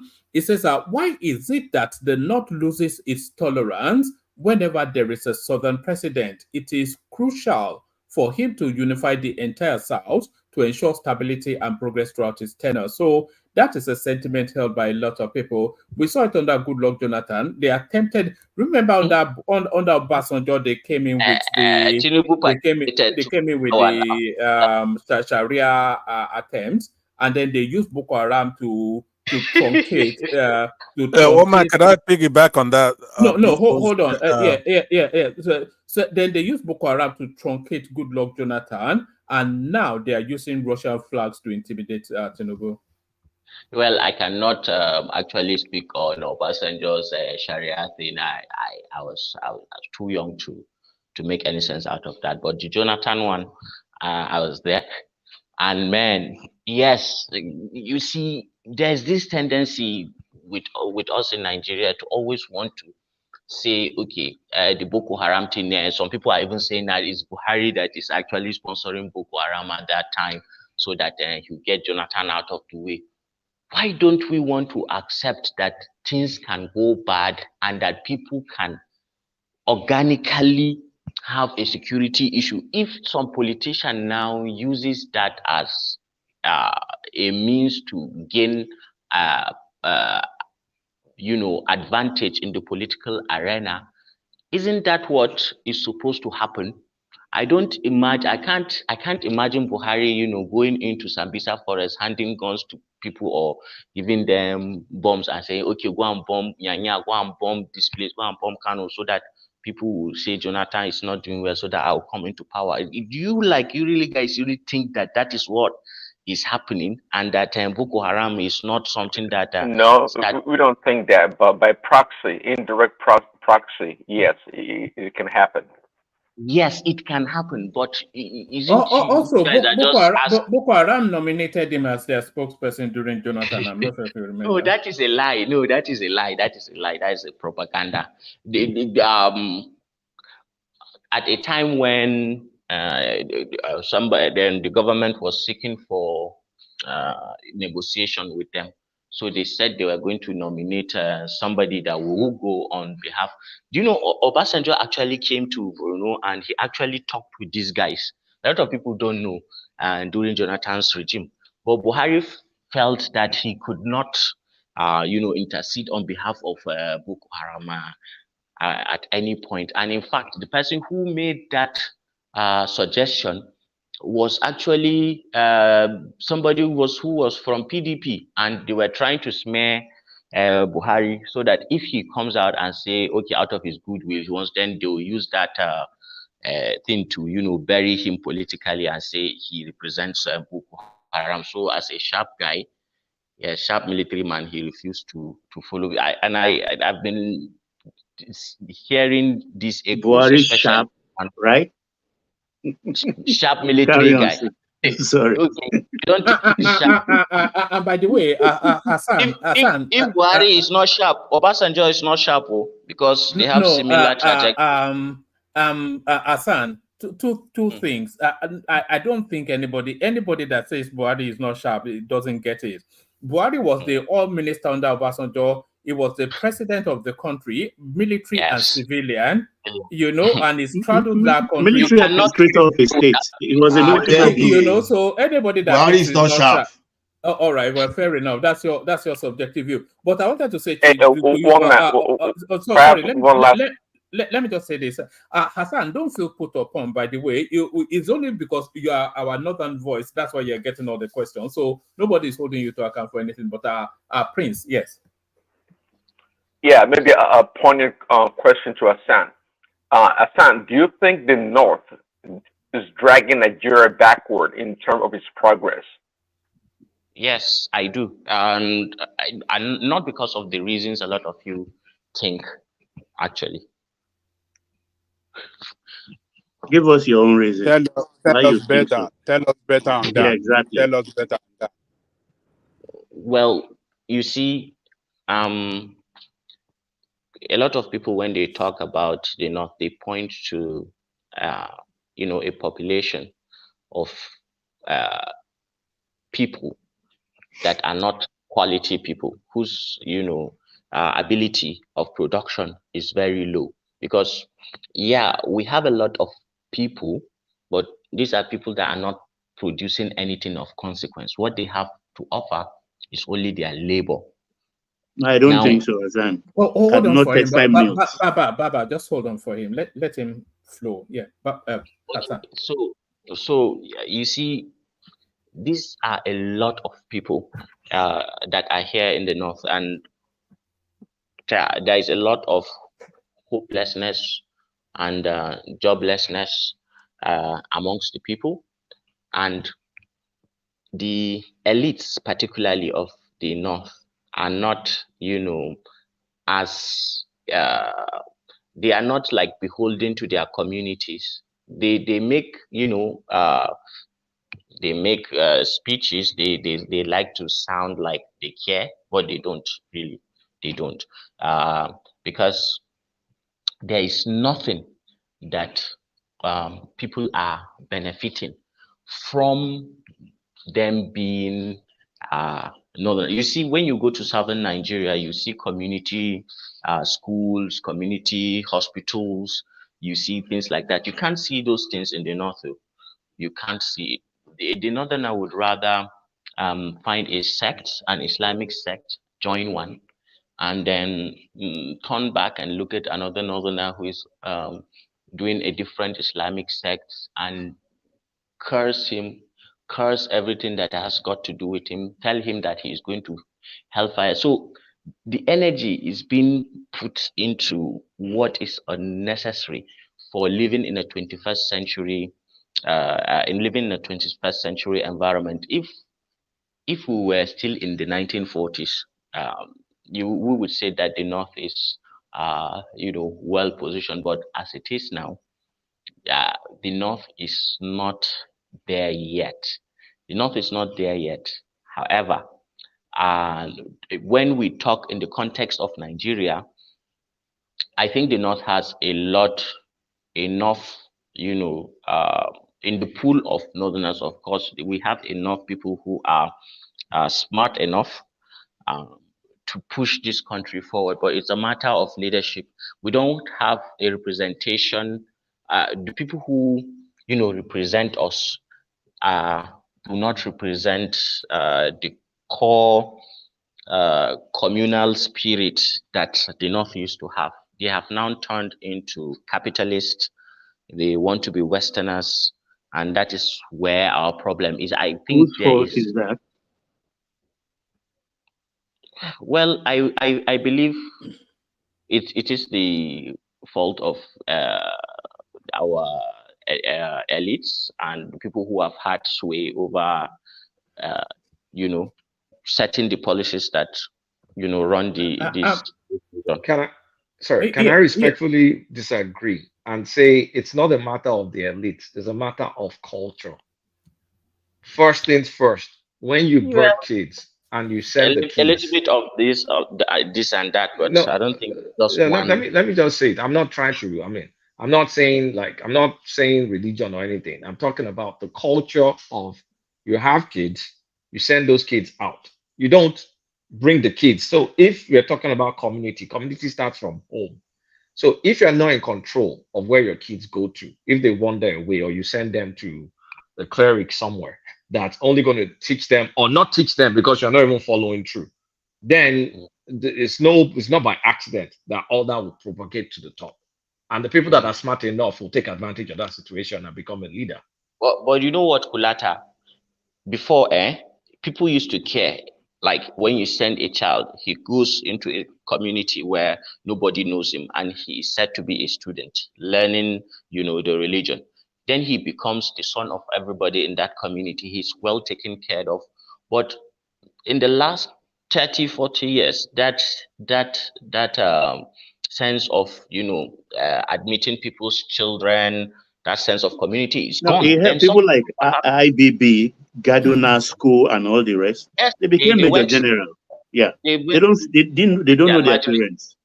Yes, of course, but you see, now nobody helps a child outside because what you are dealing with in your own home, like, is enough burden on you.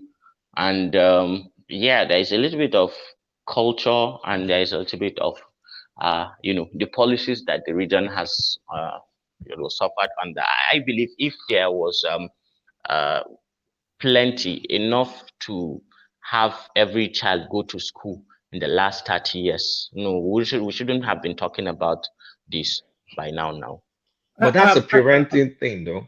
Sorry, one more. Sorry. Sorry, Atan. Let me ask you this. Do you think there's too wide a chasm between and there are chasms in both of the divide, by the way, the north and south. So they're pecuniary chasms. But in terms of the north-south divide, do you think there's too wide a chasm in terms of ideological views and world views? Do you think? Because when the Southerners think and talk about the Northerners, they think and talk about them. Even our conversation now is a lot more refined than even uneducated conversations about the North, and I suspect the other way around as well. Do you think the chasm is too wide between the North and the South? Do you understand what I mean? Yeah, I don't understand what you mean. I don't think that it is too wide. I think we are seeing, the fracture now of the extremes of these arguments because we are going through economic turmoil. And when countries go through economic turmoil, that's when the fault lines, are, pronounced, and now people see them. But on normal occasions, when everything is going fine, we seem to find the things that unite us. And then when things are not going fine, we seem to find the things that Yeah, divide us. Hassan, Now, I don't know whether you started with us when I went back in time and talked about the foundation, about Sadauno and the rest. That let me, you guys, you I, wanted I, I, to you wanted to progress at your own pace, but we, the Southerners, were in a hurry and promise you heaven and earth to the extent that we have to fashion our own affirmative action. You understand, by introducing the quota system, just to make sure that everything is okay. And I think let that let me lure you finish. into false One man. security somehow. What do you think about that? Because we've had quota doctors, quota pilots, quota major generals. I think there is actually, a difference in the philosophy that the average northerner uses to live his life than the southerner. Yeah, that is there is no, you cannot say that that does not exist. The average northerner lives his life in a minimalist kind of way, and he tries as much as possible just to take what he needs, like the southerner of old. Just take what you need. Don't be too flamboyant. Don't try to oppress your neighbor. Be humble about life. Talk about God more. If if if the South were to be a little bit, more, say, religious, I think the North would have uh, the overlapping, the overlaps that the North has with the South is around that religious space, and that is why the North always, sways towards the Southwest more because, of the religious, so you all understand what I mean. And Yeah, well, sorry, yeah, Hassan, yes, probably going to be my last question. okay, let me I just tend, finish. okay, finish. So Yeah. I think the divide is not as huge as people think. I think when, like, things just stabilize, if those Almajiris get food for 1 month, then all this thing will die down. So it's not as pronounced. It's not as, yeah, one man seems to think that there is too much chasm, too much divide. I don't think so. Thank you, Okay. Azan. You really struggled today, though. Yeah, I know, because everybody is just waiting for. You guys Okay, just they wait for Hassan since come the bombard down. So, Asan, I really don't think the divide is that huge from the way one man spoke. I think bad things are just more pronounced up north. There's poverty in the south. There's out of school children. I was reading statistics from StatiSense too. All regions have it, but you just have more of it. And I want to think the northern problem is a rural problem. I don't think is an elite. It's not an urban elite problem because you don't see an educated northerner that doesn't know the whereabouts of his kids and send his kids in Yeah, to that's true. That's true. where That's you true. don't see them. Because I have some friends that are from the north, even though you can call them Abuja northerners, they're just like me. So my question is, from this experience now, however it's going like a multi-headed hydra, are there going to be some lessons learned from this whole protesting? Is there going to be some like I hope so. inward thinking, like maybe we need, because first things It has first. started, it has started now. Haven't you heard what my governor did? And Governor Zulum has actually announced that he's going to take a measure against unaccompanied children, and he's talking to that Almajiri space. Nobody has had the courage to confront it. I don't know whether he has the political will to go through with it, but if he does, then that is a good thing. I think Kano tried before and Kaduna tried before, but I don't count. See, I feel this is a cultural But thing, Zulu is especially just talking about only in the capital city, not in Yes, the everywhere. not in the villages. Capital cities. So what is it doing? You govern the whole state. Why can't you effect it all over the state? Why only in the capital city? Well, because they're coming from the rural areas now, Baba Yeah, Jaliko. it will be more concentrated in the capital city. Okay, let him start from there. Maybe all over. I think the main thing is I don't think we can legislate culture. So how can maybe the religious leaders or the leaders in the north see this as a problem and try and change things rather than trying to take advantage of this situation? Because honestly speaking, like, I mean, who has been using cannon fodder? I think it's one man. A lot of these kids are used as cannon fodder for voting, for protests, for all this stuff. But now it's kind of like backfiring. So how does this change? Because you may not be able to legislate culture. You may not, but you have to do something. I mean, this is serious. You know, it is true that the bandits, your Boko Harams, you know, they come from this pool of these kids. No, it's established. We know that. Okay. And the reason why they have not done anything is that the bulk of the attacks of Boko Haram are on the rural poor. The bulk of the attacks of the bandits are on the rural poor.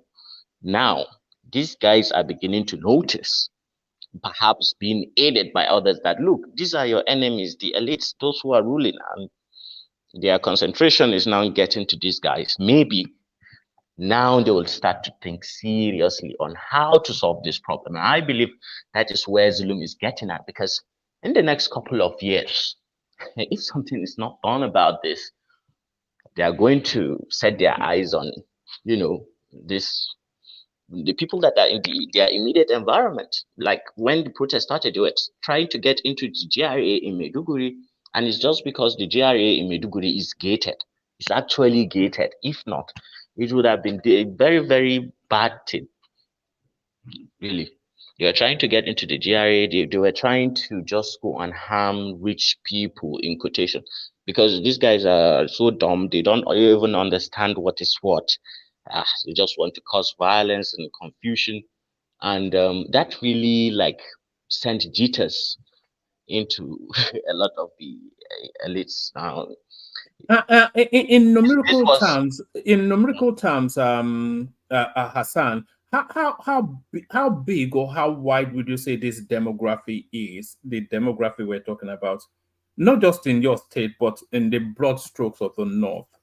In numerical terms, how wide would you guess? Okay, let me guess. I would say that a significant portion of and don't get me wrong, it's not as if these guys who go through the Almajiri systems all turn out to be bad people. No. No, the There ones are that turn out to be bad. Are we talking about 10, 15 million people, 20? no, I don't think it's up to that. I think probably 5 million, 5, 6, 5, 6, 7 should be right about there. That, yes. Because That can be budgeted for then, because I'm thinking if they want to handle it, they have to budget for it. And if they were going to budget for it, they have to know the size of the demo. If it's a 5, 6 One million man, people, Jonathan tried. no, we know. Jonathan tried. We know. Hold on, Baba. We know that Jonathan built their Almajiri schools and all that, but it's a situation that still subsists. So, what would you say the solution is? Is it to send them to the farms, or what is it, Hassan? I wish I have a magic bullet for this issue, but left to me, if I were to have power and I could you see, we are not the only Muslims on this green earth, and we have to. The whole thing about progress is when you try ideas that are no longer functioning for that time. My whole problem with Boko Haram, you see, is because they were trying to force us to live like we were in 7th century Arabia when they reared their head here in Borno. That is my whole. I cannot be living in the 21st century and then you expect me to just imagine that I'm in 7th century Arabia and then I should carry that as my way of living my life. No, it will not happen now. Now, the problem with the North is we seem to have been stuck like we're in the late 1800s or in the early 20th century. Meanwhile, we're in the 21st century and we have to adapt to this. Now, the voices of this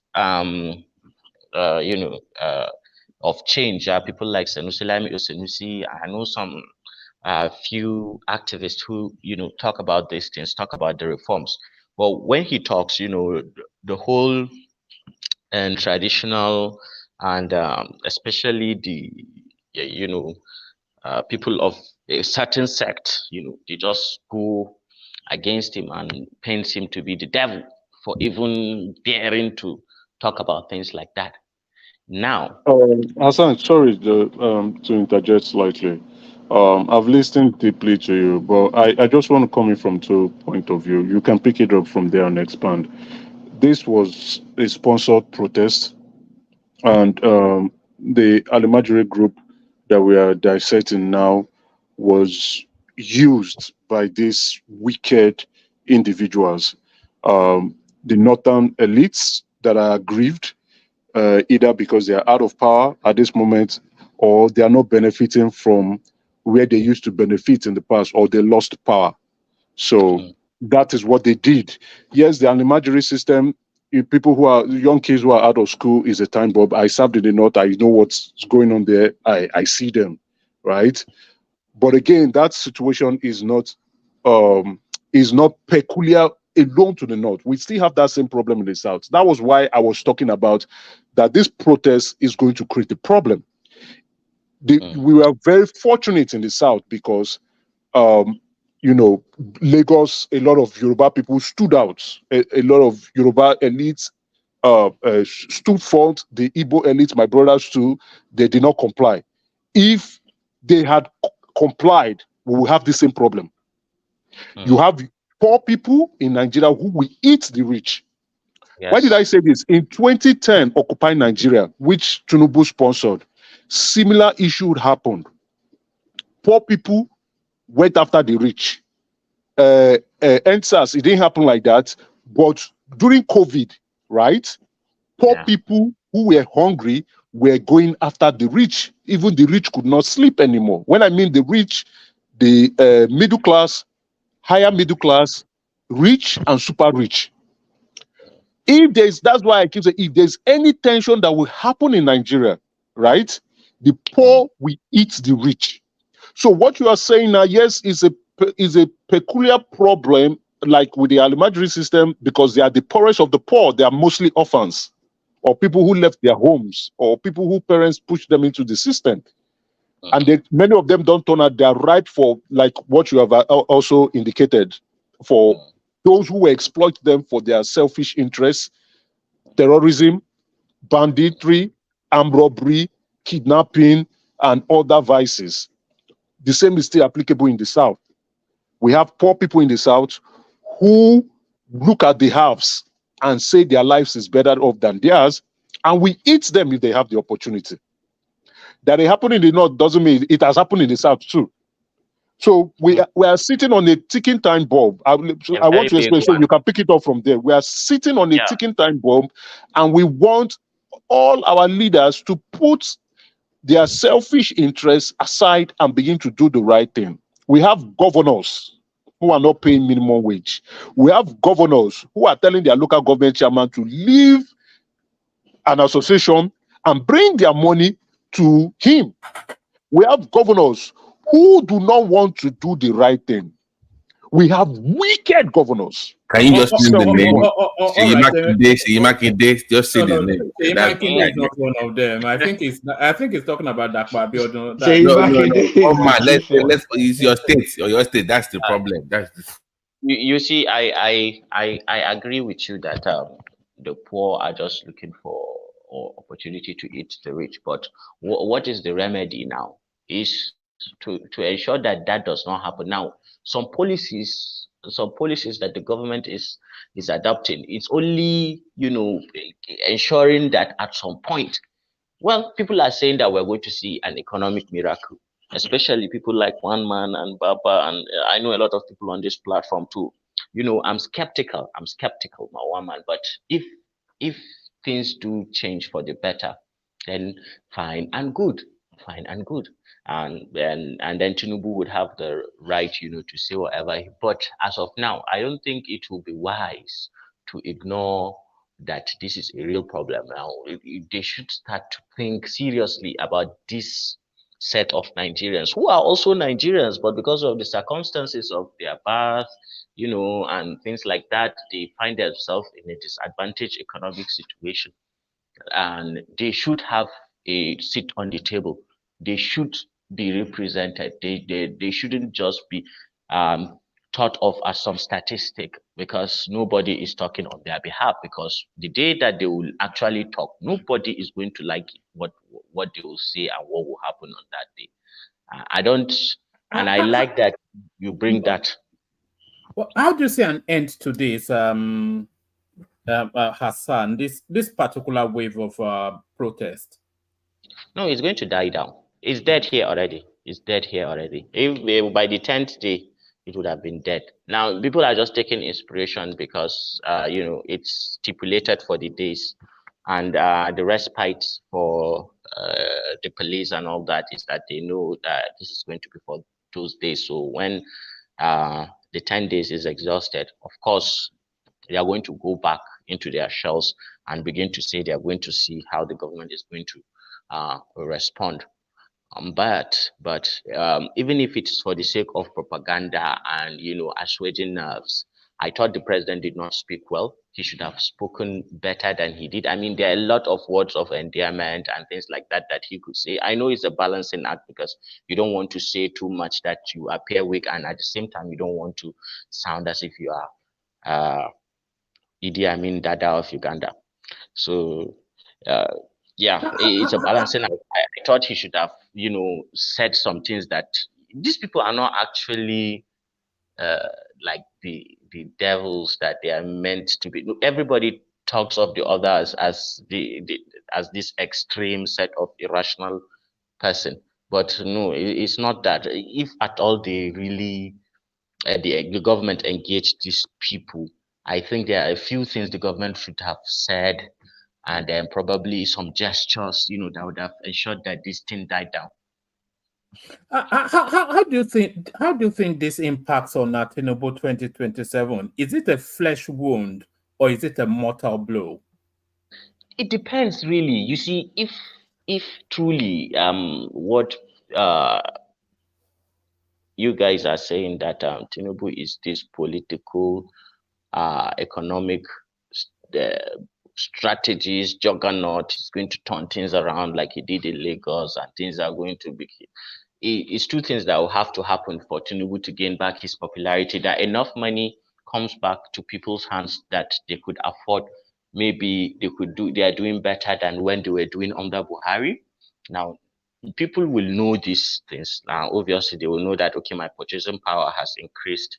It doesn't really matter what the minimum wage or whatever is. When the Naira begins to do well, I mean, that's good enough for the president to have something to, because at that point, the people will not want to rock the boat, so that they can, that should continue. However, if by some unknown or whatever happens that he could not turn this around by 2027, I don't know how the politicians, because they are going to have because the governors that will come to speak to people on his behalf, they are going to have a really tough job to do. Even those imams too, they are going to have really tough jobs to do, because they are the ones who come back and speak to people on his behalf. Now he has to give them something. He has to. All right. In terms of winners and losers, who do you think the winners are in it? Because actually, I'll ask you two questions. Do you think the timing, in terms of the timing of this protest, nobody wanted the protest at all, at least not the form that is taken. But in terms of the timing of it, do you think the timing advantages Tinubu? Because it gives him, yes, of course. So the timing advantage is Tinubu. So let me now take it to the second question. In terms of winners and losers, who do you think the winners and losers are in this protest that's just happened now? Being and gone. I think it's kind of well, I don't think the government won anything apart from the posturing, but I think right now, there are so many overlapping people behind these things. I know there are people who are looking for Biafra. I know people who are looking for Odudua. I know there are people who, maybe foreign agents, whatever. A lot of, actual destabilizing factors that were in the undercurrents of what is happening. After all that, I'm just saying that it's good to. Unfortunately, it did not go for the protesters, without the violence. What happened in Jos was what I wished would have happened everywhere else, so that at least the government understands that yes, the people have the ability to organize and protest, the right way. But since that is not the case, the government should not take this as they have won. No, they haven't. Even though they can come on TV. Is there an argument to say that the government has won? Because if we remove the people and go and just stay within the politics, in terms of that sort of Showore Peter Obi sort of politics, would you say that sort of politics has been enhanced or diminished by this protest? Because yes, well done. Because their greatest potency is being able to leverage the people. So the people have been levered now, and it's been somewhat spicy, but it's not really anything that's not been managed. So I think they've been diminished. But in terms of Atiku Abubakar, do you is it a marginal win for him? Is it diminished somewhat? How does it slot into the outcomes of this? Well, for Atiku, I think he doesn't really care what happens. Right now, advantage him. Like, he will be wishing and betting that Tinubu does not recover the economics of Nigeria, because that is what will play to his advantage. Ordinarily, Northerners do not trust Atiku that much, because of his history. Now, and that was why they were willing to choose Tinubu over him. Now, he will be relying that Tinubu fails economically, so that he will have, if he intends to come out massive, because there are indications that he may not be contesting in 2027 even at all. What would you say to somebody who says to you that Did this protest actually guarantees Tinubu a landslide in 2027? No, I would say that is too optimistic now because yeah, he has not yet delivered the goods now. We have not yet seen it. Let's see it first because as it is right now, people will want to see, okay, this guy, they said he did wonders in Lagos, he did that, but since he became Nigeria's president, he suffer. We have not seen anything. But do something so that people will see that, yes, this has changed. Not that I've given your governors 200 billion, I've given your governors 5, I've given your governors trailers of rice. No, that will not help the president too. Because these governors, at the end of the day, if he doesn't deliver, they will abandon him. They will try to just survive themselves by trying to, but he should do his own thing and ensure that the people on the street feel his impact. Because as it is now, everybody is just fooling the bulala. He's giving everybody bulala. Hassan, do you think things will improve with the local government judgment that they will be getting money directly and they may impact the people's lives? But the governors are actually against. I don't trust these governors. They are meeting right now about this thing. They are trying to find loopholes. The whole 36 state governors, they are trying. No PDP, no APC, no Labour. All of them are trying to find a way to go around this money. That battle is not yet No, won. they've already filed a suit at the Supreme Court. That's the NGF. They said the federal government is cheating them up to 40% that's supposed to accrue to them more. They did their arithmetic. So they want more money for doing nothing. They're not well, those governors. They are not well. No, they are so used to, But let's just take the judgment for what it is. Do you think that will help more rather than going through the government? If it does happen, I was talking to somebody who is a distant relative, and he lives in the local government. He's a staff of the local government for like I think it's 22 years or something like that, and he was telling me that if truly the monies come to the local government and importantly, and the governors did not find some loophole to ensure that that money goes back to their hands, whether directly or indirectly, by hook or by crook, that what will happen is that the amount of people that would actually go to the farms, that will actually have that, the amount of money that will go around in the local governments, that will feed directly, because the only thing that people in those local governments know how to do and do well is rearing of animals and growing food. That's the only thing that they know and know how to do well. So if they get extra money down there like that, say, and the local government chairman starts, say, a road project that is direct labor. Now people in that local government will work for that money. So the young men in that local government say, after the project is done, say somebody gets 200,000 naira, somebody gets 500,000 naira from the project. He's taking that money to the farm, or he's going to go and rear some animals. Now, if majority of them have money to put back in the farms, that will mean that the volume of food that is being grown. If you come to the north, we're not using our land for anything. If you go to these local governments, the amount of people that are saying that are farming massive, we're not. I don't think we are farming at even 10-15% capacity of the land we have. So it's going to have a positive, because these monies are just arrested in with the state governors normally, and the governors usually have a cycle of maybe 5, 10, 15 people.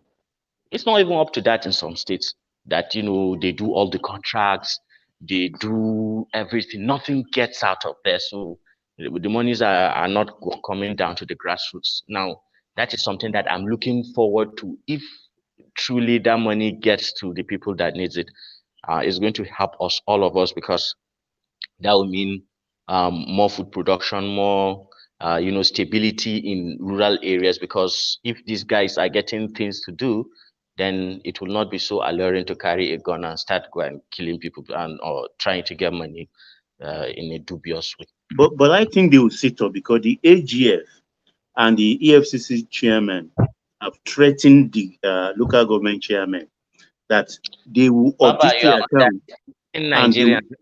they will arrest them. That they said defraud your local government and go to jail. The AGF has said it repeatedly because they will target them. If they like, they give you the money, go and carry it and give it back to your governor. By the Yes, time they they have to catch you in, examples of like some significant number of them. That's the only way. If they don't make examples of those who take this money, and they have to do it fast so that the others will see, they will not take them seriously. Hassan, let me ask you one last winner or loser question, and then I'll bail out hand over to Mike. In terms of the people, have they won or have they lost as a result of this protest? Do you think the people have been the winners of this? Yes, the people have won because I think now the government will sit up. I think so, and I believe that by not sitting up, then the government is sealing its fate for 2027. So the people have won. There are echoes right now in some parts of the north that when this protest is over, they want to start recalling senators and House of Representative members who are not doing what they are supposed to do back in the house. You know, you can actually do a recall. So they want to engage INEC and its processes. So there are a lot of things that are happening that people are beginning to become more politically conscious and aware and are beginning to understand the kind of powers that they have within a democratic system. I mean, the application of these things is still crude, and the reason why everything went south down here in the north is because this protest was kind of leaderless. But I think what will happen next, people would have learned that if you want to engage the democratic process effectively, you need to be more organized, have a leader, have realistic goals that can be met, and that way you can actually achieve something tangible. And I think we're moving in that direction now. In that sense, I think the people have won something. On the other hand, maybe somebody can make the arguments on how the government wins in this, but they have won by dousing detention, but not like winning because this is Yes, just like but without conceding anything. That's the thing. So that's the other half of that. They doused the tension and they did not concede anything. So I'd say it's a win for the government. And the people can threaten protest again because because it's a blunted tool now. Not in the near future. It will take them 2 years to recover. At least not in this term, not in this tenure. Yeah. I agree. That's true. Oh, so finally, I've answered these questions. Why I can take my leave too. You've done well, Hassan. I appreciate your honesty. Come back. Thank you. Yeah, come back, please. Don't feel put upon. I hope you didn't feel put upon. People always get No. It's good. We had an honest conversation. I enjoyed it because we need to tell ourselves the truth. Without I enjoyed it. All right, I'm guys. happy. See you next time. I have to go. All right, all right, Hassan. Thank you. Sleep Hassan. well. Thank you, Hassan. So that was Hassan. Hassan bails out, as do I. Hand over to Mike. Mike, Ajane Koko up next.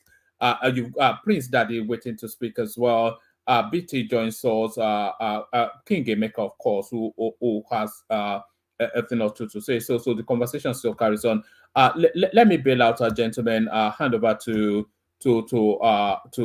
Mike. So that's your right there, of course. Traditionally, that's Marie Shai. That's she's from the Kaizorian stock. That's Kulata, of course, who does that now with some regularity. That's Kulata again. That's George Blue Shell right there. So that's Georgia Boy. And that's Chioma poking at Hassan. And that's Chioma. Yes, I was just saying, it says Kulata speaks better grammar. Don't be jealous. Don't worry about Hassan. You know, Hassan has actually featured on TED Talk. Not even as the actual person on the rostrum. Maybe I'll look for the tape, play to you guys on it. is actually featured on TED Talk as the main feature. So don't worry about Hassan. It's Choma is fighting Southern battle for me. By the way, before one man, before you how are you holding up in the UK, one man? Fortunately, it's not a southern thing. It's more like that middle belt north. But the thing is escalating. It's turning into somewhat of a racial, religious. Isn't it in Birmingham?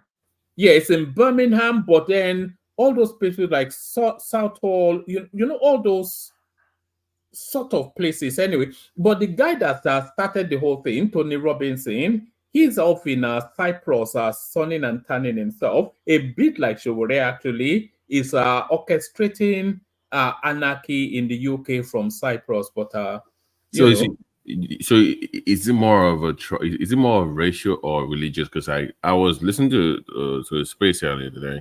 Some Nigerians in the UK had concerns, but they were saying that it was more of an anti-Muslim. I was just trying to maybe something like multifaceted, like is it more like it is multifaceted. So there was a guy that went on a rampage with a knife and pied 3 young girls and then savaged about a few other people. So the guy was 17 years old, and in this country, the law says that you cannot reveal his identity until he's 18. But because of the tension in the country, they revealed his identity. So a lot of the anticipation was that the guy was going to be a Pakistani Muslim. But curiously, the guy turned out to be a Christian Rwandan boy.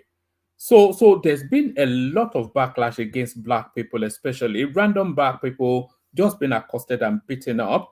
But then there's also an underbelly of anti-Muslim, anti-Pakistani thing in that middle belt of that Birmingham sort of area, that a place called Hull as well, Hull. Those sort of areas. There's just been because those places has been completely taken over by Pakistani Muslims, and they have their culture and way of being is at odds with the way life is lived in the UK, and then they have no regard for the indigenous people as well. They'll groom girls from very young, destroy their lives, a lot of these things, and the society can't go against them because this country they're a bit finicky when it comes to race and religion, but it's now spiraling over. The right wing now moving in, so there's that tension that is a spill off of this.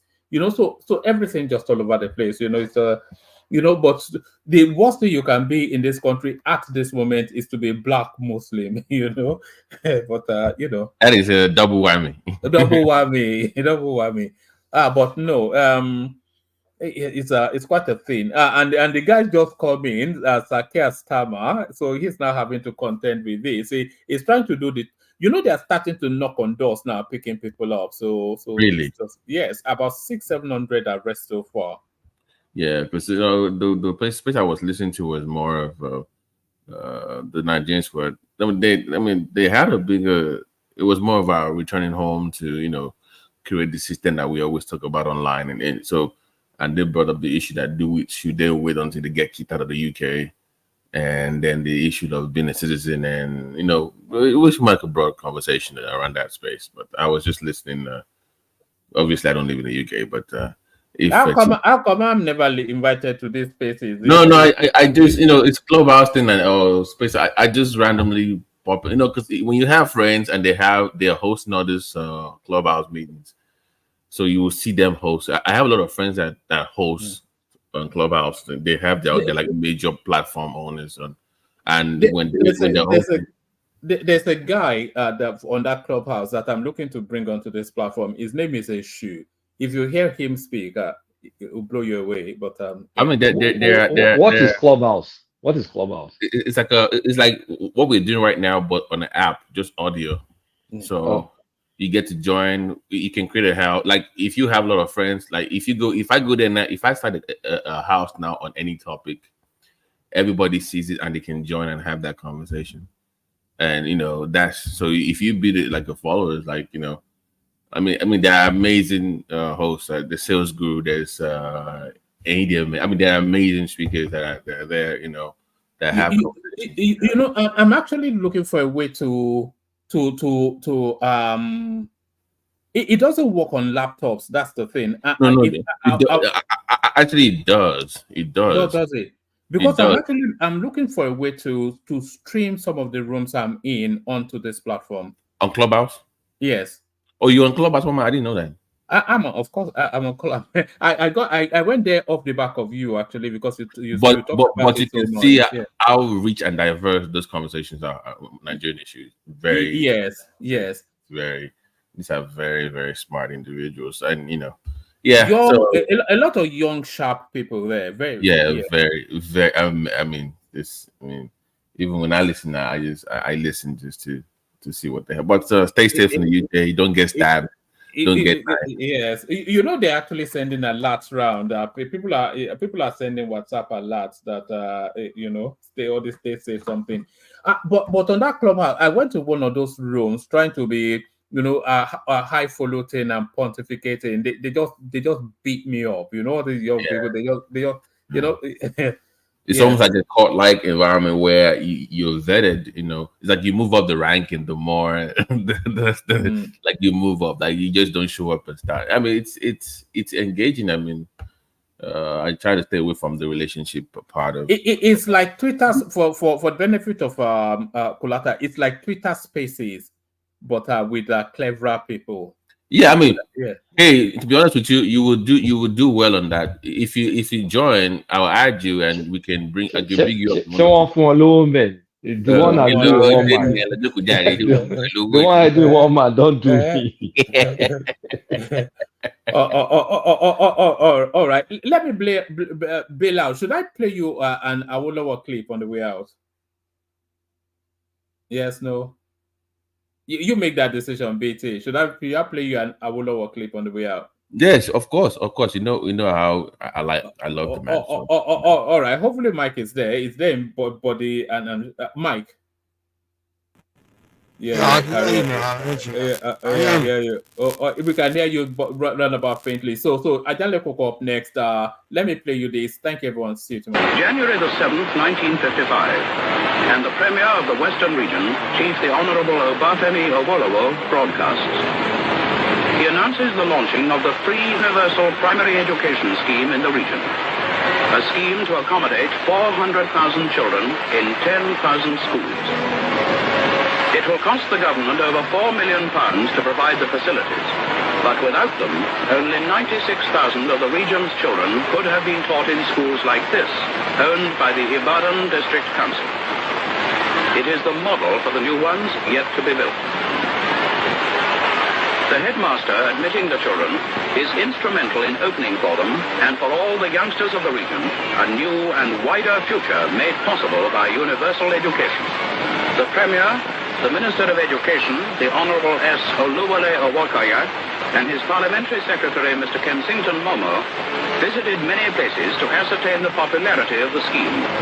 And at Ibadan District School, Mokola, the Minister of Education himself taught the pupils a song.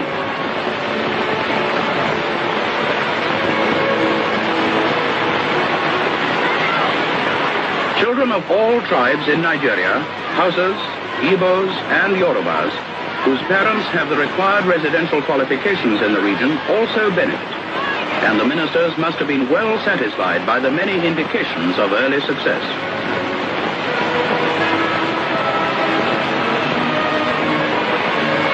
Uniforms are not compulsory, and at the Nawaruddin School, Sabo, the Hausa settlement Ibadan, admission of pupils in native dress is in full swing. The scene is typical of many places throughout the Western region. Each child has his card, which bears a picture of the Premier as a precaution against wrongful admission.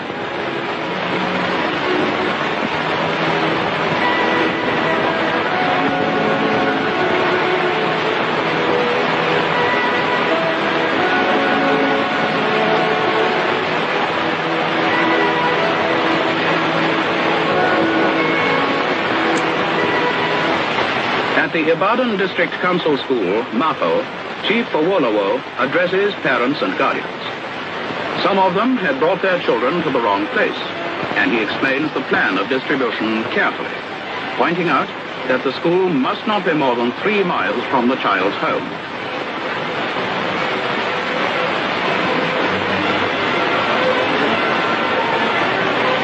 Unlike some of the newer ones, St. James's School, Okebola, Ibadan, is so well known that the children have no difficulty in finding it.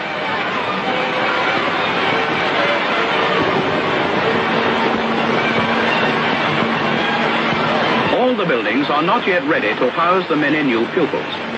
Work is well underway at Okefoko, for instance, but in the meantime, the teaching is not delayed. Generous house owners like Mr. J.O. Shobo, an Egba man, permit their houses to be used as schools. The Minister of Education had already said that in order to get the scheme going, he would allow classes to be held under trees, in churches and mosques, and in private dwelling houses.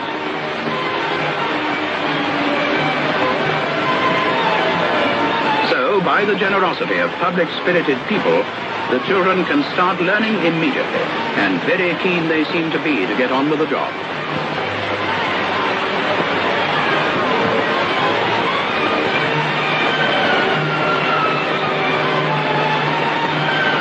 When the Minister of Education went to UMC practicing school, Okeadu, he met 2 small pupils. One of them, none other than Tokumbo Obolowo, the Premier's daughter. Her sister, Ayodele, is also being educated here, and to judge by what Mr. Owokoya saw at mealtime, enjoying herself very much indeed.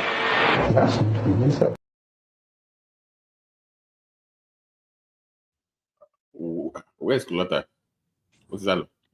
Okay. Mike, Mike Yeah. there. That clip has weaponized Ajanle Kuku. Yeah. I know. Mike, your mic is muffled in the way. Mike, It's your turn, Ajan. Carry on. Abba, you know, watching that clips and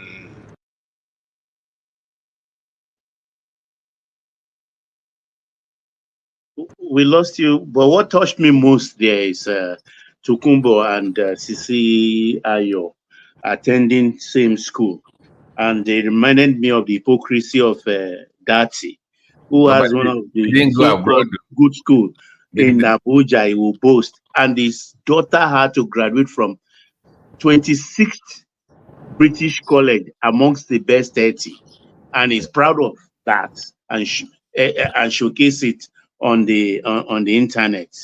I mean, I don't know what kind of brazenness is that. They can't even hide it.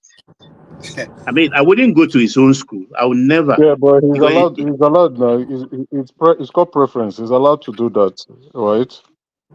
But it's his preference. But when if you build your own school, but your child cannot go to that school, he has to go to some of the best school outside. I will run away from his school. We're missing out something here. What? Yeah.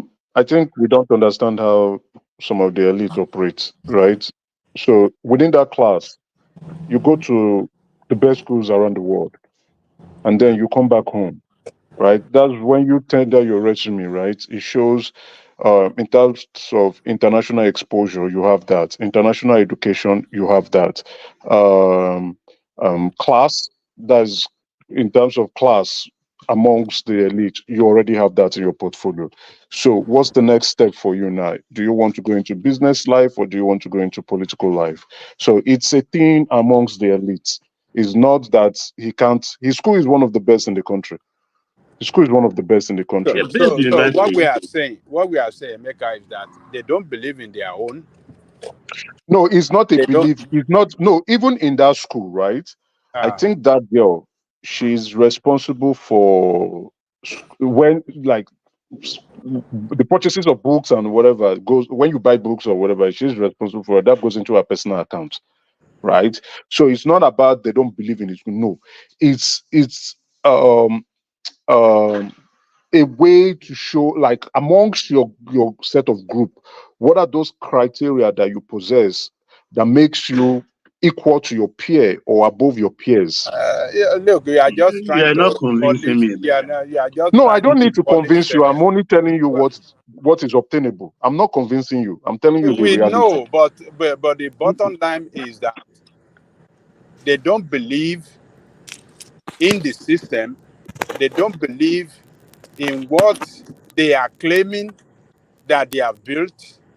They don't believe in what they are portraying as the best for us. Including So, equality. yeah. So, look, when your own child cannot even go to your own school, the school you are showing to everybody in the country as the best school, your own child cannot go there, but rather you let your child go to schools abroad the country, outside the country. So we are not building anything for ourselves. So what's the essence of the school? What So because you build a school, if your eh? child get admitted to a better school, you say no. Yeah, if you want to pay for Mike, your you child. need to go out and come back in. Your system is Now, making some. the same thing you are saying. Why did Femi Otedola, one of the richest men in the world and in Africa, right? Why did his first daughter, after going to a UK university, finishing her first degree, went back to Oxford and he paid for it? Why did you think he went back? Otedola doesn't have any university in Nigeria, does he? It He Yeah. doesn't have. doesn't Okay, let matter. me give you Emeka. That's what I'm trying to Davido went to explain. one of his father's colleges. Oh, David also went to Atlanta. He went Atlanta. He went to North Carolina, I believe so, where he ran away from there to go and do music. I think the father, No, he ended up in his father's school. He yes, graduated he there. ended up because Music. his father wanted to monitor him closely. He left the school. He left the university in the United States where he was supposed to be studying and go to do music. So the father wanted to monitor him because already he now he's now a millionaire at a very young age. He will be looking at what do I need to do, go to school for. So it is a thing among the elites. It's a thing. I'm not convincing you. I'm just telling you it's a thing. No, Sit them down. we agree with you Yes. that is thing among the elites. But what we are saying that you that own a school, you showcasing the school as one of the best, but yet you did not allow your own child to go to that school. No, What does I that think we tell are you? rushing to more. Baba Jalikoko. We are rushing to conclusion very quickly. The child just graduated. The child could still pick up a PhD in her father's school. We are rushing to conclusion. It But at the doesn't. moment, he Yeah. has not picked it up. That is what we are saying. The child has not picked up But in she his has father. not. Then let's not. She has not done that yet. Let's not rush into conclusion. Yeah. Let's not rush into that conclusion. Look, hold on. What we are saying is that this set of leadership we have in Nigeria today, they don't believe in the system themselves. The system they are in charge of, they don't believe in that system. That is why they cannot allow their children to go to school in Nigeria. That is why their family never taken any medical treatment in Nigeria. So, but they are in charge of all these things, and they come to TV and boast to us, we are doing this, we are doing this, we are doing this, but they don't even allow their family to even be part of the system. You understand what I'm saying? So what What we do have you said, mean by part of the system? compare. They are the elite. They are supposed to be No, above the forget about system. elite. What do you mean by elite? What are you No, talking about? Plus elite. Baba Jerry Coco, No, you are hold looking at on. it. Don't let us go. No, sir. Hold on. Out of respect, sir. I need to see. It is this mindset that that's why when I was mentioning the poor will eat the rich, you see the rich operate in a different manner than the poor or the average individuals. They operate in a certain manner, and that's why they are rich. Okay, So if you want, Emeka, let me put it this way. The if you want to, rich in go ahead. Canada where you live, hold on. The rich in Canada where you live, They go their to children private does not schools. school in Canada. They Hold go to on, forget private about. schools. No. That's why I said. You see, let me correct you. Okay, that They private go school to. is it in They go to. Canada? It's in Canada. Yes, Okay, they go to so private schools. compared to Some of your them. own No, elite, now let me also. Some of them go to universities in the United States. They go to Harvard. They go to Stanford. They go to where's the other one in California? They go to the one in there's one in Boston too. That's how the rich operate. That's how the elite operates. They want to be measured amongst their peers. If you have the wealth, you have the resources, and you can afford it, you push your children there, because when you go to Harvard, you have the clouds. You have the Okay, clouds. You can stand Emeka, out. let me put in this analogy. Maybe it's appropriate or not. You can tell me. I have a friend. We both have hernia, and the father is a surgeon. They own their own hospital. And we went in there, and he convinced me to go to the father's hospital for my operation. And the next day, where is my friend? He flew out to London or somewhere to do his own surgery. Do you think I'll put myself down on the table to be operated upon? Okay, Baba, I'll Well, be very honest. if you can't afford better, you have no choice. Exactly, right? Okay, if you tell me that, fine. But if that's what you see, can afford, you have no choice. To. exactly, Okay, I agree at Mike, I that. agree with you. See, let's be realistic. I think we're bringing some sentiments here and some level of knowledge gap. The rich have resources. If they can afford the best health care, that's where they will get it. Like the King Charles, he was diagnosed of cancer, right? And he could afford the best healthcare in the world. Now that cancer is gone. Some people cannot afford it. The cancer will kill them. We It's have a our president remission, who is not planning. gone. People will say you should Well, go to poor people's hospital because the business for them. exactly. You are not saying, oh, why don't you go to the hospital, the public hospital that you have done in the UK there as a priest? You are the leader of the country. Go there. The guy See, died. They go blame him. the rich operates in a different frequency than the average individuals and the poor.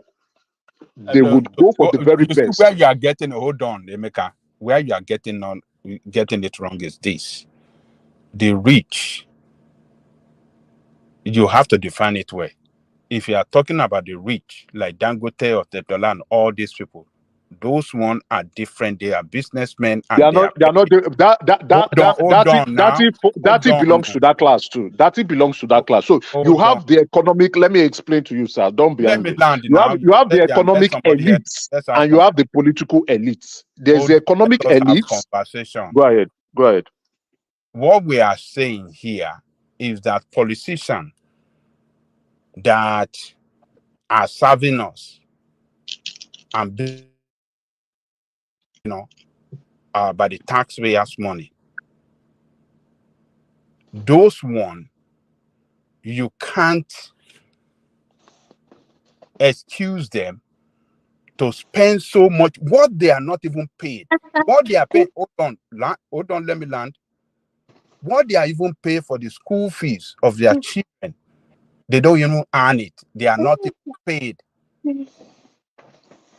We don't pay them as much as what they are paying for the children of the I think we are talking about two things. That is not you don't serving. like people when we are having conversation. Let somebody No, land. we are having a conversation, but the conversation is Let me going land towards that. first Okay, now. go ahead. Land. When I land, then you will come in and say your own. So what I'm saying is that when you have politicians that are serving us, they should be able to, they should be able to not show. They should not show that the system they are in charge of, their family cannot even go through the system in the areas of education, in the areas of health, in other things that the people that they govern are going through the same thing. You understand what I'm saying? So what I'm saying in essence is that politicians are paid less than what they pay for their children's school fees abroad. Where is that money coming from? Okay, well, okay, From, But you've that's a from landed our different now. money, we argument. have You're talking about looted. So corruption have now. you landed so that From our I can money, wrap up and I can go? Have you from our landed? money they have looted, and they are showing it to our faces that look, my children school in abroad, and we see their picture going to graduation with their children, while we are seeing our own schools in dilapidated state. The school of the children that of the people they govern in dilapidated state. Why they are own school? Compared to Awolowo, that is children, you saw in that clip. Do you want to tell me that Awolowo were not about the elites that time? But their children went through the public Awolowo was school. an elite too. Yes, but the Baba, children went through the pain. Baba Jani Koko, please, can I just give my own opinion? Let me Is land almost 11. now. Let me If go. you want, Let me go. If you accept, hold you want to on, speak, hold please. on. Why are you always in hurry? Let me Because I land. want to leave. You have not never let me land. Okay, go ahead. So I'm comparing them with that of Awolowo and the rest of them that allow their own children to go to the same public school that we went. So what happened to us? And we allow these people to continue to show to us that we are nobody, that they are better than us, but yet we are the one paying them. So you can go. You can. Okay, let me first of all, I'll start with your last statement. Yes, they are better than you. That's why they are the leaders. If you are better than them, you compete for power and you will now rule over them. That it's a different. We have to be realistic. I like to be blunt, and I say it. You may not like me, but I will say it as it is. For you to attain the level that they have attained, it didn't come cheap. These individuals, whether men or women, they worked really hard to get to that point. Some of them probably came from a humble beginning. Some came because their family has already paid the price. They've been in that light. They've created that elite class for themselves, and they push themselves everywhere. This is applicable everywhere in the world, not just Nigeria alone, because I don't like to be sentimental about this. This is the reality of life. You may not like it. It's either you rule or you are being ruled. That's how life is. So if you want to be a leader, there's certain criterias, disposition, behavioral attitude, and characteristics you must attain for yourself. And it comes with hard work, not complaints, not grievances, not jealousy. It comes with dedication and serious hard work and perseverance to get to where you say you want to be. You've spoken about Awolowo. Yes, distinguished leader. He was a distinguished leader, a class of his own kind, but it was a choice for him.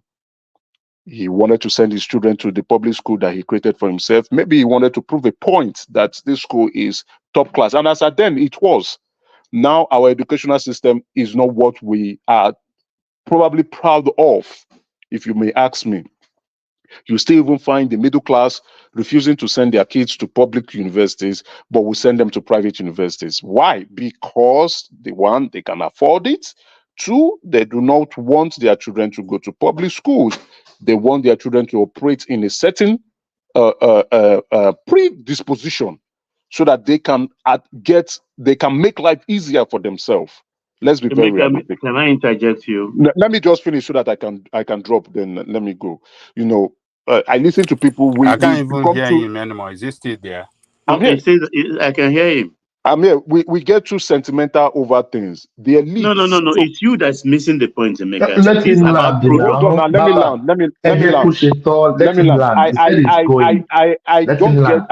I don't get sentimental over this. This is the reality. Look at everywhere in the world. The elite operate in a different way. We have the economic elites, we have the political elites. They operate in a different way. The school you go, the elite will not go there. The elite will go to a different school, whether it's a private school, whether it's a public school, but it's meant for them. The Harvards, the Stanfords, the private colleges, the private secondary schools, the very top, like the one in the Royals also go to, the very top in the British echelon. They will send their kids there. I've forgotten it. The name came and skipped. Because it represents class. Eating college. Eating college. It represents class. Then you find that even the university in the UK, what's the name of that university? Oxford, Cambridge has produced almost 75% of prime ministers in that country, in the UK. That is class. You want to be a prime minister, if either your parents do not have the money, you have to work really hard. You must be extremely intelligent and talented so that you can go to Oxford or you can go to Cambridge, and then you rub shoulders with the very best or the elite class. And no, I will let you get away with that, Mr. Meka. I will let you get away with that. You don't get what we are saying. At least no, it's not about getting. Listen to me. Listen to what I'm saying. Oxford is in England. Those prime ministers. Wait, listen to what I am saying first. They are English people. Why can't we invest can on I our talk? own and develop our own? I think I gave you some breathing space to speak your point. So, what I've noticed, I'm not trying to. I want to be disrespectful. I'm not trying to be disrespectful, please. But you may not like what I'll tell you now. Average people think averagely. Poor people think poorly. Rich people think richly. The elite will think differently, and they will act differently, and that's why they are there. If you want to go there, wait. At this point, I have to comment. Please indulge me. I will indulge you. Come in. This is business we are talking about, and we are talking about product. It's not about classes. Listen carefully. Okay, listen go carefully. Go ahead. You are selling skin success cream, and everybody is buying. You understand? And I see you robbing maybe what's the other one now? I can say a top brand of another manufacturer entirely. Definitely, we are not going to get my custom next time. There is still a choice for you. Wait, you get my point. That is the thing is, he has a private university. Okay. The best way of the cheapest advertisement for that kind of enterprise is to allow his own children attend to, because you tell me it is the best. So if but Baba, you are trying to force your sentiment on him. He doesn't need to do that. Then that does not rule the fact. I'm saying the optics is bad because I don't explain believe so in based that university. we'll be going back and forth. It's your choice. We'll be going back and forth. It does not rule the fact that Bayes University is not one of the best universities in the country. Covenant, Bayes, you see, even politicians. Amechi went there. What's this other man? This former Kogi senator went there. A lot of, even the current CEO of Zenith Bank went there. I know. I have a child doing masters there. The current CEO of Zenith Bank, I think she's about to wrap up her law degree there. A lot of economic elites go there, political elites, they go there. It doesn't stop them. It's a choice. It's a personal choice for him. Whether you believe or you don't believe, it's your choice. It's your own choice. For him, he wants to send his children to one of the best schools in the world because he can afford it. And if he can afford it, who is anybody to come tell him what he should do and what he should not do? If I want to eat my product, don't worry, I will drop. If I want to eat my product, I don't want to eat my products. Who are you to tell me how to conduct my affairs? That's your opinion. Keep your opinion. If you don't want to come eat my products, no problem. But if other people find my products more desirable, I will cater to their needs. So we keep doing this, carrying this mentality and applying it and rubbing it off. But I want to actually just highlight on this before I drop this night. A lot of you are going to hate me, no problem. If you don't think and act the way elite be, you will never be an elite. You must see them as, look at them all over the world. They think differently, they act differently, they behave differently. And that is why the way they behave is why they are who they are. And that's why they are leaders, right? And I did mention it's either you rule or you are being ruled. Choose your own side of the game. If you want to rule, you must act like an elite, you must think like an elite, and you must behave like an elite. If you want to now be a follower and be ruled by them, then you will not act like an elite, you will not think like an elite, and you will not behave like an elite. And that is why many Nigerians are complaining and why the elites are acting. Good night. Okay, AI comment. Since you are leaving, I will have engaged you. But AI He coming. doesn't need to leave because I will say by a little thing about what he said. I don't know what you people are talking about, but I'm going to say one or two things based on what I heard him saying. I don't Number understand one. either him. Number one, there is a very, very interesting phrase that I align with. It says, the wealth of the world is in the hands of the wise. When they say the wise, it doesn't necessarily mean the person is smart.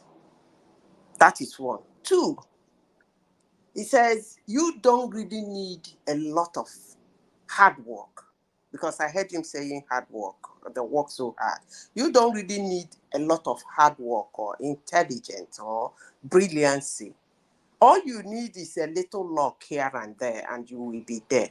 That being said, the other thing that I heard them talking about somebody who built a university and his children are not there. He built the university. His children are not there. And actually, he's not forcing you to put your children there. We should stop all these sentiments. He did not force anybody to put his or her children in that university. If he built it and he doesn't find it okay for his children, that's fine. You too shouldn't find it okay for your children. If you think that the only way it can be okay, it can be a good university, is for his children to be there. So if the children is not there, then don't send your children. It's okay now. Simple. We shouldn't be arguing over all these things. But I am, for one, somebody who do not do a campaign of the rich must suffer, the rich must be killed, the rich must be maimed. I don't do such campaign. I don't do it because rich is such a pleasant thing. Wealth is such a very pleasant thing. They answer it all things. It's a very pleasant thing. Why wouldn't I like to have such a pleasant thing? So why would I want somebody who has such a pleasant thing? Why would I get angry or hate him because he has something everybody is looking for? I notice that sometimes when they mention the rich, so many people get angry. Yes, madam, you're right. And you're they very start right. calling them all manner of names. Look. Yeah, but madam. Go on, Madam AI. Go on. Hold on, Zita. This is not a matter of people hating rich No, people. she's right. When we talk about Dangote, we don't talk about Dangote in a pleasant manner. Babajali Koko, I'm planning to build a school in one community in Nigeria. So now after I build that school now, people will now tell me that I must bring my children from America to come and attend that school there. My intention of building that school is because I want to contribute, help that community at least in my own capacity. So now, because I help people now, my children must suffer. I must take them, put them to that less standard too. I must lower their standard so I can afford better. Let's be very realistic. The rich do not care about the opinions of the poor. They don't care about the opinions of the poor. That's what you see. Let me, and I will end. I will end now. Let other people talk. Thomas, now. don't be angry. Just No, 3 seconds. hold on. 3 seconds. 3 seconds. 3 seconds. No. Ajali Koko is the next. You are just finished talking now. Ajali Koko, let's see. Okay, let it go ahead. Good night. Don't worry. Yeah. Good night. Yeah, good night. Yeah, go on, Ajali Koko. Yeah. So what we are saying is this: for a politician, for anybody that want to lead us, somebody we voted to go and manage the resources of our country, to manage the school affairs, the hospital, and everything that make us a country. But yet that politician cannot go through the same pain that we are going through. The children cannot go to the same school system that our own children is. But yeah, what level of pain? Let him land now. One voice. Madam AI. Let him finish now. Let Ajani Koko finish, please, so that I can Mike, respond to him. Let him finish. Yeah, finish Ajani Koko. So your children cannot go through the same school system of the country you are managing. You can't go through the same hospital system. They cannot even live among us in Nigeria.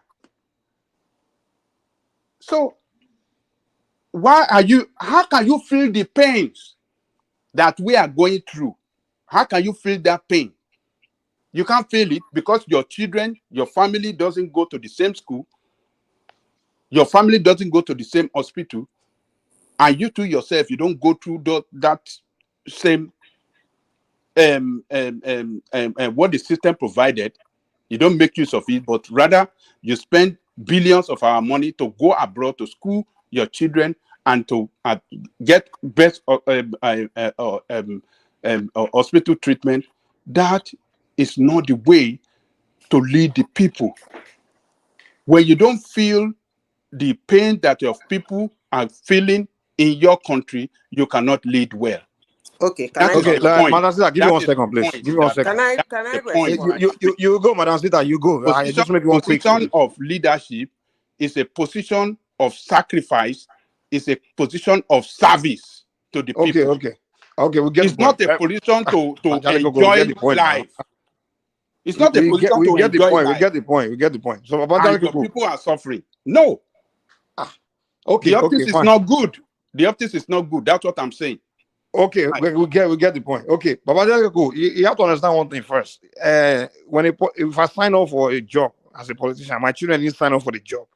So the idea of someone's child must go through something because of this in Africa. We have this mentality of children must be responsible for fathers' choices or parents' choices and things like that. Because if your father signed up for a political job, so you must go through this or go through something. I don't agree with that. Now, if you're making the argument that maybe the politician himself should go through it with the people or something, that'll be some argument we can probably buy. You understand?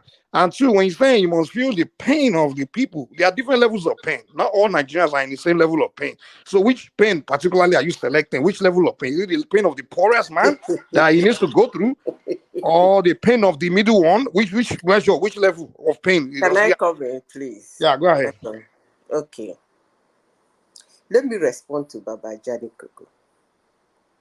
I will say something before I respond to him. I don't know, Baba Jani Koko. I don't know if you have had a story about in a village people contributed money and sent a brilliant child to school. I know in those days things like that do happen. And when that brilliant child comes back, he can only maybe help the villagers or maybe two send another brilliant child to school. But he is not gonna be that poor child that was looking for fund to go to school. What do we call that in life? We call it a little luck. Now, the second one is aspiration. Why do we aspire in life? We aspire so that we can take another step ahead. We aspire again so that we can take another step ahead. I have said this in this platform before. This idea of telling somebody how to, I know some people have argued here, politicians should go to the hospitals in Nigeria. I don't do such argument because I will not tell anybody where the person needs to seek help. It's not in my power to do that, but rather I will tell the politician, build standard hospitals in Nigeria. Whatever it takes me, riot, force them, block their road, do whatever to get them to build standard hospitals in Nigeria so that it can be free for all. You want to, it becomes a choice. You want to go, you go. You don't want to go, you leave. Now, coming back to school, I will not say a politician, when he was going into that politics, his aspiration, he wants to give himself another class.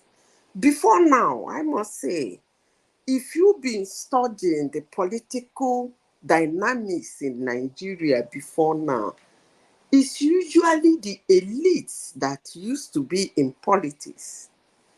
But after the funny way Nigerian democracy was going, more especially this ridiculous man called Babangida and Abacha, they keep doing an election, cancelling an election, beating up our elites, putting military governors and civilian local government, military governors and civilian commissioners, and all manner of, they so much messed the whole thing up to the extent when it came to 1999, and we keep saying this, like me, hate me, I don't care. When 1999 came, when they were ready to hand over, the elite did not believe them any longer. Come and contest. They say, no, I don't want to be locked up in one dark room. I don't want to be beaten up. I don't want to be boots to be used on my chest and I will suffer from it at that. They went under their bed. And that's how we have these touts and semi-touts that are ruling us today. But that being said, let me say this. For you to aspire to be a politician anywhere in the world, it is a plus. You are aspiring to change your class, which is something different. Something like a promotion. Although most of them don't carry themselves well, that doesn't mean that's how it's supposed to be. But for somebody to work, well, not that hard, but it's even a career, they call it career. So yeah, just like other careers. Yeah. So for you to do all those things, run around, do all those campaigns, do here to get to that position. And when it comes to your children's education, your health, your children's health, somebody will say, because you're occupying that seat, your children must. That is actually ridiculous. I don't think that's the right thing to say, but the right thing, if I have a campaign to go against politicians, more especially those in Nigeria, my campaign is to force their hand to build those standards for us. They can go to hell wherever they want to go. And even me, if I don't like it, I can still go to wherever I want to go. So telling Can I interject now? Can I interject now, General Thomas or Mike? Please. Let our land. Let our land. There you come. Let our land. There you come in. Yeah. Land it. For you to say somebody is a politician, and therefore the only way he can show example, I don't really know what that means anyway, is for him to send his children to the school where other children are. Man, damn, look, you don't expect, even in those days when the elites were ruling Nigeria, what they did was to make those schools standard. That's why most of them, their children went there. Because those schools were of high standard. They didn't even have any choice. Because then University of Lagos was not, I think they said University of Lagos was not a Nigerian university. Ibadan, the same thing. Ife, the same thing. So why wouldn't they send their children there? The standard was already there. But instead of us telling us to give us the standard, we are telling them to bring their children. How does that work? So if they bring their children there, it creates the standard. I don't get it. But that's my take. Yes, yeah. Tony, before you come in, hold on. Can I come in now? Hold on, please. Tony is going next. When I finish talking, Tony will go next. Then you can come in. If I look it in another direction now, the portal Nigeria has taken now on protest and people pointing to the house of politician, go and burn the children, go and burn their child, it's old news now. No politician will leave his family near people anymore. I'm saying this, go and write it down, because those people are exposed to danger. I can't be any politician in Nigeria of today. My children and my wife will never live in Nigeria, because Anytime we have a politician, it's about kill them, cut them, go and waylay their family. If you see their child, delete them. No, it's So not even going to why happen their anymore. children? Why not the politician himself? I wonder, my sister. So let's hear from Tony. Then Emeka can come. Tony, Yeah, thank you very much, sir. So, okay, and hold greetings on, to please. everybody. Hold on, please. Let's Okay. stick to the topic, please. Don't take us to one Afghanistan, please, brother. Let's stick to what we are talking. No. Yeah, go on, please. All right, sir. So, yeah, that was why I decided to come in so that we don't overshadow our great hero, our world Prophet Awolowo. So I think it's, it all boils down to this our sentimental problem in Nigeria. That's why I'm saying that we should separate the country somehow, because when we see the truth, we refuse to to say it. I think this one will also make discourage the current set of politicians or the legislators not to be doing the right thing, because if we can try to bring other discussions, other issues to to overshadow this great man's achievement. You know what I'm saying? That anyway, I have no problem with with Mike. If you set up a private university, it's quite different, sir. Okay, so you can send your children to whatever. But we are talking about social it's a social responsibility. If you want to do politics, you have to lead by example. So I mean, I don't know why we should be. That is why everything just based on sentimental something. Just because it is not a Amadu Bello now, or it is not a Tafa Balewa, it is not a Zikwe. So therefore, people from other part of the country will be dehumanizing our man, or not giving accolades, or even helping me to preach that we should be teaching the life at times of Obafemi Awolowo. You know what I'm saying? So that's why everything just scatter my brain. So I just had to just come in. Let us call a spade a spade. Can you just imagine, what Tinubu will be thinking of, in his head now, that, okay, look at Nigerians abroad, said they will say that we are doing the right thing. So if you take Awolowo as a role model, let us throw our tribal lineage apart. Let us call spade a spade and say, yes, let's give honors to those, to those that, that the honors, is due. So hence, Emeka, I don't know what part of the country you are coming from, whether you are from the north or east, and then the madam also, we should regard Awolowo as the prophet to worship instead of Jesus Christ and Muhammad in Africa. Thank you, General Thomas. Yeah, thank you. Emeka. Yeah, thank you. Good evening. Sorry, I came back. I think one of the reasons why I came back, I made a mistake on my super chat. I wanted to say the rich do not care about the opinions of the poor. I saw it. And truly, they don't care. If you're poor, your opinion don't matter. You really don't care about the opinion of your gate man, or else he can either be your peer, and that's why he's a gate man, and you're the one paying his salary. I want to ask Mr. Tony that just spoke. What do a medical doctor do? Does the opinion of a plumber matter to a medical doctor when he's trying to offer prescription pills or surgery? Tony. Okay. Yes. Thank you very much, Emeka. You made reference to Prince Charles of England. The Prince Charles go to no. Answer the question. I didn't say you should Nigeria. Go on the Hold on. I didn't say no. Sir, if you cannot answer the question, then don't talk. Let me continue.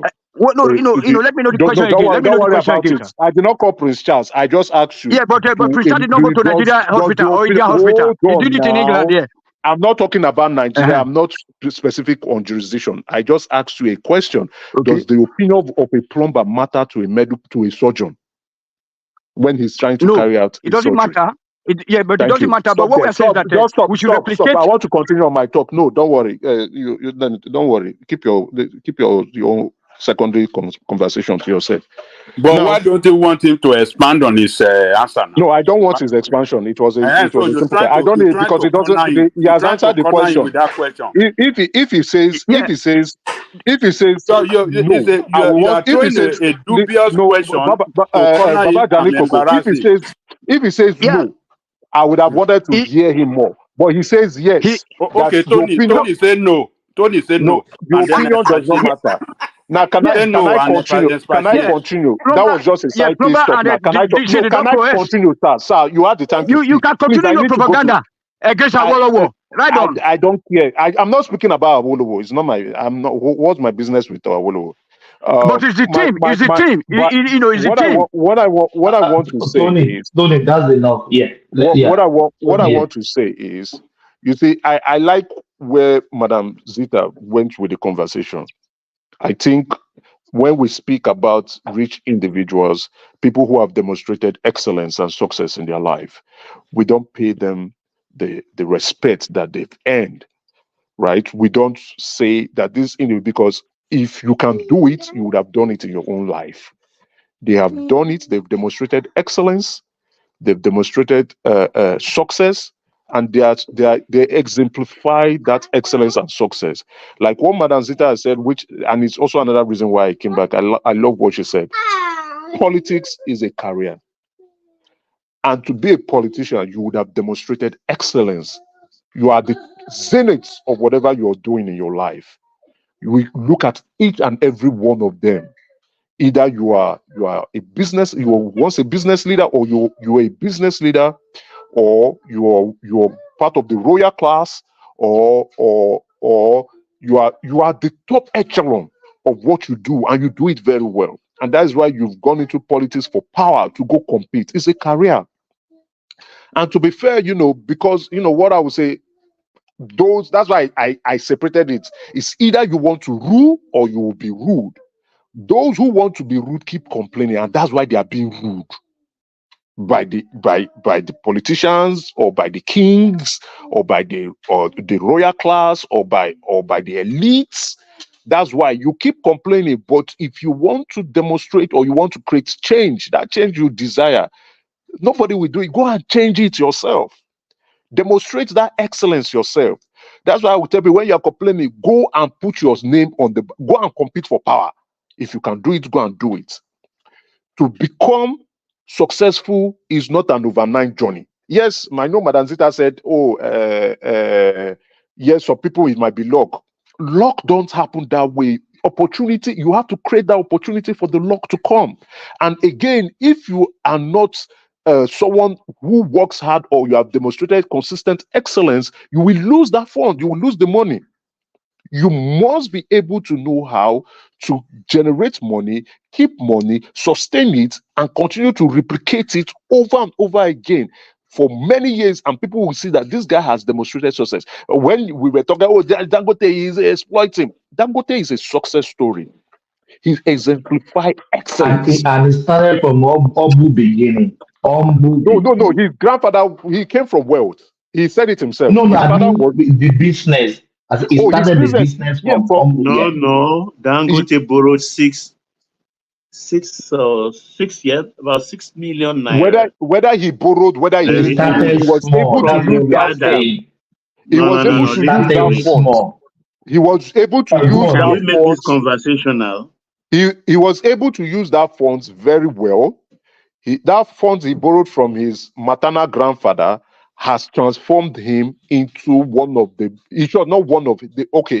most successful man in Africa, in business-wise. We must pay that man his dues and his flowers. And the only entrepreneur we have in Africa. I agree with you, Madam Zita. He is a success story. We want to talk. He is a success story. We must give that man his flowers. We must respect his accomplishments. He has demonstrated success, and he continues to demonstrate success and excellence. So now we keep castigating the politicians. I agree, the politicians may not be doing, but they don't owe you that. They got to power by their own means. They got to power by their own resources, or whether that resources was pulled from a couple of groups or from their own personal resources, they got there. You didn't put them there. You might say, oh, my vote, your vote don't count. Your vote don't matter. Let me tell the people in the comment section hate me for all you care. I don't bloody care. Your vote don't count. It is cosmetic surgery that you are doing. Hold on, Emeka. Wait now, let me land. Okay, go ahead. No, let's make it conversational. As Baba said earlier, So why are we because I want voting? to draw out. I'm not saying I'm bullshit. No, I respect Baba a lot. I No. respect I my said, elders. Why are we voting? If Yeah, it's Vote part for of the your cosmetic influence. surgery we want to do. It's part of the cosmetic surgery that Can I answer? we are Can I doing. answer? Thomas, do you know that everything up Can as I if answer the question you we are just running asked? military Huh? government, authoritarian that is not accountable to the people. Can I Even that answer? No, Can I Baba Jali answer Coco, Baba do you why? know that Jalikoko, every voter people vote for are different not reasons, voting. right? Can I Baba answer why Jalikoko, they have you not voting? seen the result for yourself, right? You see, we try to want to create an utopia that does not exist. You from when we started democracy, not even democracy, from the existence of Nigeria as an entity or a country, have you ever seen where they implement programs that overall transform the lives of poor people?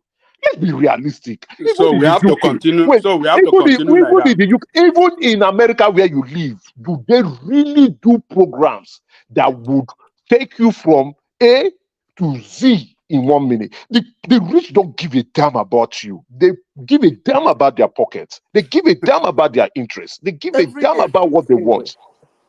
That is Can why I they, answer the question? madam, Somebody don't worry, you asked come why in, do madam, we you come vote? in. That is why they position themselves for power to control who they want. We keep saying some presidents are puppets. Yes, they are, because some powerful elites have put them there to serve their own interests. The rich don't give a damn about you. You can complain and cry for all you care. If you don't like it, become rich. If you don't like it, become powerful. So when you hear people talk, I just look at them and just smile and I move on. That's why I clearly stated it is either you rule or you will be ruled. It's either you're a leader or you are a follower. Choose your path clearly. Hate me for all you care. I don't give a damn. But that's the reality that stares at us in the face. You must either become powerful to control things, or things will control you, or the powerful will control you. Now, I think Mike was saying, oh, I will not stay. Okay, it was Thomas that was saying, I will not stay close to people. Why would you go and build your house where poor people are? You want to kill yourself? Go and stay No, where your mates are. I can't stay They will there. rob you Never. Go and very I will stay, soon. never. go and stay where your mates are. Let's interject now. Oh, Let yeah, AI interject. come in so I can come in. Interject. Let's no, hold I on. want to answer the Madam, yeah. question. Why Baba, do no, we vote? Madam AI, hold on. Baba has been waiting. Yeah. Baba, go for them. Yeah. AI will Okay, follow. Yeah. thank you. See, I started this conversation coming from the Baba, Awolowo clip. give me one sec. Emeka, you Yeah. hold a bottle of wine tonight. Oh, thank My you. brother. Thank You you. are spot on. Yeah, go on, Baba. Yeah. Yeah, I brought the conversation by comparing the Awolowo situation with that of Dati, and I said my opinion based on business, the model. You understand? You guys took it to politics. Fine. So let's address the two and put them side by side in their right perspective. As a business model, I just think the optics is not right.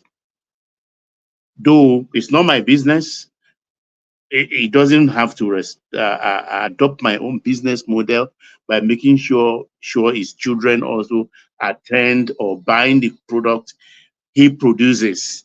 He could be doing chicken peri peri and the children are eating McDonald's. That's their preference. But I don't think it's right. You could get more custom from other people if you're cooking chicken peri peri and your children are eating chicken peri peri. Come to the political side. I think the Awolowo model is good. He is not the owner of the school. The school are public. As of the time he puts his children in those schools, they attend summer holidays in America every year. All of them and their children and the grandchildren. So it's not about poverty or anything. It's about optics. It's about politics. Thank you. AI, carry on. Baba, let me ask you one quick question. Do you think Yeah. Awolowo's children could have gone further in life if they would have went to a better school? Do you think so? No, they did. Tokumbo is a medical doctor. Shegun that died, a practicing lawyer. Sisi Ayo, I've forgotten, I think was a librarian, if I'm correct. I'm not too sure. I'm one or that. But That's you see they that all they could not equal. carry on with his father's legacy, right? As a politician, as a powerhouse. You see, Tokumbo, I think Tokumbo was you asked question. okay, Tokumbo go was an ahead. ambassador to I think Yeah, Netherlands. that was a gift. They gifted that. You understand? What was her political She influence? contested under UPN in Ogun State and lost when Awolowo was even still alive or dead. I can't remember now. See, there's a different mentality, right? When you associate yourself with the rich, or when you are around the rich. What they think, I'm how they not think. talking about richness here. No, I'm talking about I'm talking business. about the principle. You know, it's the same. It's still the same, right? Mike asked you a very fantastic question, right? I didn't answer. What's the question again, Mike? Yeah, he said, why do you think if Awolowo's children has gone to a better school? Oh, okay, I answered yeah, quite all right. You answered it well. You answered it well too. I'm not disputing that. But in my view, I'm looking at it like, you see, the school, but let's be realistic. The school you go forms your mindset, your behavioral mindset, your attitude, your disposition towards life, and the way you reason and think. The people you roll with also has a huge influence in your life and the decisions you are going to make. So when you roll with the rich, you think and act like the rich. When you roll with the poor, you think and act like the poor. When you roll with mediocres, you become a mediocre.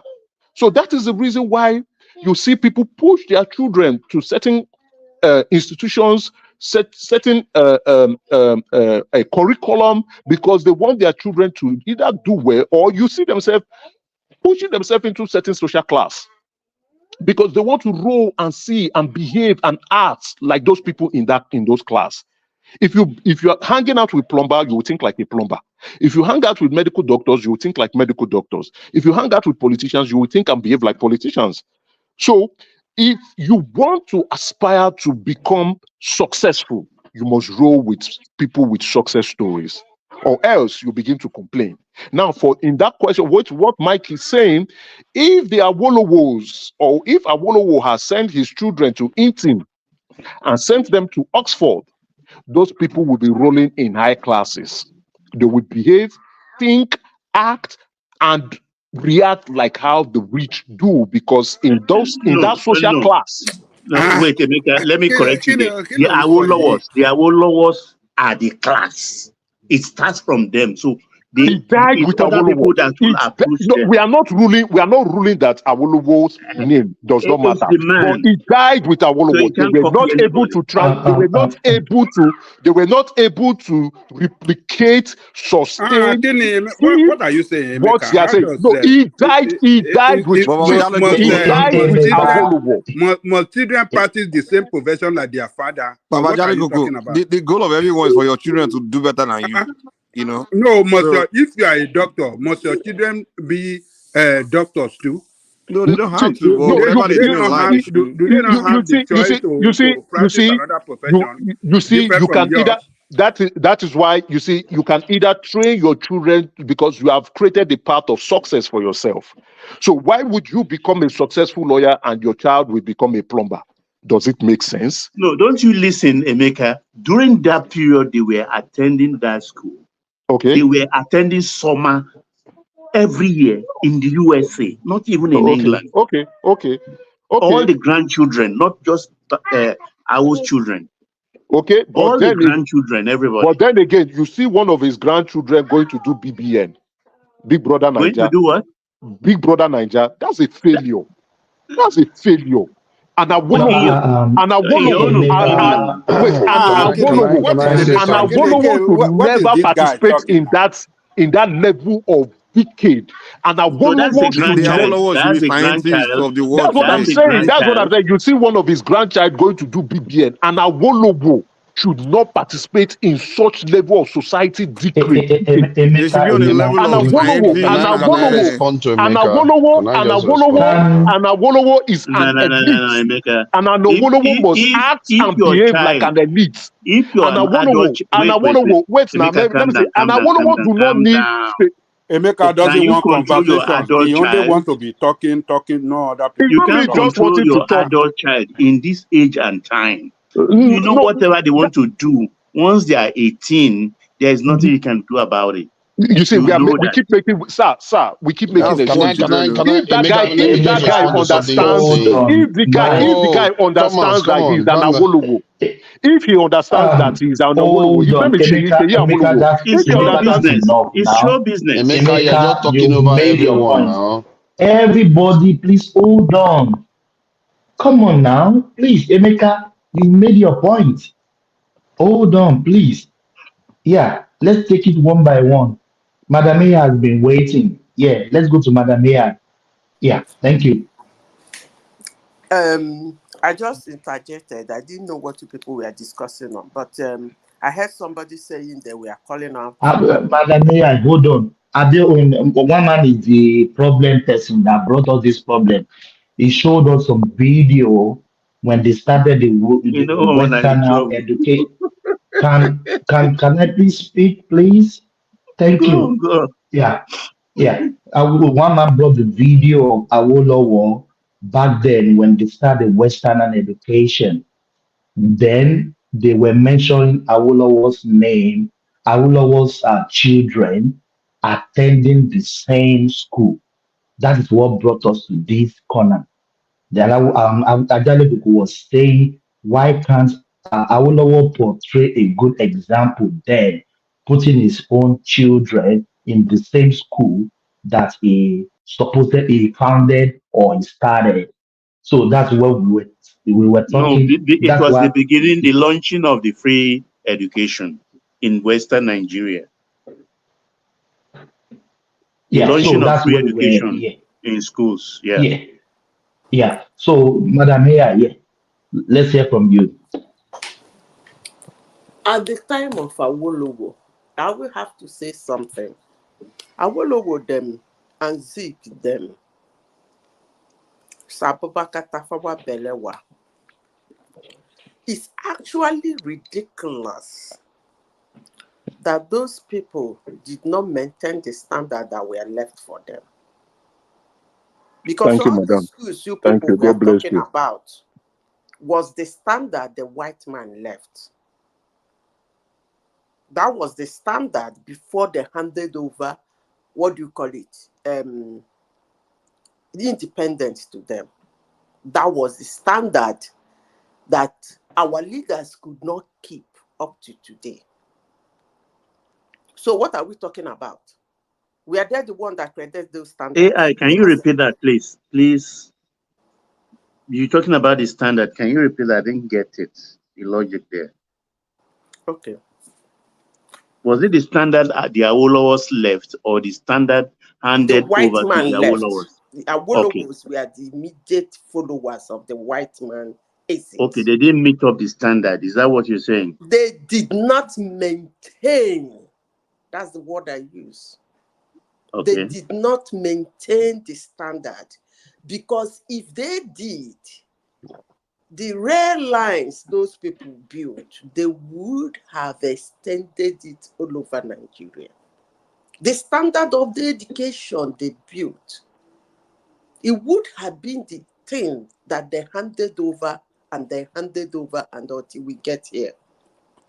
But let me say, But Zita, do you know what they are saying is not true? I will why? expatiate on that. I will expatiate to tell you that even the Awolowo, they did better than the white man. What they left behind, they did better than them. Even But the standard is still there today. The standard is still there, Ajani Koko. The standard. Continue. Which school did Awolowo build that is better than the one the white man left? I mean, you just continue. Finish your this, then I will come after you. Okay. Again, let me say this, and I will continue to say it, and I will double down and triple down on it. Those people that independence were handed over, if they did what they are supposed to do, we won't be here today.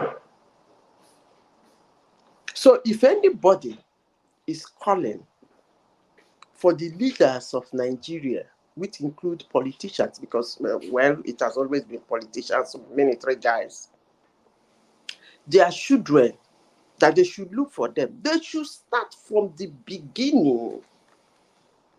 Look for their children From the beginning, all of them, from the day that country was handed over to them. Because I didn't think it was this bad when it was handed over to them. I don't think so. At least the rail lines were functioning, the electricity was there. We might not have enough cars, but the ones that I remember there's one road they built, it's still there today.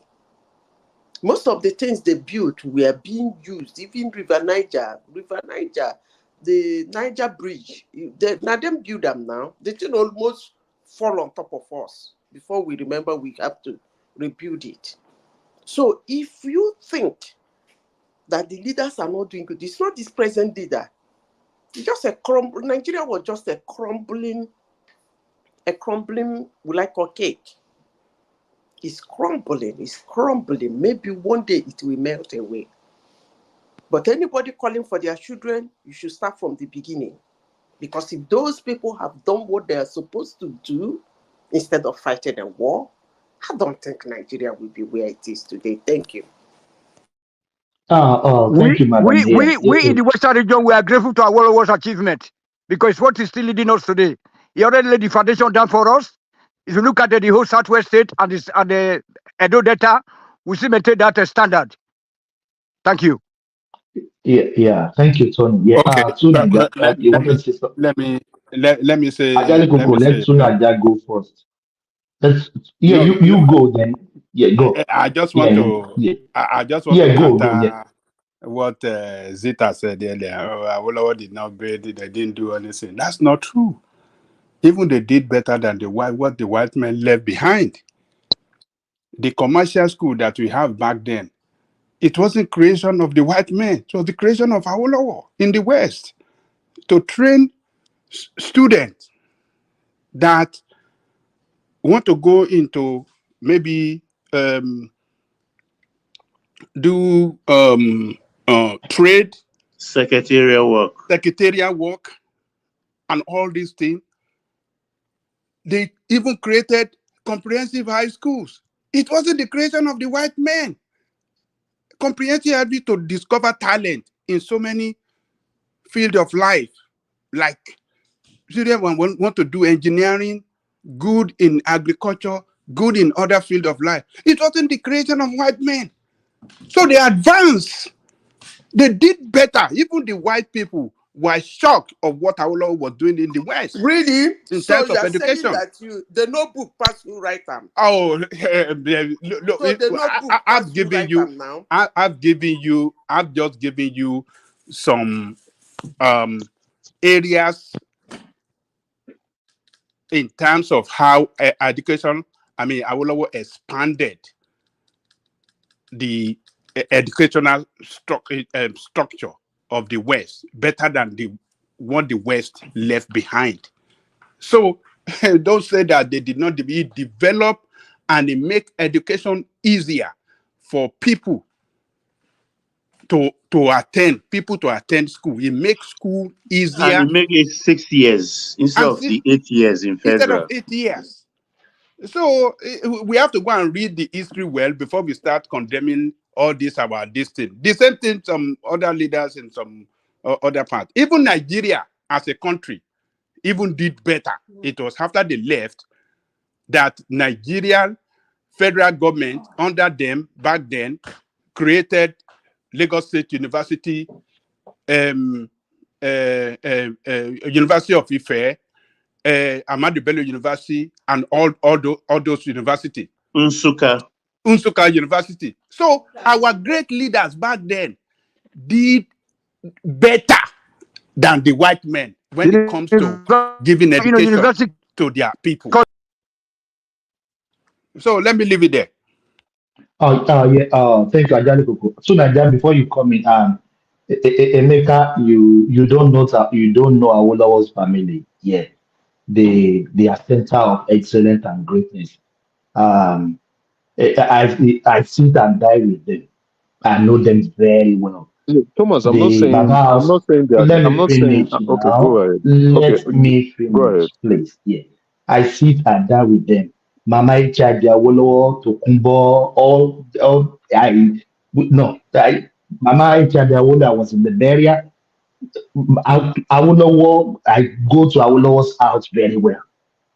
So they are center of excellence people. Yeah, I Okay, know you are not saying it to. let me, Yeah, go on. I'm not disparaging the name Awolowo. Thomas. Maybe you didn't listen to me. Yeah, Let me Baba. just a few Thomas. seconds. Awolowo, the name Yeah, let's Thomas. hear Awolowo, Emeka go first. Yeah. the name Awolowo, right? Is Hold on, an Madam elite Mayor. name. Let Emeka finish. That name, that family Yeah. name, is an elite name. As long as Nigeria continues to be an entity, the name Awolowo is elitism. It's class, right? It opens doors. Whoever bears that name opens doors. So what I was trying to say is an Awolowo should not be engaging in acts that are meant for mediocres. Like what Sheyi Awolowo, the grandson, came to go and be doing in Big Brother Niger, and Awolowo should not be doing that.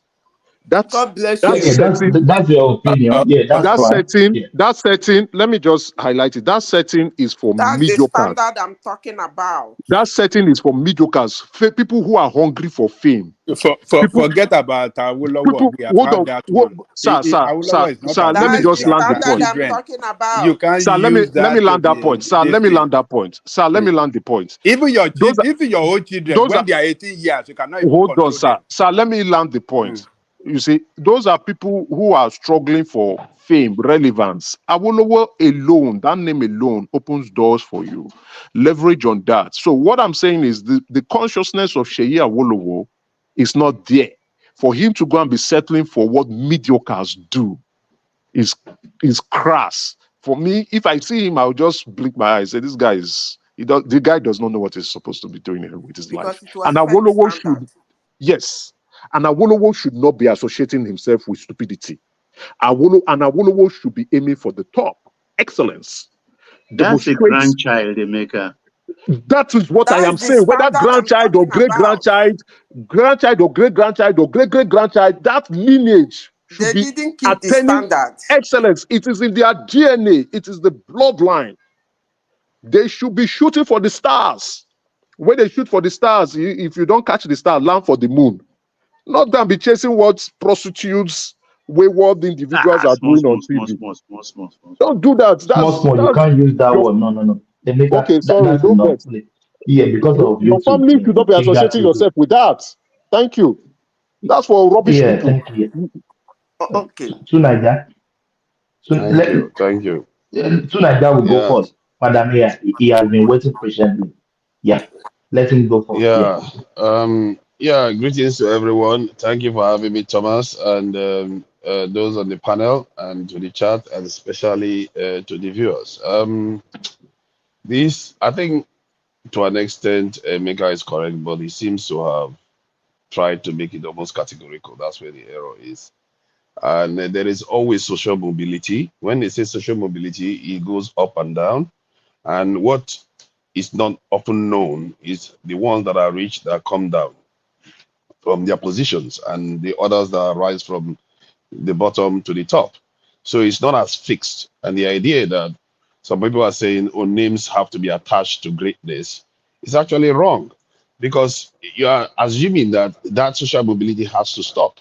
Other people will not rise and do better. It's just what it is. And if you advocate a society that is so stratified in terms of everybody at the top remaining at the top, people in the middle stay in the middle, that's serfdom and feudal lordship over other people. And you have to be careful what you are wishing for, because when you people say stuff, we don't necessarily understand what we are talking about. Just because somebody uses their own name doesn't stop them being a normal human being. Awo was not once Awo until one Awo made it that name. You see what I mean? There were people before that too.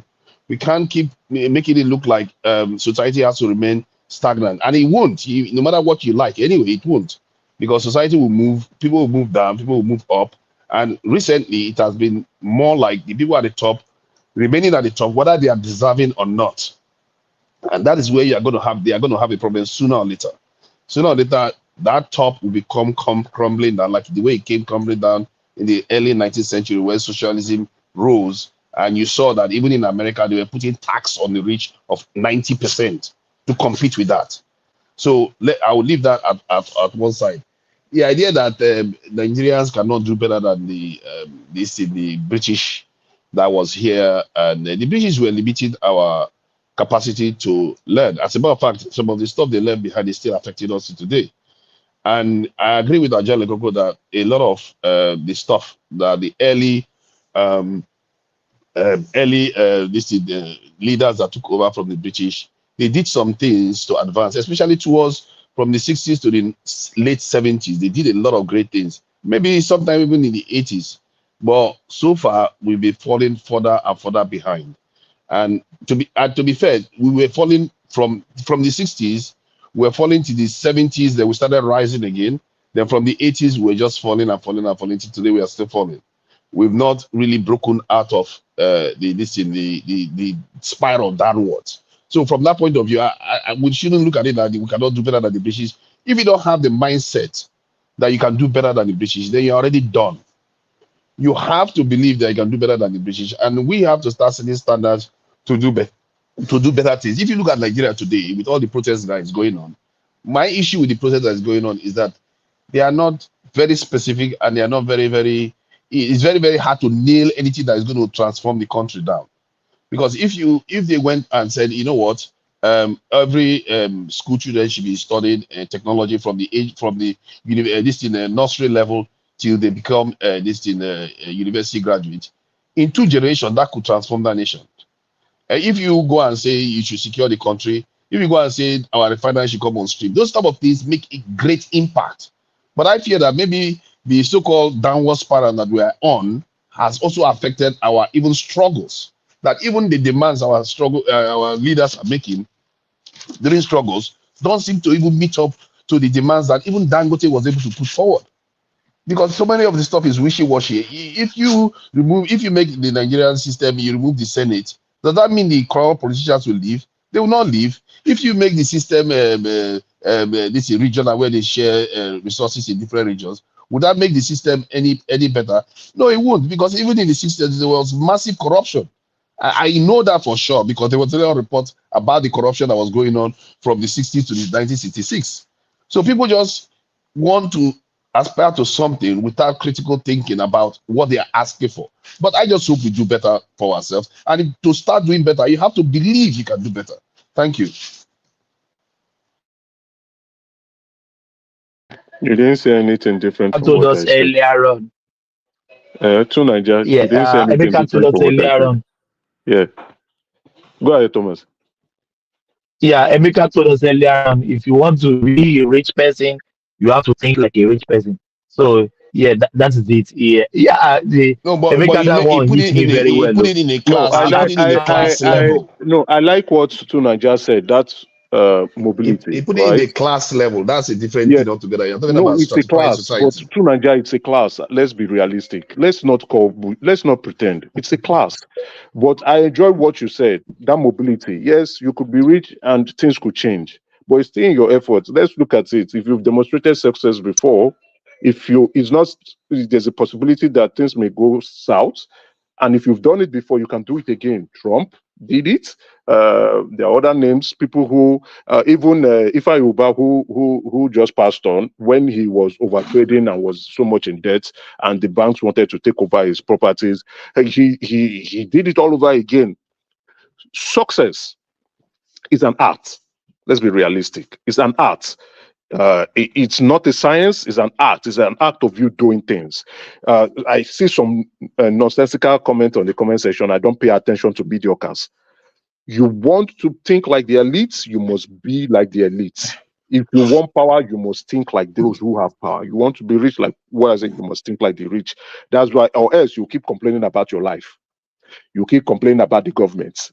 You keep complaining about problems. From this No, but topic. no, we are talking about it. But I enjoy what Sunanja is saying about that mobility. It happens, but then again, if you are truly a success story, you will bounce back again. And what I was saying about that Awolowo stuff, I'm not trying to say the Awolowo. Some of them are doing good, some are not doing. It's relative, but I will be thinking an Awolowo, right? a true, not like it's not a true Awolowo, but someone from that family would have sat down and said, we need to make a move into politics and do something. Same with the Abiolas. I know his first son was trying to do, get into, but you don't do it with a mushroom political party. You go into the main party.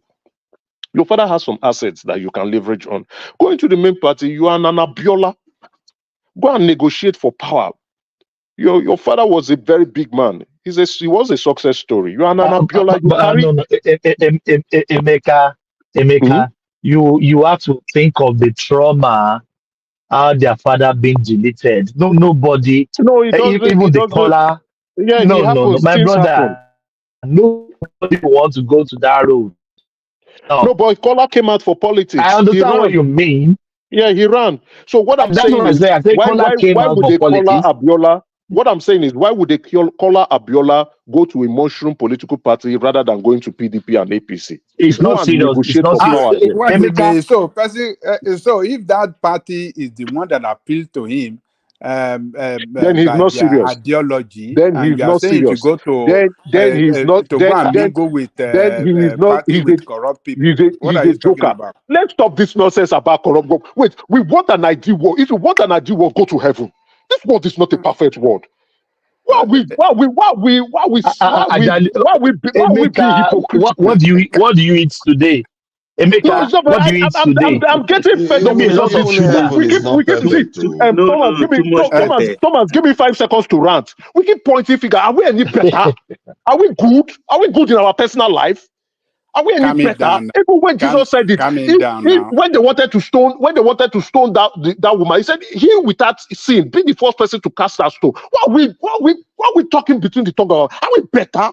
Are we Christians? Are we saints? We're not good people. Let's be honest. We're not good people. We keep talking. We see what we are doing is mudslinging. Is it not the fact that they are corrupt? It's not a fact. It's not a fact. Go and prove it. It's not a fact. Go and prove it. Go to court and prove it. Go to court. We are not good people. We are not good. We are not any better than them. We are just. See, wait now. Let me rant. Allow me to rant. No. Let's move on. Allow me to rant. I'm not going after anybody. We're all friends. No. I know, but let's move away from this. No, we'll move away. But I am getting tired of this mudslinging. We are pointing fingers at people. Oh, they are corrupt. We are only trying to just cast our insecurities to people who have achieved success in their life. We are not nice people too. We are not saints. If you are a saint, you will go to heaven. This world is not an ideal world. It's not an utopia. This world is earth. It's a place where dog eats dog. This is a planet where animals kill animals to survive. This is a survival planet. So you can't be any better. So we are talking, this politician is corrupt, this corrupt. If they put you there, won't you go and steal money? My friend, we should stop all this hypocrite behavior. If you want to be successful, act like people who are successful. You want to be a politician, act like a politician. Calm him down now. Maybe I can calm him down. Can we move from this? So did they make just show the people here will go and steal money? Thomas, there was somebody one time that said they should go and burn all the house. Can I stop, please? They should go and attack all the rich people in Nigeria. I'm like, So somebody is seen out to be rich. No, is he agree that all of you, hold on. Is he agree that all of you will end up in office and steal money? Excuse me, let me bring something. America says everybody will end up in office and steal money. Everybody hold Thomas, can you help me here? Everybody, please hold. If I say everybody hold on, is everybody. Please, Ejo, please. We can't talk on each other. Nobody is talking when we are 4 people are talking at a time. No one is talking. So let's take it one by one.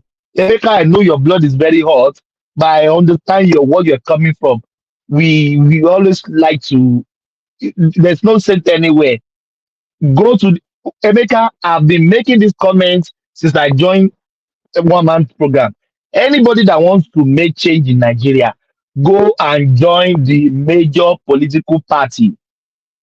Showore is not going to be president of Nigeria if he doesn't join PDP or APC. Peter Obi will never be president of Nigeria if you don't join PDP or APC. Be their carry card. The major party will be winning all the time. So Abiola going to Kowa, Showore, you can't win. There is no saint anywhere. But did Your American APC always politics exist? For you to be saying that no, the APC always I don't know exists. what to say. I said major political party. I'm not speaking Swahili. Can I They come in became now, major please? because they formed it after the democracy was formed. It wasn't there Let from the me, beginning. yes, I don't know the name. Go to a major political party if you want to make difference, if you want to become something. Baba, let's hear from Baba. Yes, I just want to take Sorry, can I advantage of. ask Thomas a question? Can I ask Let me. Thomas a Let question? No. To Nigeria, Baba Can is I? No, going. you don't like to Please, answer you will go question. after You him. just made a comment. No. To Nigeria, you are among the moderator, so don't make this one difficult for me. To Nigeria, hold on, Baba will go first. You go second. That is what we are saying now. We are 10 now. You can't do I just want. Baba, please hold on, please. Your politician is not you don't listen. I am here now. We are just 10 now. Nobody wants to listen. And you want to hold on, Baba, go for there you go. Thank you. Go on, sir. Okay, I just want to take advantage of AI and Adama being here, based on what is going on in our country. Adama, happy birthday! God bless your new age. Thank you Are so you here? much. Yes. Yes. Look, I saw some couple of clips, AI Adama, during the riots in the north. I saw 5-year-old. I saw a 7-year-old holding stone, ready to stone his governors. As mothers, what do you think, seeing such unsightful things? Yeah, let's That's for Sunaja go AI first. Adama, Then as yeah, from their let's own Sunaja go. perspective as Yeah, mothers. Yeah, yeah. Thomas, I just Let wanted to ask Sunaja you. go first, and they will answer the Yeah, question. Yeah, go I on. just wanted to ask you because you said something about to be a leader in a country, they have to join a specific major political party. So, but in reality, Yes. those political parties, especially APC, was formed later on.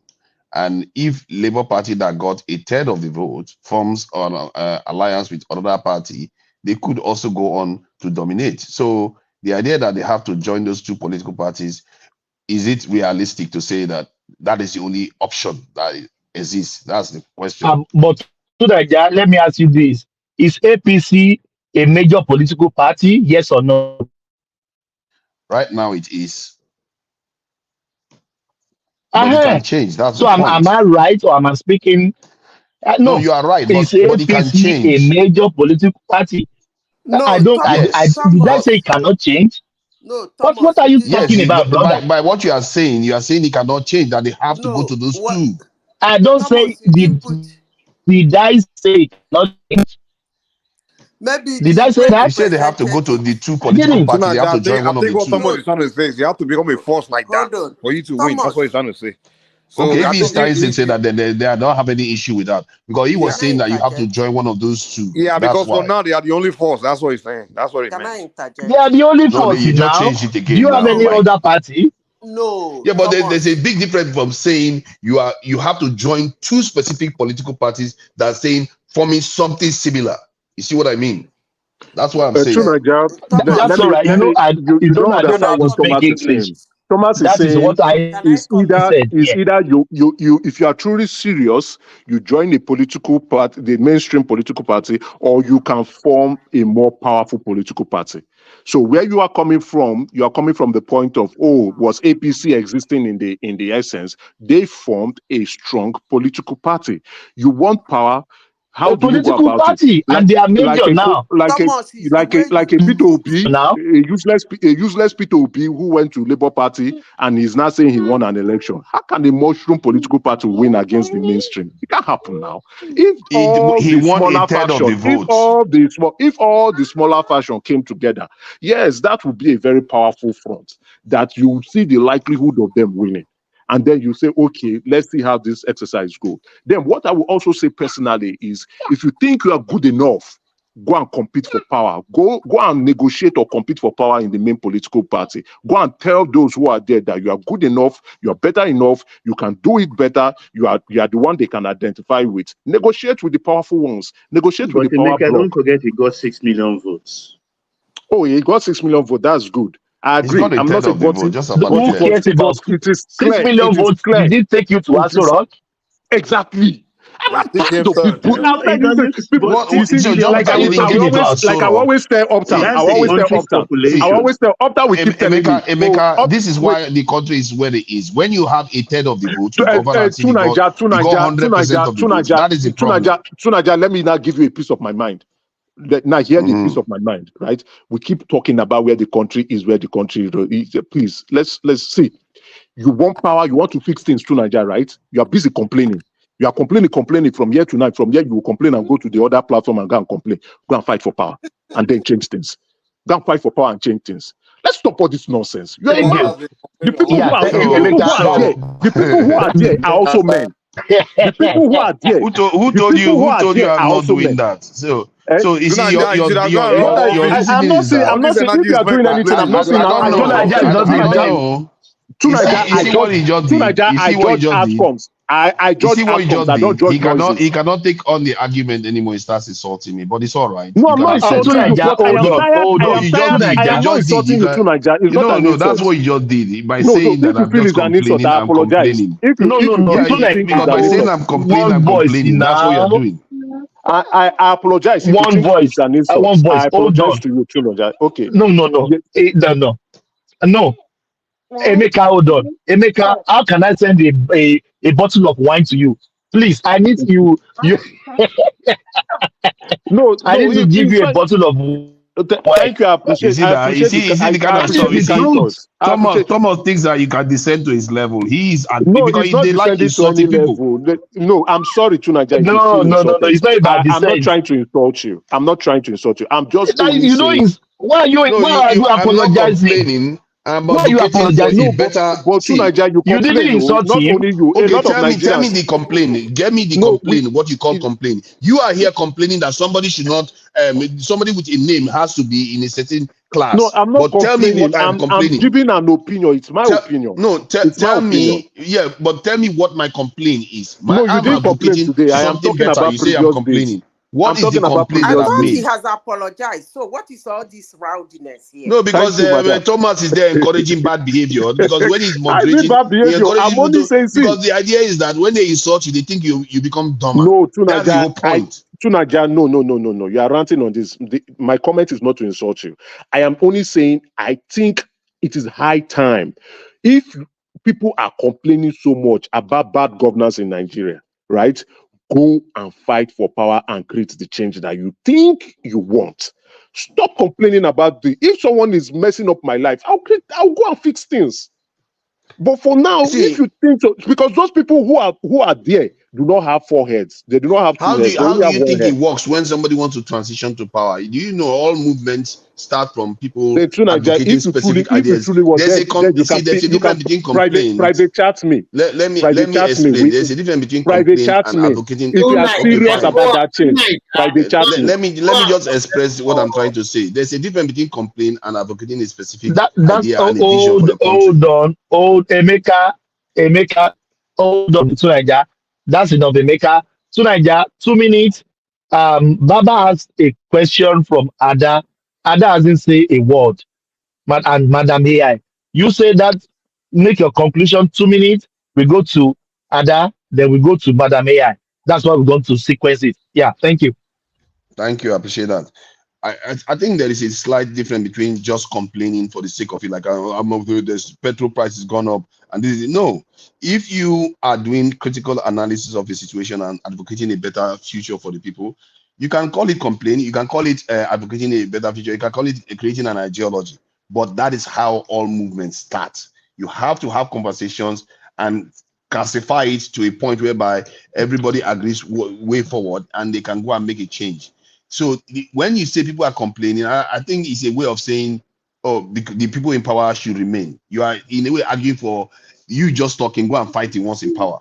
That's not saying that if you don't like what is happening. No, Emeka, you don't need to respond. I hear what you're saying. You don't need to respond. Emeka, some people, we're going to some people have different ways But I am just tired of I hearing the had 2 noise. You minutes don't now. like I it, had 2 go and minutes. I've change not it. even done 1 minute. But if See, you keep talking from now, since hold I've on known now. you've been saying so many things. That's why I say you complain too much. It's Go and 1 change minute. it. It's still 1 minute. It's still 1 minute. Go and See, when you change say it. I see, Stop. You are hold not on now. advocating Can you let anything. me talk But to now? Can you Nigeria, let you are me not.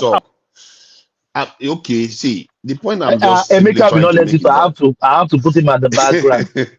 I have to Yeah, put him at the thank you. background. I don't Thank know. you. Yeah, you continue speaking. Yeah. Thank you. So the only point I was Emeka, trying please to make is let's that calm down. Calm down, there are different please, ways brother. of trying Yeah, to go on. fight for something. So there are different ways of trying to fight for something. If you are not equipped with the political know-how to go and compete with people in a political arena, you can compete in the area you are in. Like in the case where people can come on the panel and share ideas. Why political leaders and people that have the military background can pick up information from that. If somebody comes to me and say, "Oh, I like your ideas. Can you advise me how to go about it?" I'll work with them. I don't have any issues with that. I already do. So it's just how it is. I've interviewed even colonels before and people higher rank before. I've seen the way the establishments behave, how they see that what is going on the street. Now, many of them support it. Most of the ranking officers in the Nigerian security force, they support what is going on. But even if they cannot come out openly, so there are different ways of expressing the same thing. The idea that if you have to do something, if you want to advocate anything, you have to just go and do it one way, fight the people the same way. What if you are not equipped with those skills? If you look at most nations today, the people that built most nations tend to have military background, political background, and at the same time able to be in the right place at the right time. From Winston, this is Churchill to George Washington, Mao Zedong, Stalin, all of them. They have specific type of background. If you don't have that, doesn't mean you should just shut up. Thank you. Oh yeah, thank you to Naija. Ada, happy birthday, long Thank you. life and prosperity. Thank you. May God elongate your life Thank with you. wealth, with all goodness of life. Thank you. Thank you so much for joining us. Yeah, Thank you. yeah. I have a You know I question. love you, my sister. I love you too.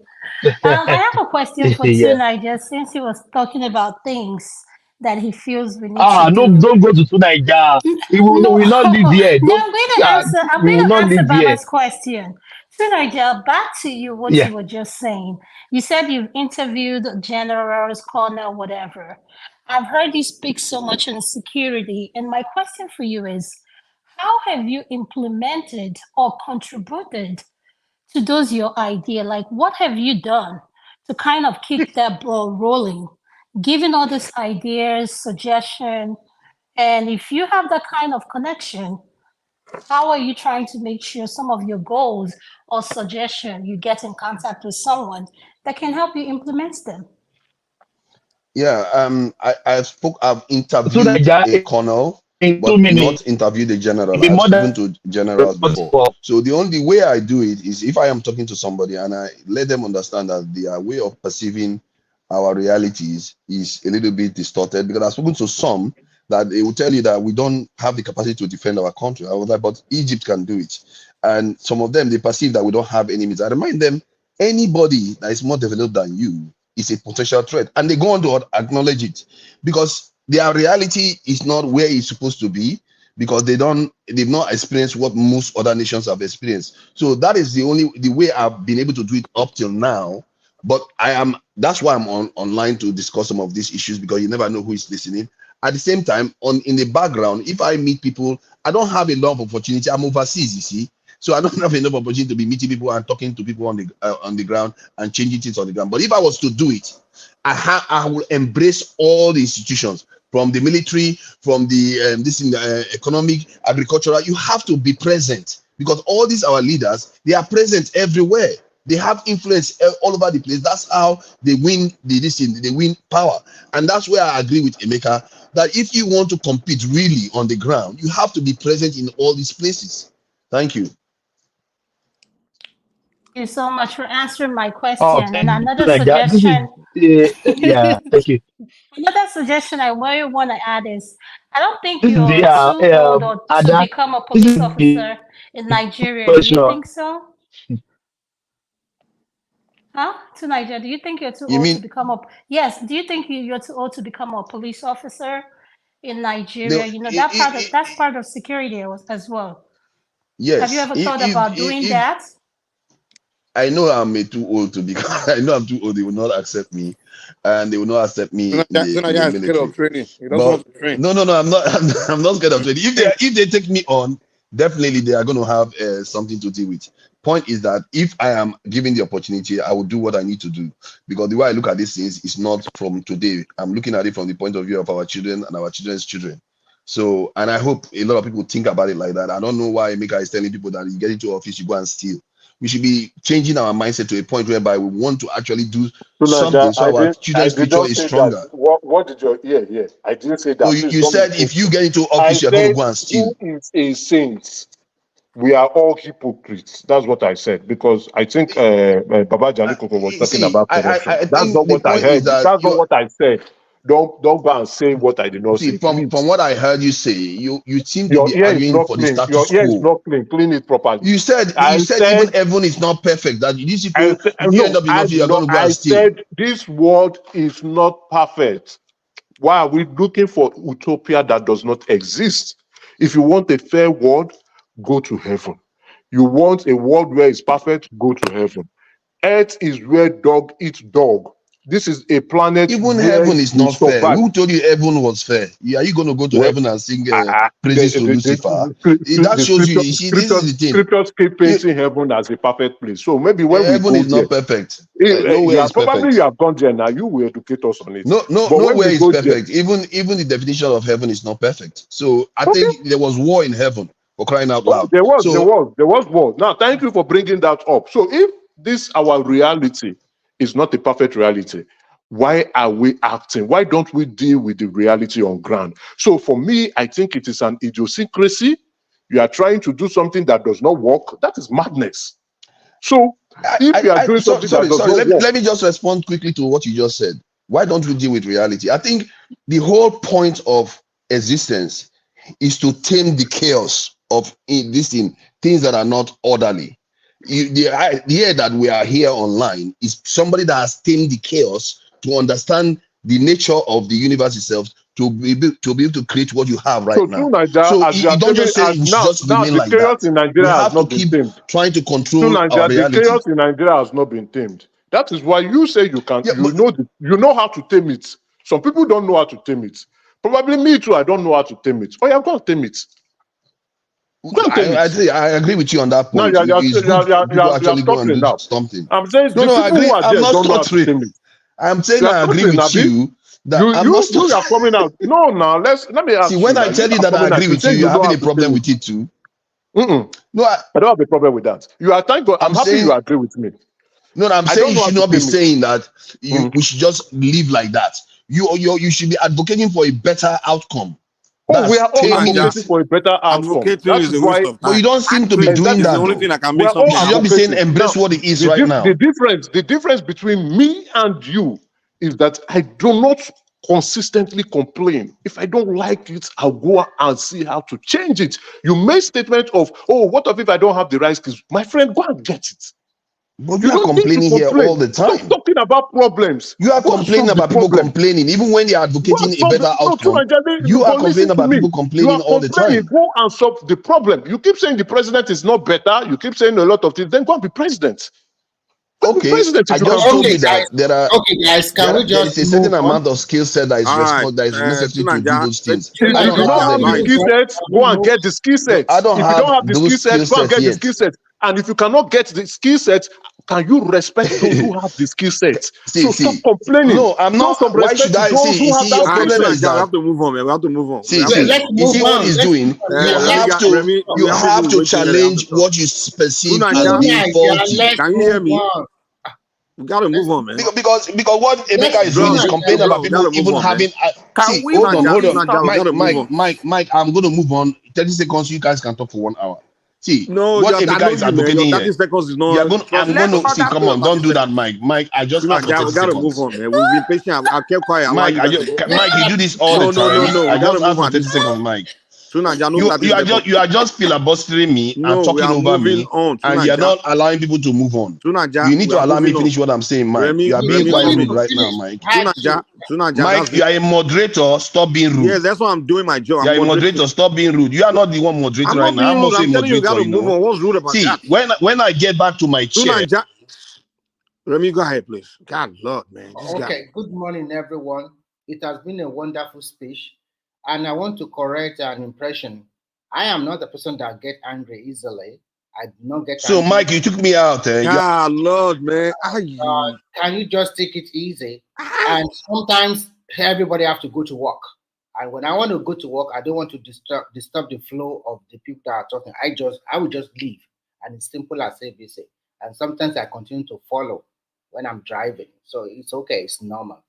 I think the conversation you guys are having, to me, is simple. If you are politically inclined, luckily for us, we have a lot of political parties in Nigeria.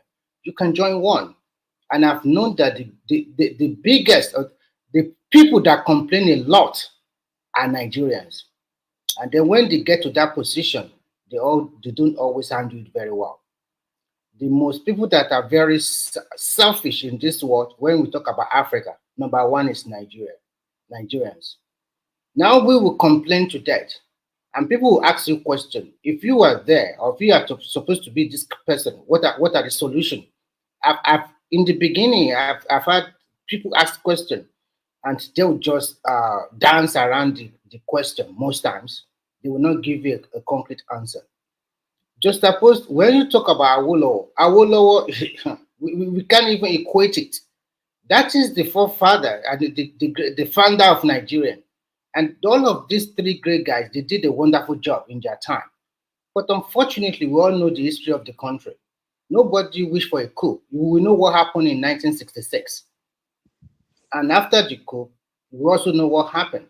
And then counter-coup several ones. And we continue to say, this is a country that has been bastardized for decades. Even if you want to turn it around, is it going to be 1 year? Unless we are not being truthful to ourselves. You want to have your cake, and at the same time, you want to eat it. You want your country to be the El Dorado, but you don't want to put in the work. And some people are ready to put in the work to make the country progress. Some people want to pull it down. So, and when we talk about how can we manage our diversity, it's not easy to manage. This country is one of the most complex countries to rule because the three major tribes have their own idea, ideology or what they are pursuing. We also have other smaller tribes. They also have their own what they are pursuing. How can you marry everything together? It's not easy.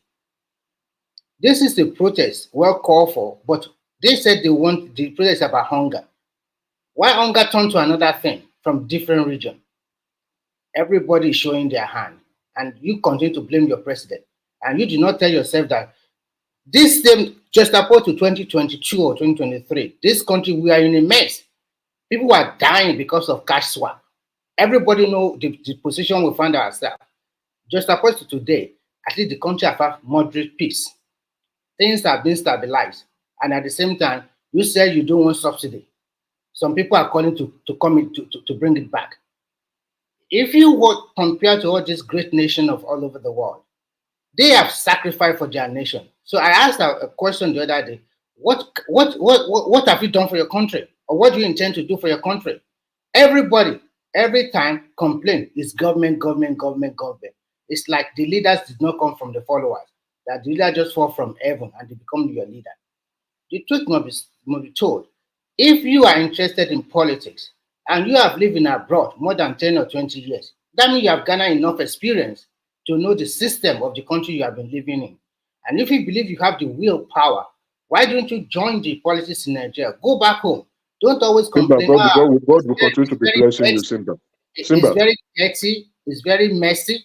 If you say it's very dirty, it's very messy. People Simba, like God will bless you. Your opinion is so valid. Continue. Hit the nail onto Nigeria's head. People like Showore, all of them, nobody would have known them. When they put their line on the line, fighting for democracy, when Abacha was there, most of them ran away. Some people like the pile on the prison, people like MK Abiola, And you see, they found when they were arrested. So they didn't say they have all these millions and billions comfortable in America or Europe. They went down there and fight for it.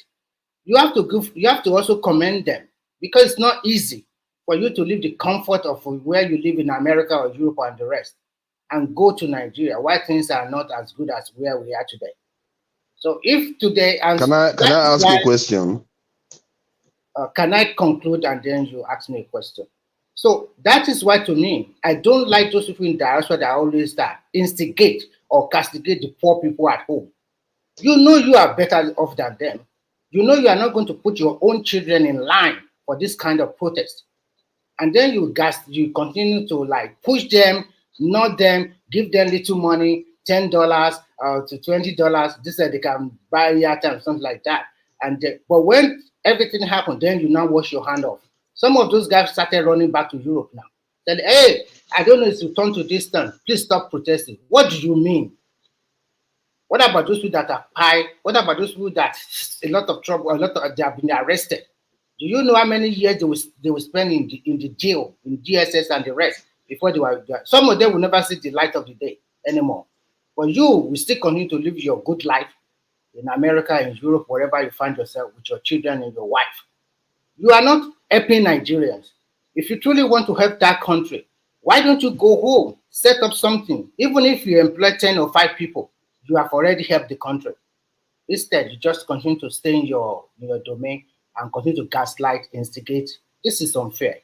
I rest here, so you can ask me your question. Okay, the question is, just because one doesn't have the skill set doesn't mean that one cannot advocate a point of view or an issue.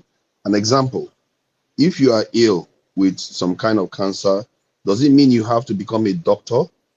If something in your house is broken, and does it mean you have to become a carpenter? The idea that the people are talking, that they should not talk, they should have to go and rule. How does that even make sense in reality? Okay, so if I get your question correctly, what I'm trying to say is that if you continue to condemn and continue to blackmail your leader year in, year out, you are not doing yourself a good service. You are doing a bad service to the nation, because what you get, this is internet.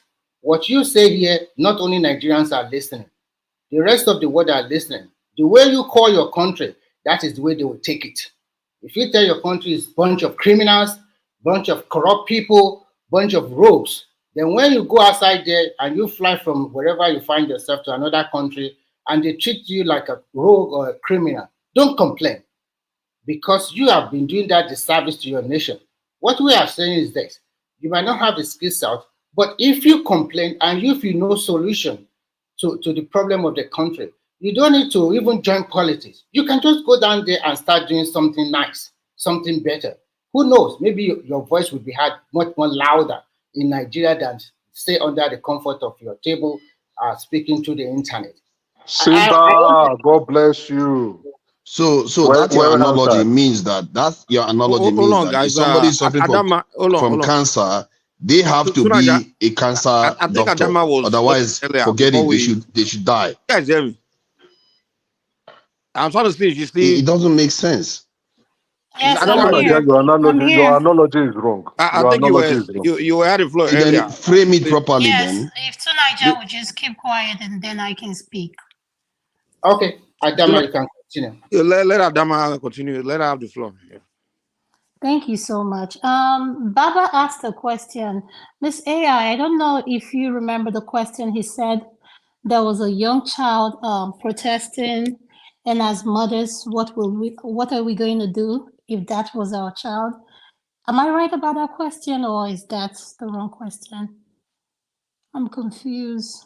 Miss AI, are you there? Let me ask the question. Yes, he I was asking. said, Yeah, okay. Sorry, I think Thomas is answering. Do you remember the question, or do you want me to rephrase it? Can you? I can't. Too many Yeah. people talking. Baba said Baba, this is to Madam AI. Mm-hmm. Yeah, let me tell you the question. This is to Madam AI. Let us give the lady respect, please. When I put the question out, let the both of them address it. Please. I said, please. Yeah. Baba was asking at the protest in the north, he saw some 5-year-old, 10-year-old holding stone stick. They are ready to stone their governor. And he now said, you as a mother and as a parent and as a female, what do you think the world is turning into? And what do you think about those child? What do you think about what's you? That's just the question. Yeah, yeah. Anyone can go. Madam AI or Adama can go. Yeah, maybe Adama should go first. Oh, Adama dropped. Adama, are you there? Yeah, she can go on first. I'm trying Yeah, to finish up this prescription, so let her go ahead. I'll come in when she's yeah, Madam AI. Thank you. Yeah, I didn't get the question. yeah. It said, can you hear me? I can hear you. Yes, he said in the north, he saw some 4-year-old, 5-year-old, 10-year-old holding stone, ready to stone their governor and politician. So, and he said he's asking, you as a mother, as a female, what do you think the world is turning into? I don't think the world is turning into anything. It just like we discussed the other day. I said, having children, there is no problem in having children. And nobody should tell anybody not to have a child because the person is poor. But what you do after having that child is what is the most important thing that will affect the society. Now, a child that picks stone to stone a governor, I don't think that child has proper home training. A child of 8 years, 7 years, 10 years, I wonder what he's doing in the street demonstrating. Because at that age, they are under somebody's care. They are not unemployed. They should not be out of school because school over there is free. So for them to be in the street, that means there is no parental care. And that's what is the problem. Not having the child. It's what they did after the child. The world is not turning to anything. The world is a roller coaster. Wherever it pushes you, you go there. If you decide to make your, how did they say it again? The way you make your bed, so you lie on it, right? So that's how they made their bed there. So that's how they're going to lie on it. Actually, to be honest with you, Thomas, I have never seen where children are demonstrated. This is the first time I'm seeing it, to be honest. It's very horrible, it's very horrible. I Very horrible. But I still maintain what the man, I don't know if you people have watched the man. Not a nice, a politician. Something Mustafa. He was on Channels television. They interviewed him, and the question was simple. The interviewer asked him, do you think that the way the momentum, the anger in the North is going, does it perceive their, does it show what they see Tinubu or what they perceive Tinubu or their feelings against Tinubu or for Tinubu? The man said, at the beginning, yes, that's what they thought. But when they looked inwardly, they find out that it's actually them, not Tinubu, those guys are demonstrating. And I think he has a very solid point there. He said, there might be a revolution against them in the North that has nothing to do with Nigerian government. And they have been discussing about it. Those children that came out to protest is in anger against the establishment in the North and the political class in the North. That's what the man is saying.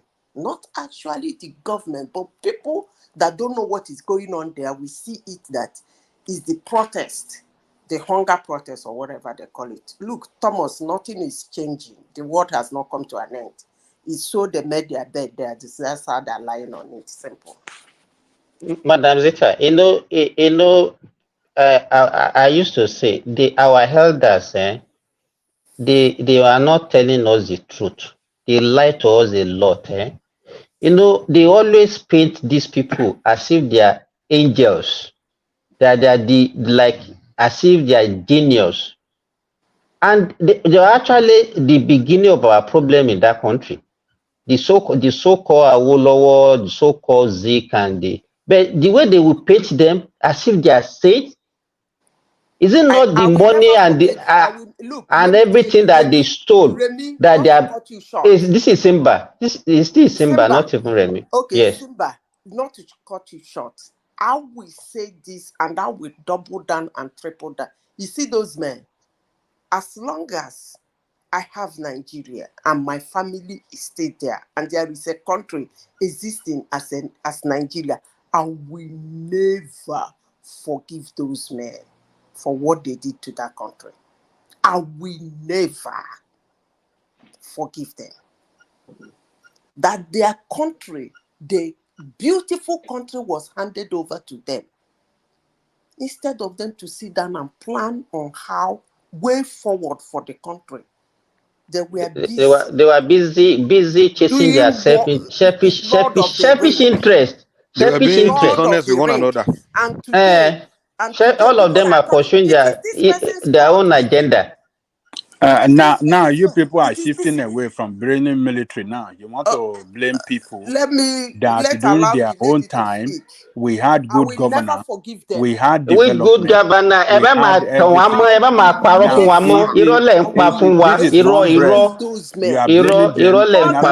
now you will change to military. Military are the one that destroy military.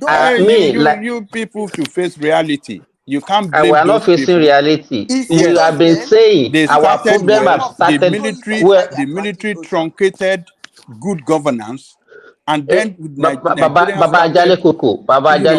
It was their shenanigans. It was their shenanigans that led to the military coming here. It's their shenanigans. Now you people are supporting military. So nobody is supporting military. We are not asking. We are not supporting military. Right for the military to come in? It was not right. It wasn't right. So why are you blaming them? I think you are misunderstanding Simba. I don't think Simba is saying that those guys, whether they were not good in some areas or some performing or things like that, and he also not saying it's okay with the military coming in. I think what Simba is saying is that there's some things they should have done because their disagreement is kind of what led to this kind of like division between the regions. So US, wait. What Simba is saying, they could have towards each other, they could have acted better because their disagreements and issue among them is what, in fact, is what laid the foundation of the division between regions till today. Is it the jailing of all over 10 years? Things among, they were not honest with themselves when they were dealing with each other. They were deceiving each other. They were a bunch of liars. Look, what we are saying is that people that should be blamed. In America here, the politics in America here, the disagreement, the political jiggy-jaga between the Republican and this thing will never bring military to say, oh, these people are messing up this country, let's take over. That was not what we are talking about. Hold on. That is what I'm saying. They had disagreement among themselves that did not want the military to come in and seize power. If the military had left them alone to play their politics, we will develop. That is an assumption. It's an assumption.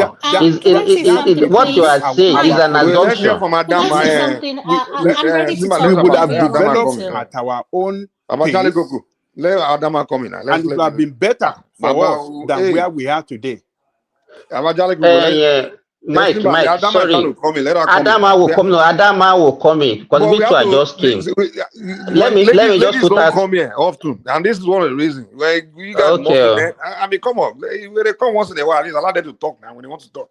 Okay, Adama, continue. Thank you so much, Mike. I just want to say greetings to everyone. So you're not thanking me. You're only mad that you are thanking. I said thank you, everyone, including you. Thank you, Mr. Simber. I'm sorry. To the question, I think Miss AI answered that question so well. One, for me, it doesn't sit well for me as a mom to allow a child that young to be outside. And I feel like these kids now are being used as a pawn. And at pawn, using them as a pawn at whose expense? I don't know if these parents think through their action before putting their kids in danger. So I think what is going on back home is wrong. The first time this protest started, I asked, what are they protesting for? I still don't know what they're protesting for. Yes, they've been saying hunger, hunger, hunger, hunger, but hunger has been going on for quite a long time. So I just don't understand what this protest is all about. That's just my own personal opinion. Not saying that what they're doing is wrong, but the kids I see out there, I think that is wrong. If I was, I don't know if Nigeria has anything called social service. They need to go look into those parents and figure out why are those kids out, and not just out with what they have in their hands. Because one thing you don't want to teach a child is violence. Because at that age, they will not only practice it outside. It's not only a matter of time. They will practice it at home with you too. So we as parents need to be very careful what we expose our children to. And at the same time, I think at the end of the day, we all need to understand. I have empathy for what people are going through back home, but at the same time, I don't think this was well planned and thought about. Like, I don't know who the organizers are. Everybody was doing their own thing, like they were not in uniform. And I'm not surprised that the protest went the way it went, because I noticed something about Nigeria, our country. We are not united when it comes to coming together and having one voice. You have different people saying different things. And I think the earlier we learn to come together, we'll be more powerful. We need to throw out this tribal nonsense, whatever ethnicity, religion. We need to stop looking at those things, because in order for this upcoming generation to enjoy what we've worked hard for, we all need to come together. And at the same time, I wanted to touch on what we said about education earlier. And I wanted to ask Baba Jenlo Koko, like, the Awolowo, I know, is a very big family, a very, well known in Lagos. And I know during those times where people went to school for free. My question to you, Babaja, is how come nobody continued his legacy? When I say his legacy in terms of education, and I feel like our educational system it boils down to how much money you have, what kind of school can you afford for your children. Nobody's thinking for those kids who cannot afford anything. And I think for me, it's not fair, because I went to a public school before going to college and medical school and stuff like that. So what I want to know is, why is it that we are still behind when it comes to education? Like, the buildings, the schools are in deplorable states. We don't know how to maintain anything. Just like Miss AI said, River Niger basically fell on us before we knew we have to maintain it. Why is it that we do not know how to maintain someone else's legacy, what they stand for? And we can point at that and say, oh, education is this way because of the Awolowos. So that's the question I have. Thank you. Okay, let me answer your question. You see, But sorry, Baba Jalikuku, let me add to our question so that you can answer them together. Okay. You give Àwọn ọlọ́tẹ̀. Question Okay. Okay. Okay. I was listening earlier on before I fell asleep. Prince Daddy asked a question. Because the way we see governance, if you have a solid structure, I don't think it will be possible for somebody to just come maybe in 1 or 2 years and destroy everything You understand what I'm saying? That was what I think. That was the question, and the same. So the Thank same you. thing.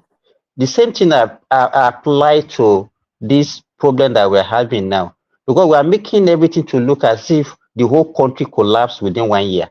So when the colonial master handed over the country to these people that we are talking about, these the so-called angels that were made out of Zik, Awolowo, and the Ahmadu Bello, they handed a solid country. You understand, with the infrastructure, because I don't even know how long these people even manage the country before they do the scatter. 3 years. They handed over to them 3 years. And we were so in fact there was a day I asked this question on this platform. Everybody told me they started castigating me that Simba usually attack Awolowo because we have made Awolowo like an ninja. You know, Madam AI, you know, when we are growing up, they will show us the moon. They will say, see Awolowo in the moon. And we all believe that Awolowo was in the moon. Believe me, they will show us, they say, see. Your question. Let him answer because I actually wanted to answer the lady's question. So the question every Simba, let answer you guys' question before then you come back to your Well, let Ajani Koko answer. Then Mike, you give me a chance to come in after Ajani Koko, please. Okay, so my question, let me summarize. The question I'm asking Ajali Koko was that the colonial master, what they handed, like what Madam Zita just said, what they handed over to them, they couldn't maintain it. They were not even maintaining anything. They were busy fighting themselves, doing scatter. That was what they did. So, in as much as a good governance, when handed over to a bad governance, it's very difficult to destroy everything immediately. And likewise, a bad governance is very difficult for somebody to come and say you want to repair it within a short period. So so everything that we are alluding, the credit that we are giving to these people, actually because of history, I just referred to them. Like earlier, you are saying they will have. They will have done this, they will have done this. That is an assumption. They never did it. All right. So, Babajali Koko. Babajali Koko answer the questions they're asking. Okay. You see, the colonial masters that you people are praising did not, what they did during their own time was looting of our resources.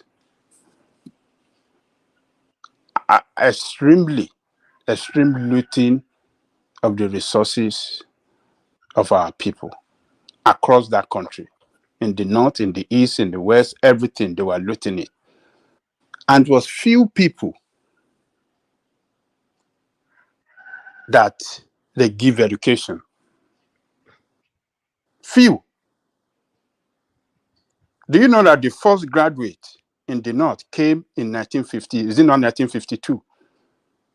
In the northern Nigeria, the first university graduate. It's not even in northern Nigeria. It was a Kwana and a Ilorin man. It was in Ilorin. Let him finish. Let him answer the question because the day is almost broken. Let him answer. So, in the area of education you are talking about, that, I said it earlier, Awolowo advance on what they handed over to him. They didn't practice free education the way Awolowo did free education. Free education that Awolowo gave at elementary education, at elementary level then, their expectation was to give 150,000 pupils. But on the first day of school, over 400,000 showed up. And there was even opposition from within Awolowo group that, look, we cannot handle this. Let us stop this free education. He said no. Leaders, when they are faced with challenges, They must battle it, and they must solve the problem. The essence of leadership is to solve problem. It didn't back down. They face it, and they make it an institutionalized, government, how do I say, program for their people. Or policy. Yeah. Let me say policy. So, and he expanded on it. They didn't create commercial school. It was Awolowo.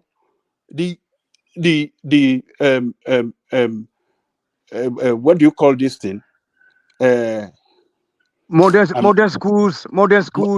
Yes, the commercial school, modern school. The other one I mentioned earlier, I've forgotten. He created it just to give Teachers Training College, Teachers Training College. Teacher training colleges, comprehensive high school. He expanded. I don't even know what you are talking about. On education, even technical colleges, technical college, and all these things. So let us do this thing. Even when you want to talk of infrastructure, what they even did that time, within the short time that they started,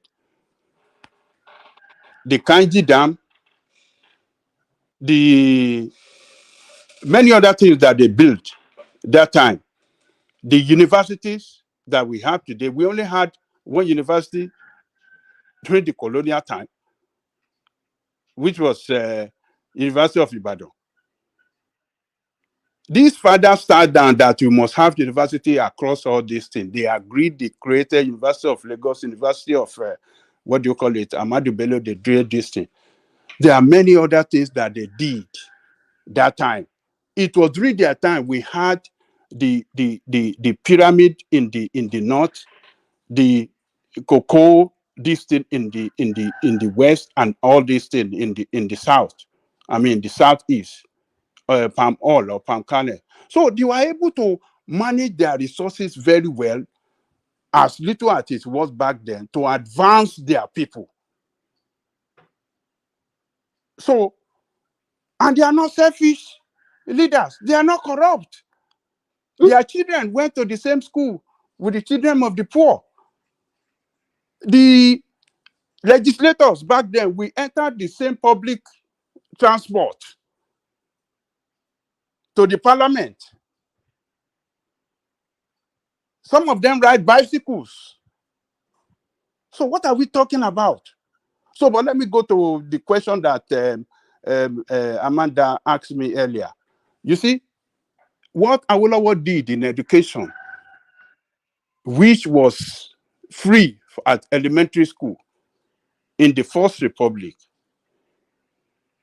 that the military truncated, in the Second Republic, when Obasanjo handed over government to civilian, in the West,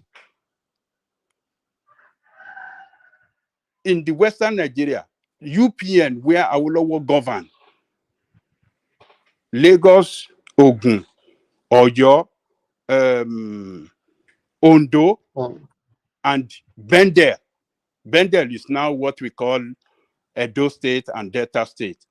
Ondo State is where we have Ekiti, and Ondo used to be one state. So, in all those states, do you know that Awolowo advanced that free education to secondary school and university?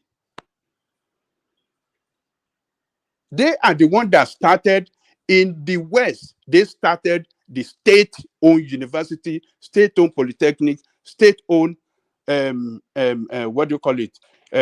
College of Education, state-owned, all of these things at free, for free. Free. How can it be possible then? So that's to tell you, can you see how do I describe them?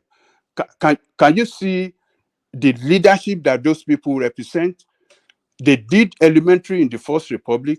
In the Second Republic, they advanced it to secondary school and the university. Not the university, they created state-owned university because there was quota system that prevented a lot of Yoruba people to go to federal school. And because of that reason, these leaders that were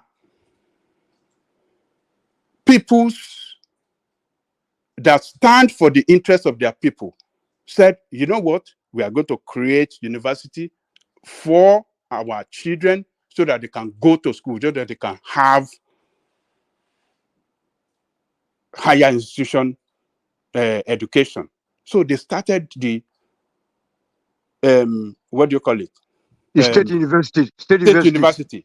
Started by Ambrose Ali. And it was free. Yes. So in Lagos State, for example,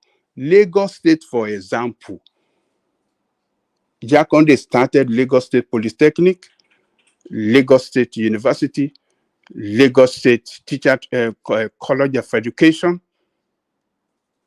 Lagos State, is it not technical something or something like that? They started it and it was free during their time. So when Buhari came, when Buhari toppled the government in 1984, all of these things, they truncated this system, they introduced we have to pay, and after that, what we have today, it has been money, education. But they did it for free back then, and it was successful. So this idea that we cannot do anything, or the British or Igbo did better, no, the British did not do better. They didn't create what Awolowo even created. The cocoa house that Awolowo built, it wasn't the British that built it. The Western house that Awolowo built in Broad Street, it wasn't the Oyibo that built it. The Cocoa Research Institute in Ibadan, the Lafarge House in Boshere, it wasn't Oyibo that built it. The Agodi Housing Estate, it wasn't Oyibo that built it. All the first television in Africa, it wasn't Oyibo. Oyibo ruled us for centuries. Can I come in? But Baba Coco, the thing I'm asking is, yes, you come in, Miss AI. The thing I'm asking is, those buildings you just mentioned. Answer your question. Yes, I'll let you answer. Those buildings you just mentioned, Miss AI, you might be able to answer as well. Is what states are those buildings? Are they in good state? Like, are they being maintained? Given that those are his legacy, like things he did, are those everything you just mentioned now? Are they in good condition? Can I answer this question? Those building Western House, they are still in good condition. Even they still meet the modern standard. The La Pal House in Igbo is still in good condition. The what do you call it? The Cocoa House. Cocoa House is just been renovated just about 2 years ago. Yeah. The Liberty Stadium, it was the best stadium back then, and it just recently been handed over to the Oyo State governor. We hope they. Madam AI, Tony is next to. I don't really take permission from Mike. Can I? Okay, come in. We have to let. So yeah, Mike. Remember that I said that I will speak after Ajani Coco. Just 2 minutes, Mike. So, thank you, sir. So, Awolowo, there's one thing that Ajani Coco forgot to make mention of there because I read history. Awolowo was even denied that chance of giving our people free education. So, he has to take the European Union, British, and the Germans and others to the International World Court. Then, where he won before he could give our people the free education. And then there was 2 particular technical colleges that was established, one in Oyo State, and then one in Uromi, in Edo State, present Edo State today. And actually, growing up in the 80s, the graduates of that school were the main engineers of Julius Berger and many companies in the industrial estates in Ibadan, Ilupeju, Ikeja, and then this Ipoba Hill in Benin, because all those projects were set up there. There was a palm house in Benin, and then this Nigeria Institute for Oil Palm Research in Benin. You know, a lot of things that Awolowo did. And then, but I'm surprised that people are now saying that, oh, his children. But we forgot that Awolowo was a selfless leader, selfless. So who doesn't care about his children? He regarded his other people's children like his own children. So hence, it was the betterment of the society, not to the betterment of his children. He was not a selfish leader like you can hear of Shehu Tinubu now, or whatever, that he's having a yacht or whatever. But he was not like that. That's where you misconstrued and understood him. That that people are saying that it's very bad. So we need people like Awolowo. His life and times need to be taught as a curriculum or as a subject in the school, in all schools in Nigeria. In fact, all black diaspora countries, including the Caribbeans, the guy that could bring everything first to Africa.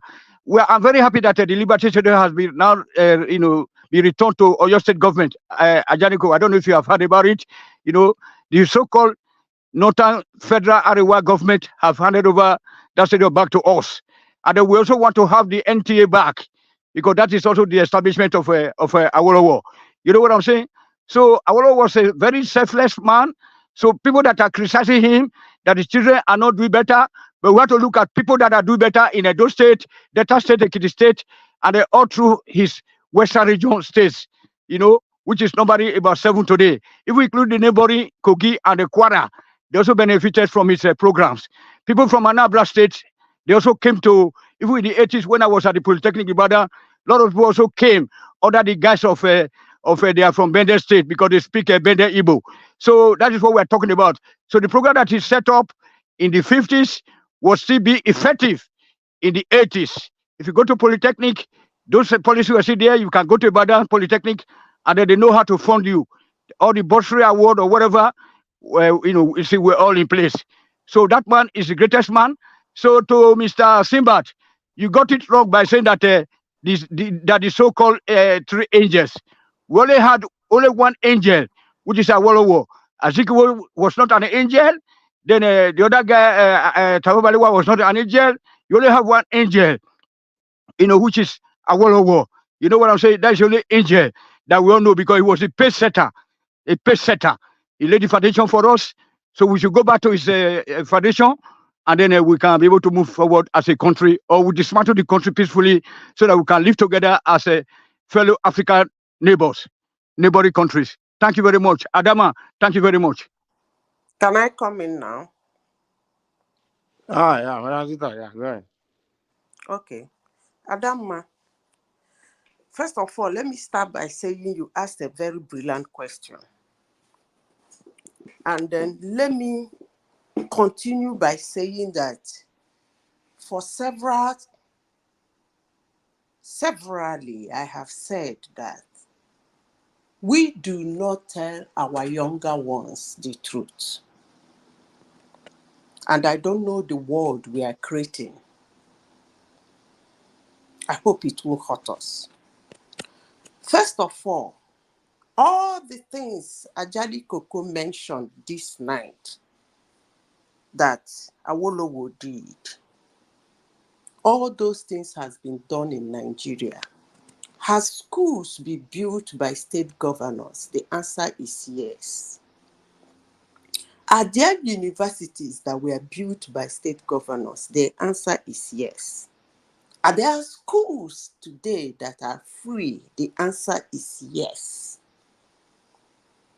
Has the federal government of Nigeria reduced subsidized education very low? The answer is yes. Then now come your question, Adama. You said, why is that standard not there? Why didn't they pass it on? That's the question you asked. Now, let me tell you why they did not pass it on. The simple answer to your question is standard of living. As I said before, they did not get that standard. So there is nothing they can pass on. standard of living.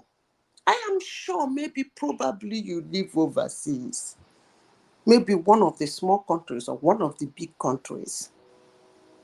You see, when you travel in a road in the country where you're living in, and you jump into, your car got into a pothole, in the next 1 week, you will see that pothole be repaired. Sometimes you don't even need to get into a pothole before they know the time for this the road to be updated. You see them come to update that. Do you know why that happened? These people have raised the bar of their standard of living very high. They're not going back. If that road reaches time for repair and is not being repaired, there will petition, there will write, they will make so much noise about it that the person who is in charge of it either being fired, resigned, or go to jail. So, as I said before, in the beginning of my conversation tonight, I said, they did not get the standard. I don't care what anybody thinks. Whether you think somebody built a school, made it free, is still happening in Nigeria today. Somebody is so excellent, he introduced things that the colonial master did not introduce. There are a lot of things introduced in this country, including the oil. It was not introduced to us it wasn't even found by them. They did not see that oil. So somebody else did. So there are a lot of things happening in Nigeria today that those people did not do. But it's happening in Nigeria today. And the question is, why are the standards still low? And I tell you something. They did not grab the standards. That is the main cocoa of the matter. All these things you see in the Western culture, you see countries like India, you see countries like China, Malaysia, struggling to come up into the world stage. They grab that standard. And they're building on it. Those countries were colonized too. They're building on it. They got the standard. As the years pass by, they keep struggling. At a point in a country, there should be things that are no, not to be tolerated. But when you have that low bar of standard of living, you will tolerate it. And when you keep tolerating things, the country keeps deteriorating. So the simple answer to your question is, go home with this, Adama. When you go home, think about it. They did not get that standard, and there is nothing to pass. Thank you. Okay, let me.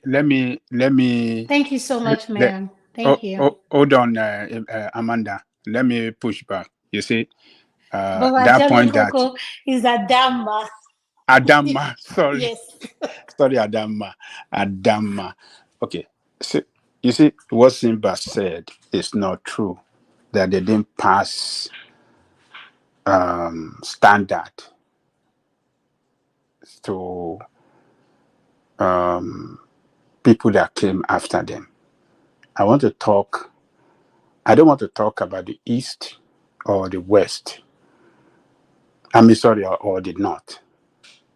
I'm going to talk about what I know very well, which is the South, Awolowo. You see, it left behind Odua group of company. The Odua group of companies still function till today. That's a standard it left behind. So the Wema Bank that is functioning today is part of Odua group of company. That is what it left behind. The ACB that Nandadu created, they are no more today.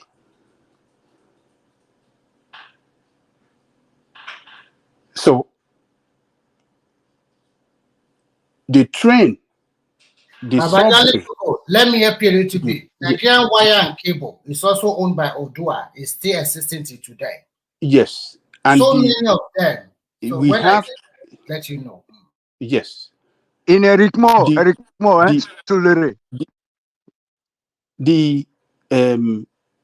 see, the train that Tinubu are building now, or Sonwolu, or what do you call it? How is it described? What do we call it? The train services in Lagos, that's monorail that we see in Lagos today. It was Jakonde that wanted to build it as far back as 1983.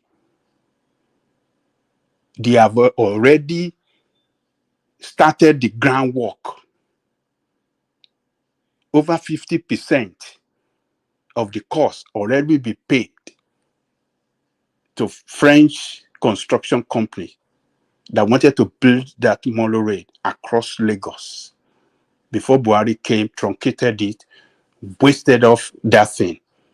You know how many years it took us? The mass transit system. Mass transit system. Yes. See how many from 1983 to 2023, about 40 years. Is that not 40 years? It took us 40 years for that dream to be realized. So there are so many things that he left behind that, due to military truncation or takeover of power, they destroy a lot of things, but the resilience of Yoruba people and some of the leadership that still believe in Awo's ideology, they were still able to carry it on till today. An example is that of investment group of company that That is means still the existing. Yorubans don't have problem now. They're living well. No, that is not the issue. I'm just What telling I you said is the high standard you said they standard did of not leave living. behind. That's what I said. They Yeah. ain't got it and they did not transfer it to anybody. They are doing well, but under the current Nigerian setting, which Azikwe set up, that is why we cannot do well. And they did Yes. not pass it to anybody. That's Yeah, what we I'm saying. cannot do well under the current structure of Nigeria, madam. So, but if we are left alone, the old Western Nigeria to be a country, will be better than a USA. So all those standards, even the free education, you see that when we talk of education, free education is more popular in the West before other parts of Nigeria follow and try to do the same thing in their own region. So, and it's still existing to today. I'm not saying they are practicing it fully as it was back in the days of Awolowo, particularly in the Second Republic, when we had free education at university level. But, a lot of, the legacy he left behind is still being practiced in Yoruba land till today. The buildings that I mentioned earlier. So the Yorubans are doing well now. That's what it means. What do you call it? The Cocoa House, La Pal House, Western House, they are still existing. They are still maintaining it. They are still under Odua group of company. So that's the standard. So don't say that they did not pass any standard. No, they passed. I said high standard of living that those people embedded. They didn't get it. Therefore, they didn't transfer anything to anybody. Could somebody go and check the list? There was no time for Awolowo to transfer because he was jailed, madam. He was jailed. He was jailed. So if he was not jailed, then there would have been continuation. High standard of living in Yoruba land. No, but there would be continuation. But he was jailed by those people that were jealous of him, of his programs. He was jailed. If he was not jailed, if there is high standard of living in Yoruba land, then you people should not be complaining. I am sure by now all the roads in Yoruba land are bad. And the ones that are bad, No, have but no under the current That's structure, what it's I'm not possible. saying. I'm But talking there's still some about high there's still some standard of significant. living. Madam, hold on. They There's still some didn't get significant it, level of free and education therefore they in have all those nothing states. to transfer. We still have free education in Edo State, in Delta State, in Oyo State, somehow. Because they cannot just drop it Please, like that. Because I before will have you already. start talking to me, go and find out the meaning of high standard of living. Then when you find out the meaning of high It's standard high of standard living, of you living, come back but we to cannot achieve it discuss. under the current Nigerian structure, madam. But Madam Peter, when you are talking of high standard of living, how many years did the Awolowo rule? How many years did they I even said hold on they now? did. Listen, that's why I said first time I came here, I said I will never forgive them. Oh well, Because that's you. if they grabbed it, they were positioned to design Nigeria how Nigeria will be. Those guys, they were positioned. It was in their hands to design Nigeria how Nigeria will be. But what did they do? They blew it. He was not a president. He was a leader of the Western region, madam. So he couldn't have that chance to design Nigeria. But the design our Let zone me up to repeat Bende, myself again. no, up to Delta, What I'm Edo talking State, about, Oyo State. So today, Adama, that standard is still being maintained. Educationally, people don't play with their kids. They send their children to school. Tony, hold on. Adama, listen to me carefully. The elders have learned how to lie to the younger ones. Why they are doing that, I don't know. But I tell you something, it's going to hurt them. Wherever you try to bring out the truth, they attack you. Sometimes they pretend that they don't understand what you're talking about, and they will be everywhere. They make sure they rumble the discussion to run it everywhere.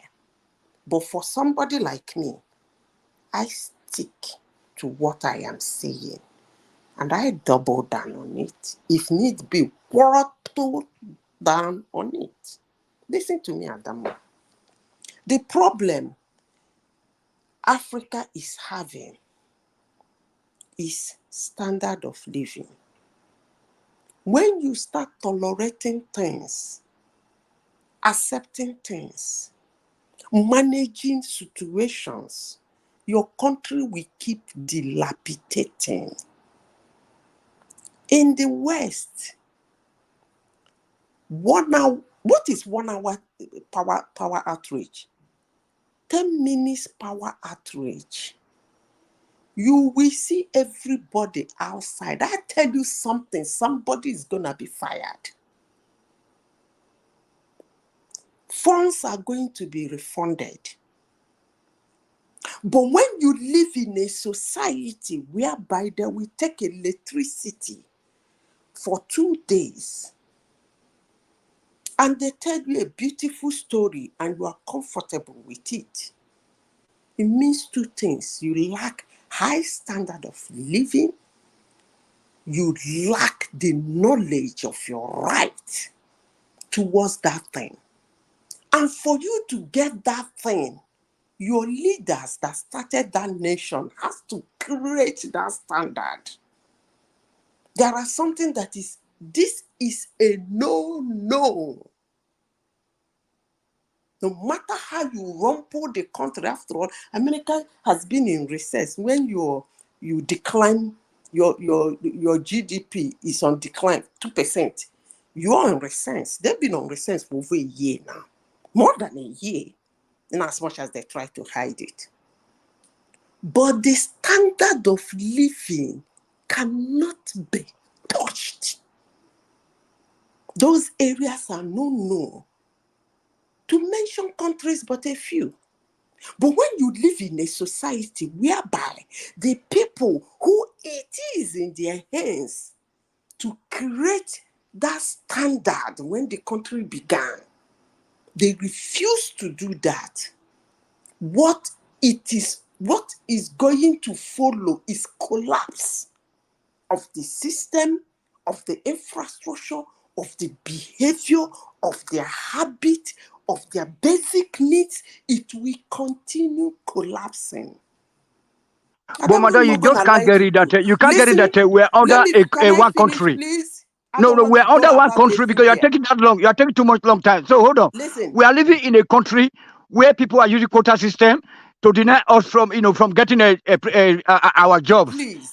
Or area of specialization. So we have to jump into abroad. Hold on, madam, please. With due respect, please. I'm sorry. So if to say the country, as Western region, we had our own embassy in England. Okay, we had our embassy in America. But later on, when the Mirosi came to take over the government, they changed the whole system. So and then we are now just kind of like a trapped up. That is why we cannot develop on our it's in our own space. You don't understand what I am saying. I understand you because you are not saying that if we say that we are more, we had a good foundation laid down for us.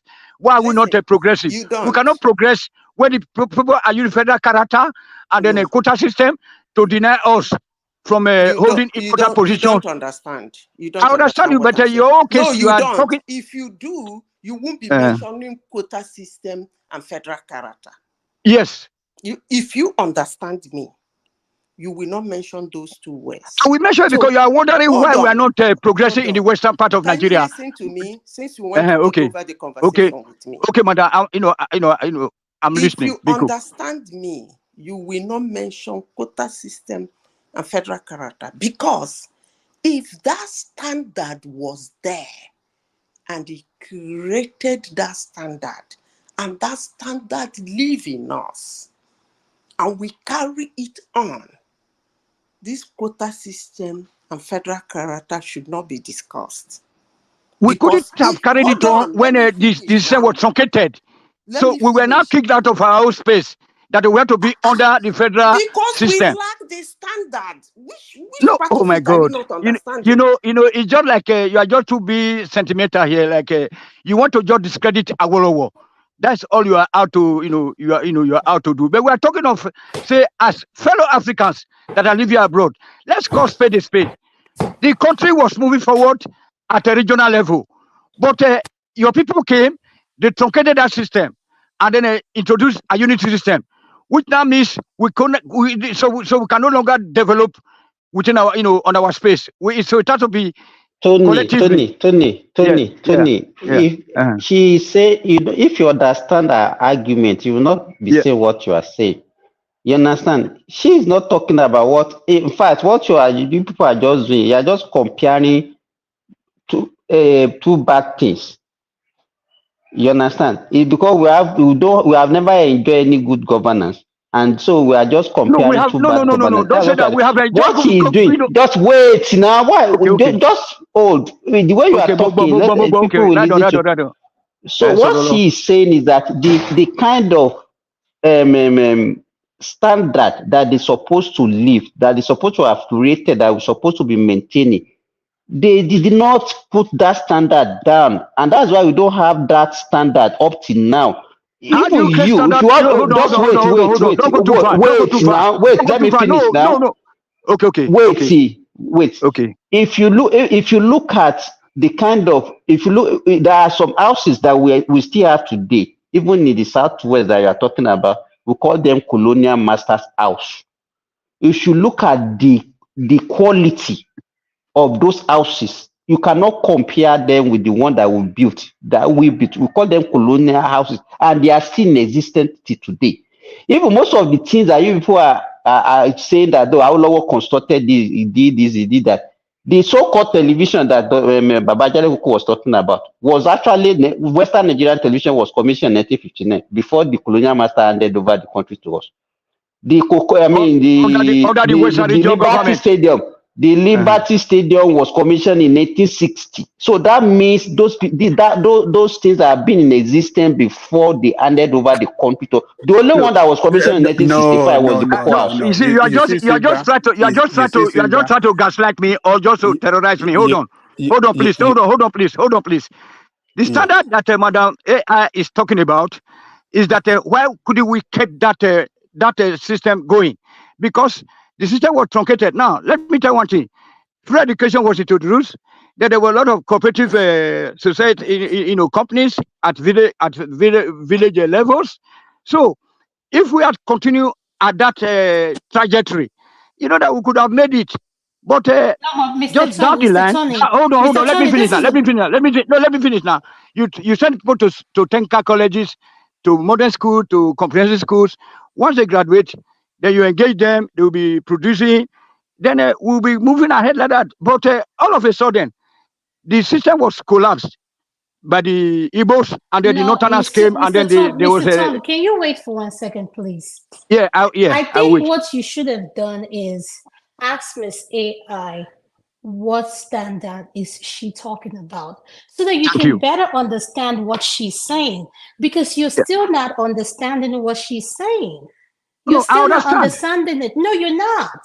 I understand. She said that if we said that we have that standard, why couldn't we maintain that standard? What you need to do is ask her, could she please explain that standard? No, she repeatedly. Hold on, Mr. Tom. One thing, Mr. Tom. Hold on. The thing I notice about us, we deal a lot of time. We always want to be right. When someone's idea is different from ours, we try to shut that person down and forget that people have different opinion and different ideas or whatever that happened at that same time that you both know about. But what I'm trying to tell you is the only way you can understand where she's coming from is to ask her the question of, what standard are you talking about, Miss AI, Madam AI, so that you can better understand what she's talking about. Then if you want to go ahead and explain, you understand what she's saying. So let's learn to hear, to understand what that person is saying before we respond.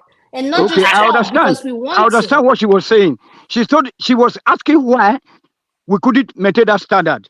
That's why I was saying that that standard had been set already. No, but you don't understand the standards she's talking about. So now I'm going to ask her. Hold on, Mr. Tom. I'm going to ask her, Miss AI, could you please explain the standard you're talking about? Because I understand, but I don't think Mr. Tony Africa DPT understands. Thank you, ma'am. Yeah, okay. So the standard, the way I understood it is that you want to answer the question? They said somebody should enlighten you more. You still okay. Ask me. I'm waiting then. Okay. I'm not asking you a question. I'm trying to explain something to you. Okay. A high standard of living is a kind of a measure on how well in a society can meet their needs and wants and have access to resources that allow them to live long, healthy life. It indicates that people have the ability to lead productivity and fulfilling life. Now you understand that they didn't live it. Can I answer now? Yeah, that is okay. What Thank I you. mean. Thank you very much. I get you already. That's what I was saying. Like the current state or standard of living. So, and that is where I'm telling you guys that the man he already set up those standards for us. Did you understand what I just said? I understand you about the lack of quality life that we are living. Hold on. So there was once upon a time. No, I know, but madam, you have asked me a question. Let me just give me that benefit of of the doubt and let me answer you. Please, many people they are listening. You cannot just say it is not a rocket. She's trying to explain to you I didn't what the standard is. I just told you something. But it is hold on. I didn't ask you a question. Hold on. It is not a rocket science to to aspire or to get to that level of enjoying good things of life. It's by starting with educating your people, and then they will be graduating, and then as they get training, then there will be productivity. You engage them. You cannot tell me that when we have started to educate our people, and then now, before, then all of a sudden, that system was cut short. If I'm saying truncated, You don't understand. So all of a sudden, that system was cut short by one system, by the military. The military. I don't want to say the regional. And then there's a lot of problems. So, and then the system was truncated. And then that man that even brought those ideas out was jailed with his lieutenants, and all this kind of stuff. How do you expect us to continue that, the continuity? But that same person was actually he even served with he was a minister. He even served under the military. That's a Lord that you are talking. Let me regime. No, hold on. Let me understand. But if you want to go to Gowon regime now, I've read Nigeria history very well. You didn't understand what I said. No, hold on, madam. Bisi Ogubadejo on Sunday of the Guardian newspaper. As a kid, I was following his write-ups from the Guardian newspapers. He did tell us that creation of Abuja from a fragile forest that is going to bring us a lot of problem in the future. And that's what we are faced with today. Because Murtala Mohammed came to truncate that system that was building us refineries, building roads, to the point that the government of the Yakubu Gowon said that, you don't know what to do with money. There was a NYC program, free education at all level with bursary. You finish university, you get a Volkswagen car, like many of my uncles did. I mean, what the hell are you guys talking about? Can I ask you a question? Now, hold on, madam. Just 10 seconds. So Murtala Mohammed truncated everything by trying to Islamize Nigeria, take the capital to the north into a virgin forest, instead of taking it to Kaduna or Kanu and existing cities. Thank you. Right on. Can I ask you a question? Yes, you have your everyday life, right? Yeah. Wherever you are, every day Yes. you wake up, there are things in your life. Is there anything in your life that if they stop it or they don't want you to do it or use it, you will revolt? Yes, like electricity now, I cannot live without 30 minutes electricity in my house or in my apartment. But those things started. Wait. See, with education. Wait, hold on. I'm coming. Yes. I'm trying to make you understand what I'm talking about. Okay. And where you are, if you cannot live without electricity, number one, that electricity, one thing you should understand is that apart from in Nigeria where people use a pass my neighbor and generators and all those things, I'm sure you are living outside of Nigeria. The electricity, number one, is not in your power. Your own job is to pay for the electricity and they come to you. Now, let me ask you, you said you cannot deal with it. That is the standard you have created for yourself. Without it. Yeah, that's what I'm saying now. You cannot do without it. That's the standard you have created for yourself. If they take that electricity, how are you going to respond?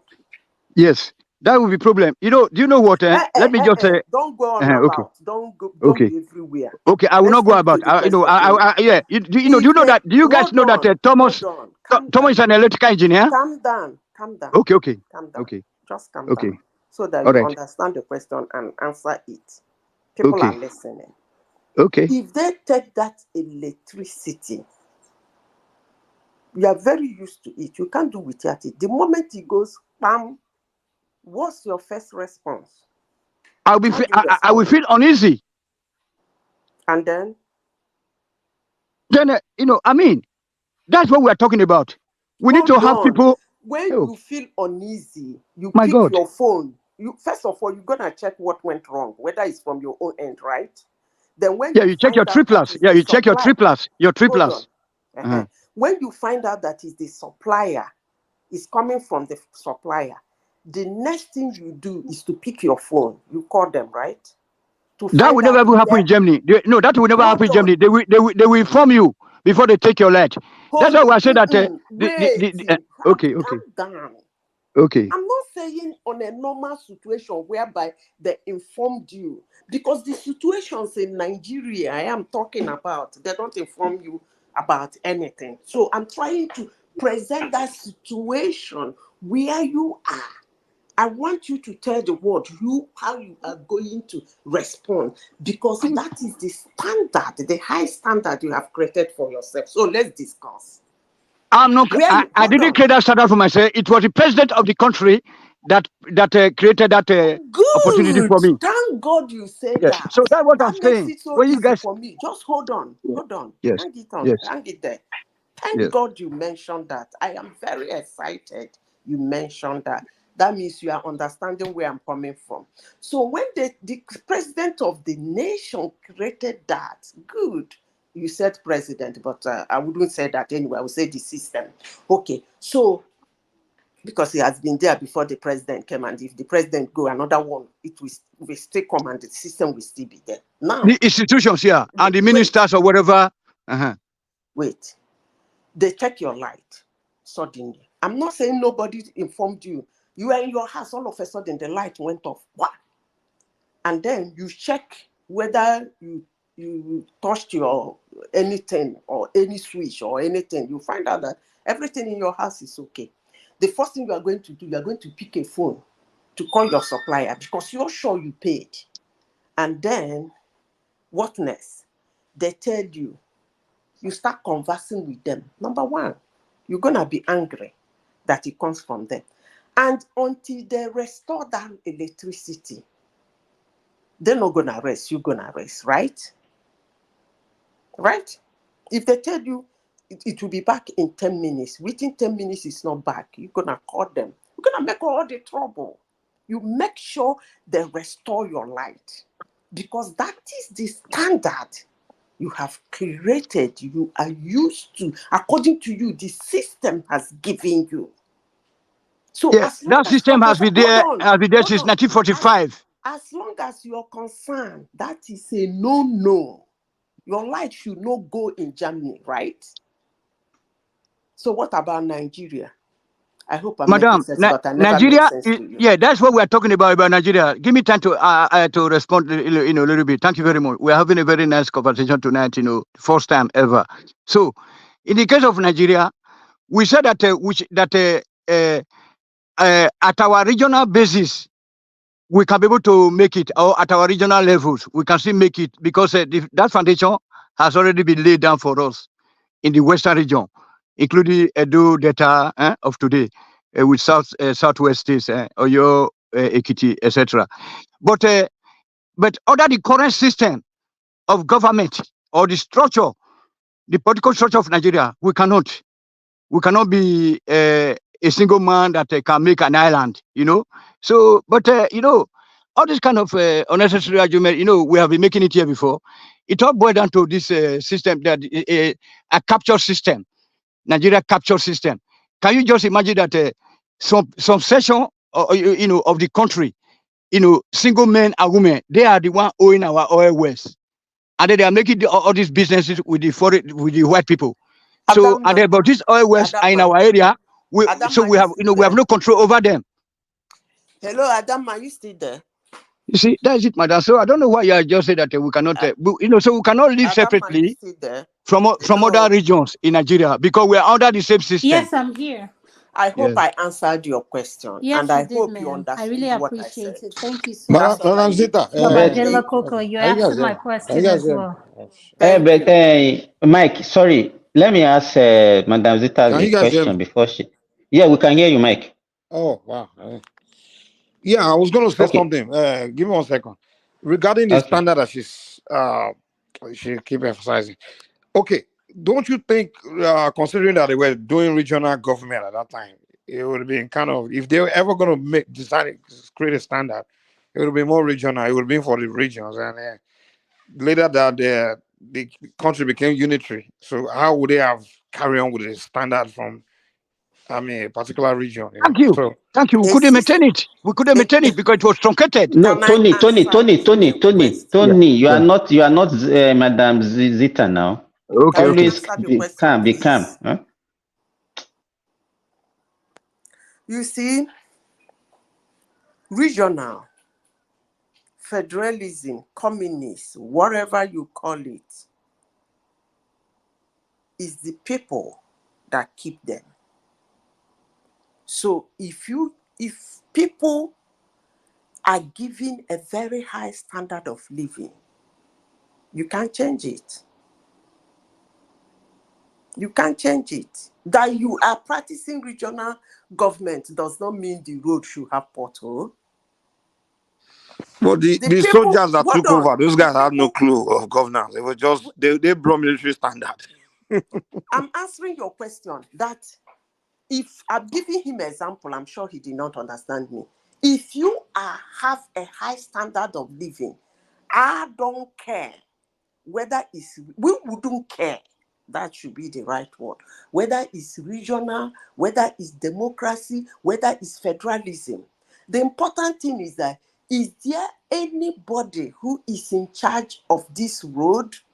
Money has been given to build or maintain this Madam, the road. resources in our backyard have been taken over by the system. I'm not talking to you now. Oh, I know, but you are just trying to paint a very bad narrative. Listen, let me tell you something. Actually, I do not like to discuss with people who are ideologically captured. Honestly, sincerely speaking. Resources control. You know, it's in one place, and you want us to develop how? Listen, Tony, let her talk. Who are not captured, who can listen. It doesn't mean you will take what I'm saying. I don't want you to believe me. But the you don't need to agree. You don't need to agree with her. You don't need to agree with me. All I need you to do, first of all, allow me to speak, then understand what I am talking about. If you understand me and you don't agree with me, that's fine. But the way you are speaking, number one, you did not understand me. In as much as I try to explain it to you, use you as an example, you are not still understanding what I'm talking about. So can you leave me alone, keep your idea, and leave my own idea?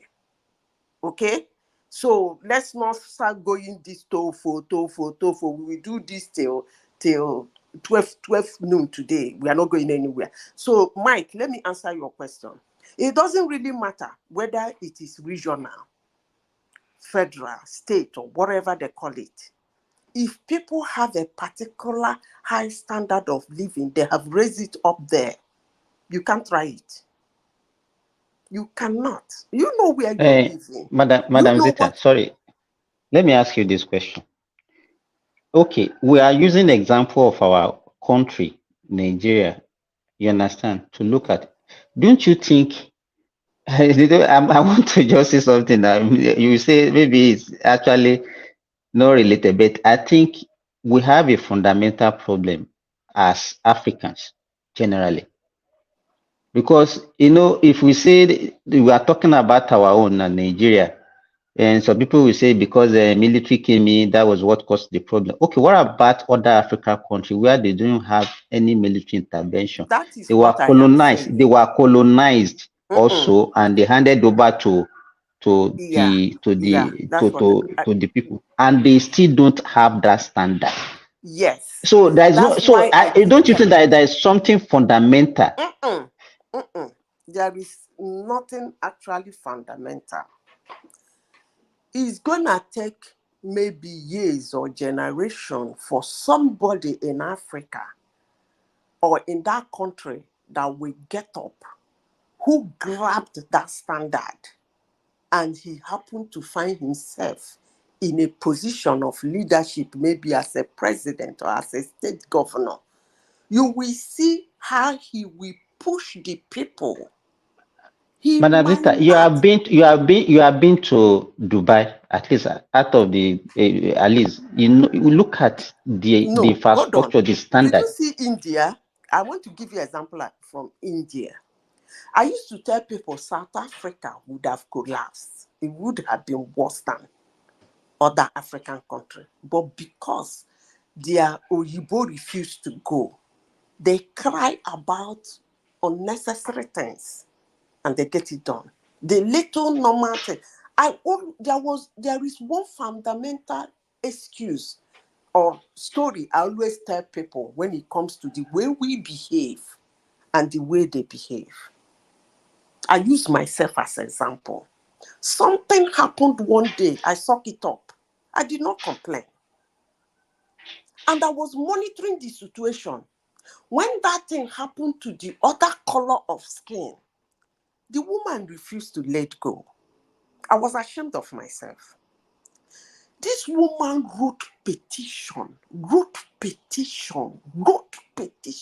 The first petition, nobody spoke. The second petition, nobody spoke. She wrote, copied. In the first place, the pamphlet, the booklet that was given concerning that situation, she has read it dotted line. So she know her right concerning the situation. That same pamphlet was given to me. I just dropped it. I didn't care. When I came out, that thing happened. I was angry. I said, why would this person behave like this? I just got angry and walked away. But the day I just sat down, the day that same thing happened to that woman, she almost blew the roof of the company. She wrote and wrote. And people think it's the first time they wrote that they answered them. I used to hear some people say, hey, they answered them because that privilege. That's a lie. They have raised their bar very high. There is things they cannot take.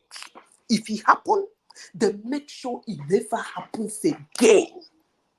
This woman wrote to the extent that panel was set up for that thing. She took a picture, she took a video, she recorded the time. I was like, what's this? My standard was not that high, like pursuing the other things like that. I was really, really angry that day. I was angry. I was totally upset. But after the anger, I just rumble, got into my car. Madam Zeta, is it this standard that we are talking about? How is it created? Let me tell you how it's created. It's not inheritable. Let me tell you how it's created. It's a human creation. Yes. Let me tell you how. So why didn't we have exact? So the people that has it, how did they get it? Why didn't we have it? It's imbibed. That should be the right word. Imbibed. I think I'm using the right word. It's imbibed. Let me tell you how they get it. First of all, what is emotion? Emotion is something that has to do with some particular senses in our body. The eye, the tongue, the sight, the taste, the feeling, smell. The skin. The feeling, that is the feeling now. And then the ear, the hear, right? Hearing. Mm-hmm. Mm-hmm. So that's where the emotion comes from. As a human, when you taste something, I don't like it. It's too sharp. I can't. That boy's voice irritates me. I don't like the way the person talks. It's your ear. Then you touch something. Oh, this thing feels so good. You look at something. This thing is so beautiful. Like, dislike in emotion in humans, it comes from these sense organs. Okay. Now, how do you imbibe? There comes your sense organs. When you get to that place, you mingle with those people who have that standard, your sense organs began to react. Let me say one thing, man. One thing I do notice about people of our race. I mean, I've spent so much time with blacks from different countries, and there's a pattern that we all have. We tend to like to dig in the past, to find something from the past to use to excuse our present day failures. I don't know why we do that. If when Nigerians are talking, when they want to talk about why we all failed today, why we have this, we're always going to say, oh, something someone did in the past that was wrong, and this and that and that and that. Rather than people of today. God bless you so much for that comment. The same thing with the blacks, especially in America. Those one will dig into. They will be doing something. You'll be failing today. I will tell you it's because of slavery or something that happened in the Yeah, past. like the Jim slave Crow. masters and all that stuff. Yes. Yeah. Okay, let me give you They example, will Mike. use we dig for something that happened before to use that as an No, excuse let why me we're give you not doing example. why we are. So if those people didn't create standard in 1960, why can't we create standard today?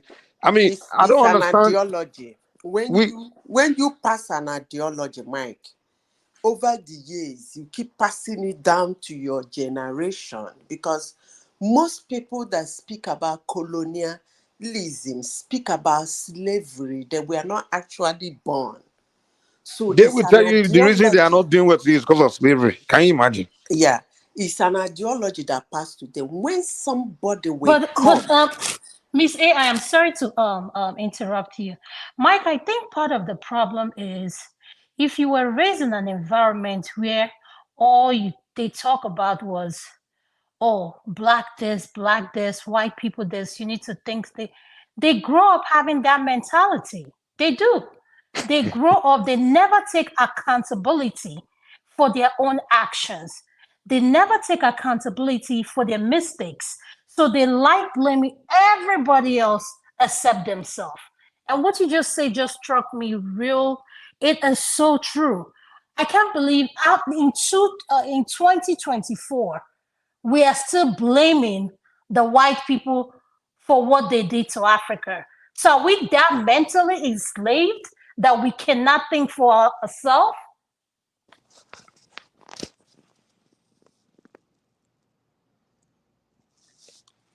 Mike, hello? Yeah, You I think see, Adama is muted. Maybe she didn't know she's muted. No, But I I can can hear. hear you. I can hear you. Thank you. when you come out in a global platform and you are so proud to say that somebody came to your land and take all your resources, one thing is sure, you are captured.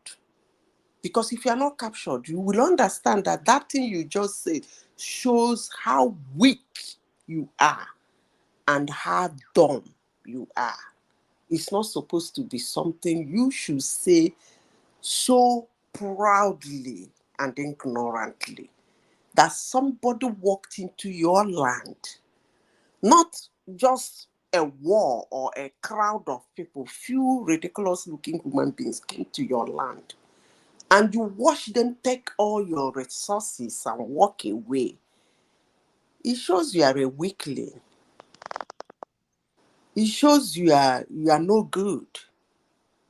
But And then why they cry listen? victim. They cry victimhood. And the way they do cry as if it's a The badge of way honor. they say it, they Like it's a keep badge of honor to be thinking victim. this they came, they took. Somebody walked into your house and scatter all you have and walk away. Not that it's a thief or he came with a gun. And for years, you didn't even put up a fight. And for years, you passed that ridiculous ideology down to your generation. There's so much so that they don't even see the shape in it, that they can boldly say it. These people came to our land and take our things. They collected our natural resources. I was like, what the heck is going on? Are you telling me that my ancestors are just a weakling? That somebody will walk to them and take away their things? And somebody will say, Zita, you are downplaying it. You are simplifying it. I say, yes, because the world is too complex. For you to make somebody understand something, you have to simplify it. So therefore, I simplify it. In your language, somebody came to your land and started taking all your things. He take a waka comot, he come back again, take a waka comot. You know, ask them for money. You know, ask them where in the carry and they go. You know, if your great-grandparents could tell you the story, some of them were even handed over to them with smiles. But today, the story is that they came, some people even say they stole. I don't get that. And they stole your thing where they are not your next door neighbor. They are not from the same village, the next village. Neither are they the next town. So somebody came to your country and stole something and walk away. Oh, really? You couldn't stop him. I don't understand it, but it is what it is. Now, let me go back to the question Remy asked. Is this Simba? Simba, you stay there. Yes, I'm here. I'm around. You say, how do you get the standard? So we are talking about the sense organs.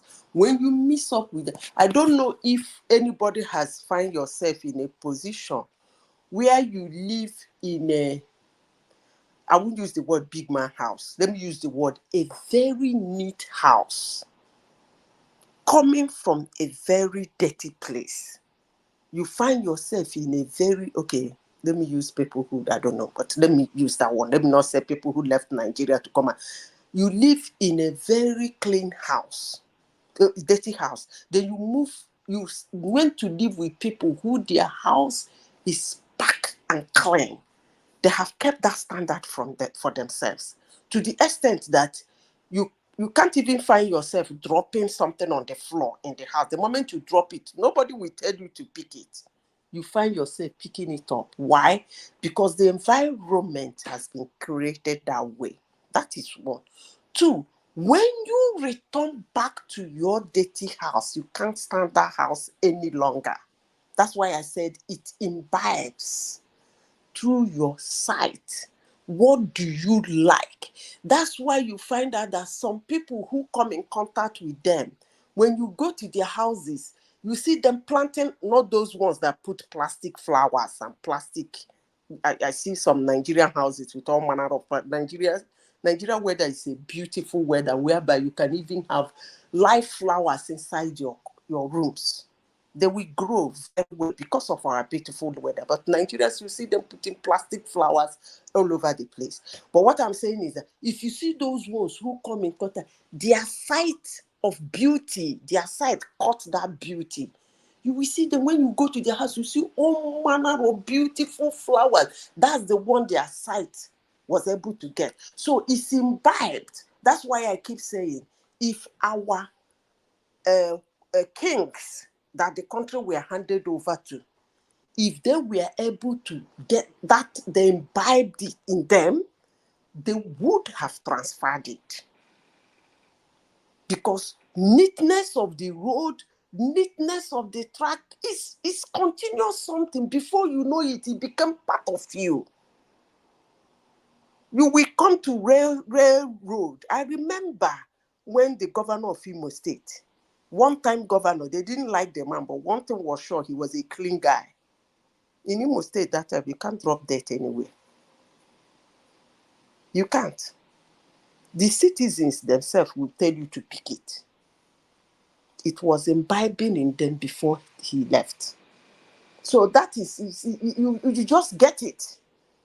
But it's a continuous problem. When you get it, you have to continue on that line until it becomes your way of life. That's what is happening in the West. And that's why we keep running to them. Take electricity for 5 minutes, we see all of them in the street.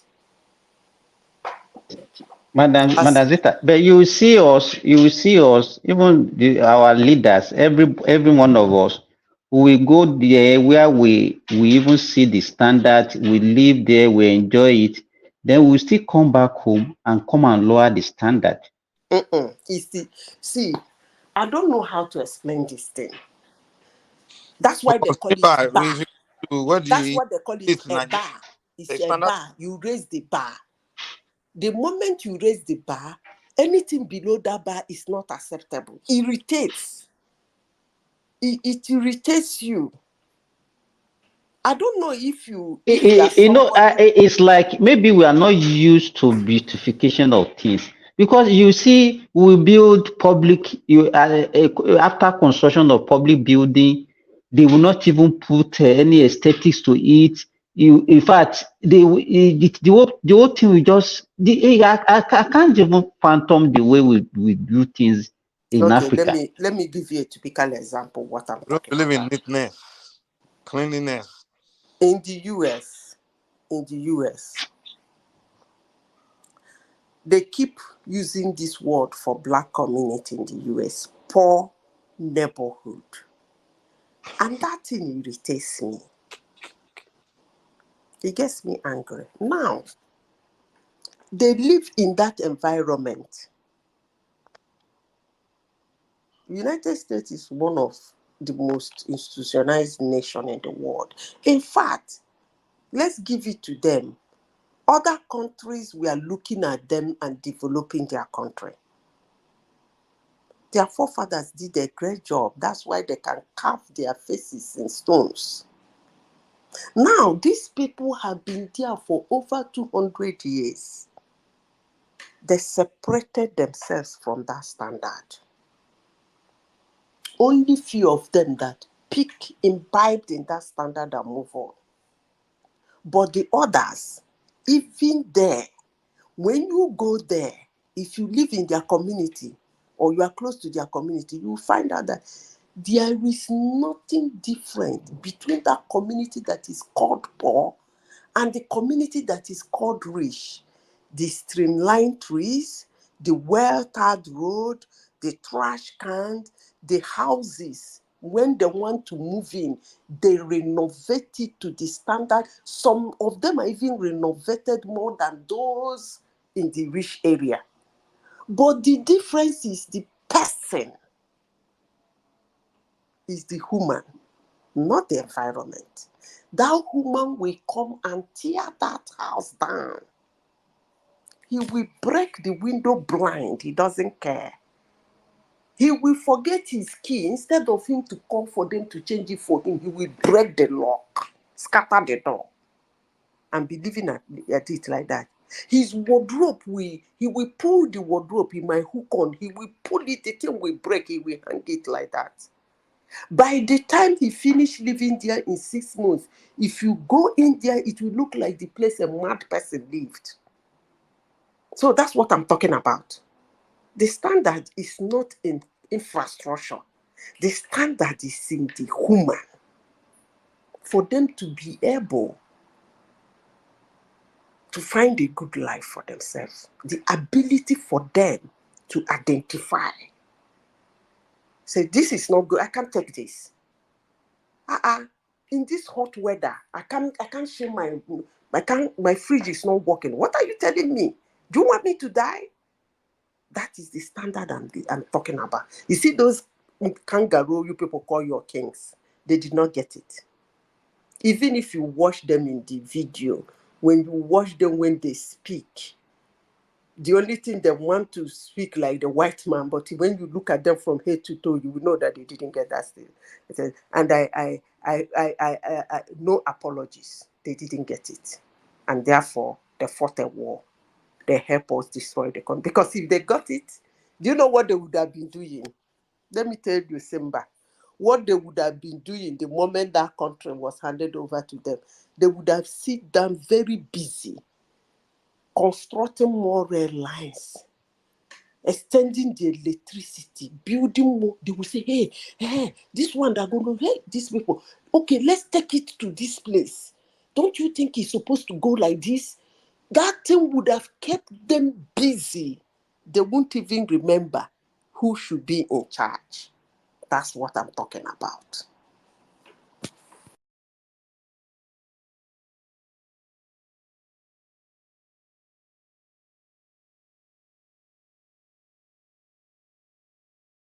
Hello? Yeah. I have to go. I don't finish, I don't talk finish. All right. Let me go ahead to the show then. Yeah. Okay, bye-bye. Bye. Okay, Mark, later. Keep talking to you guys. Okay. See you guys tomorrow.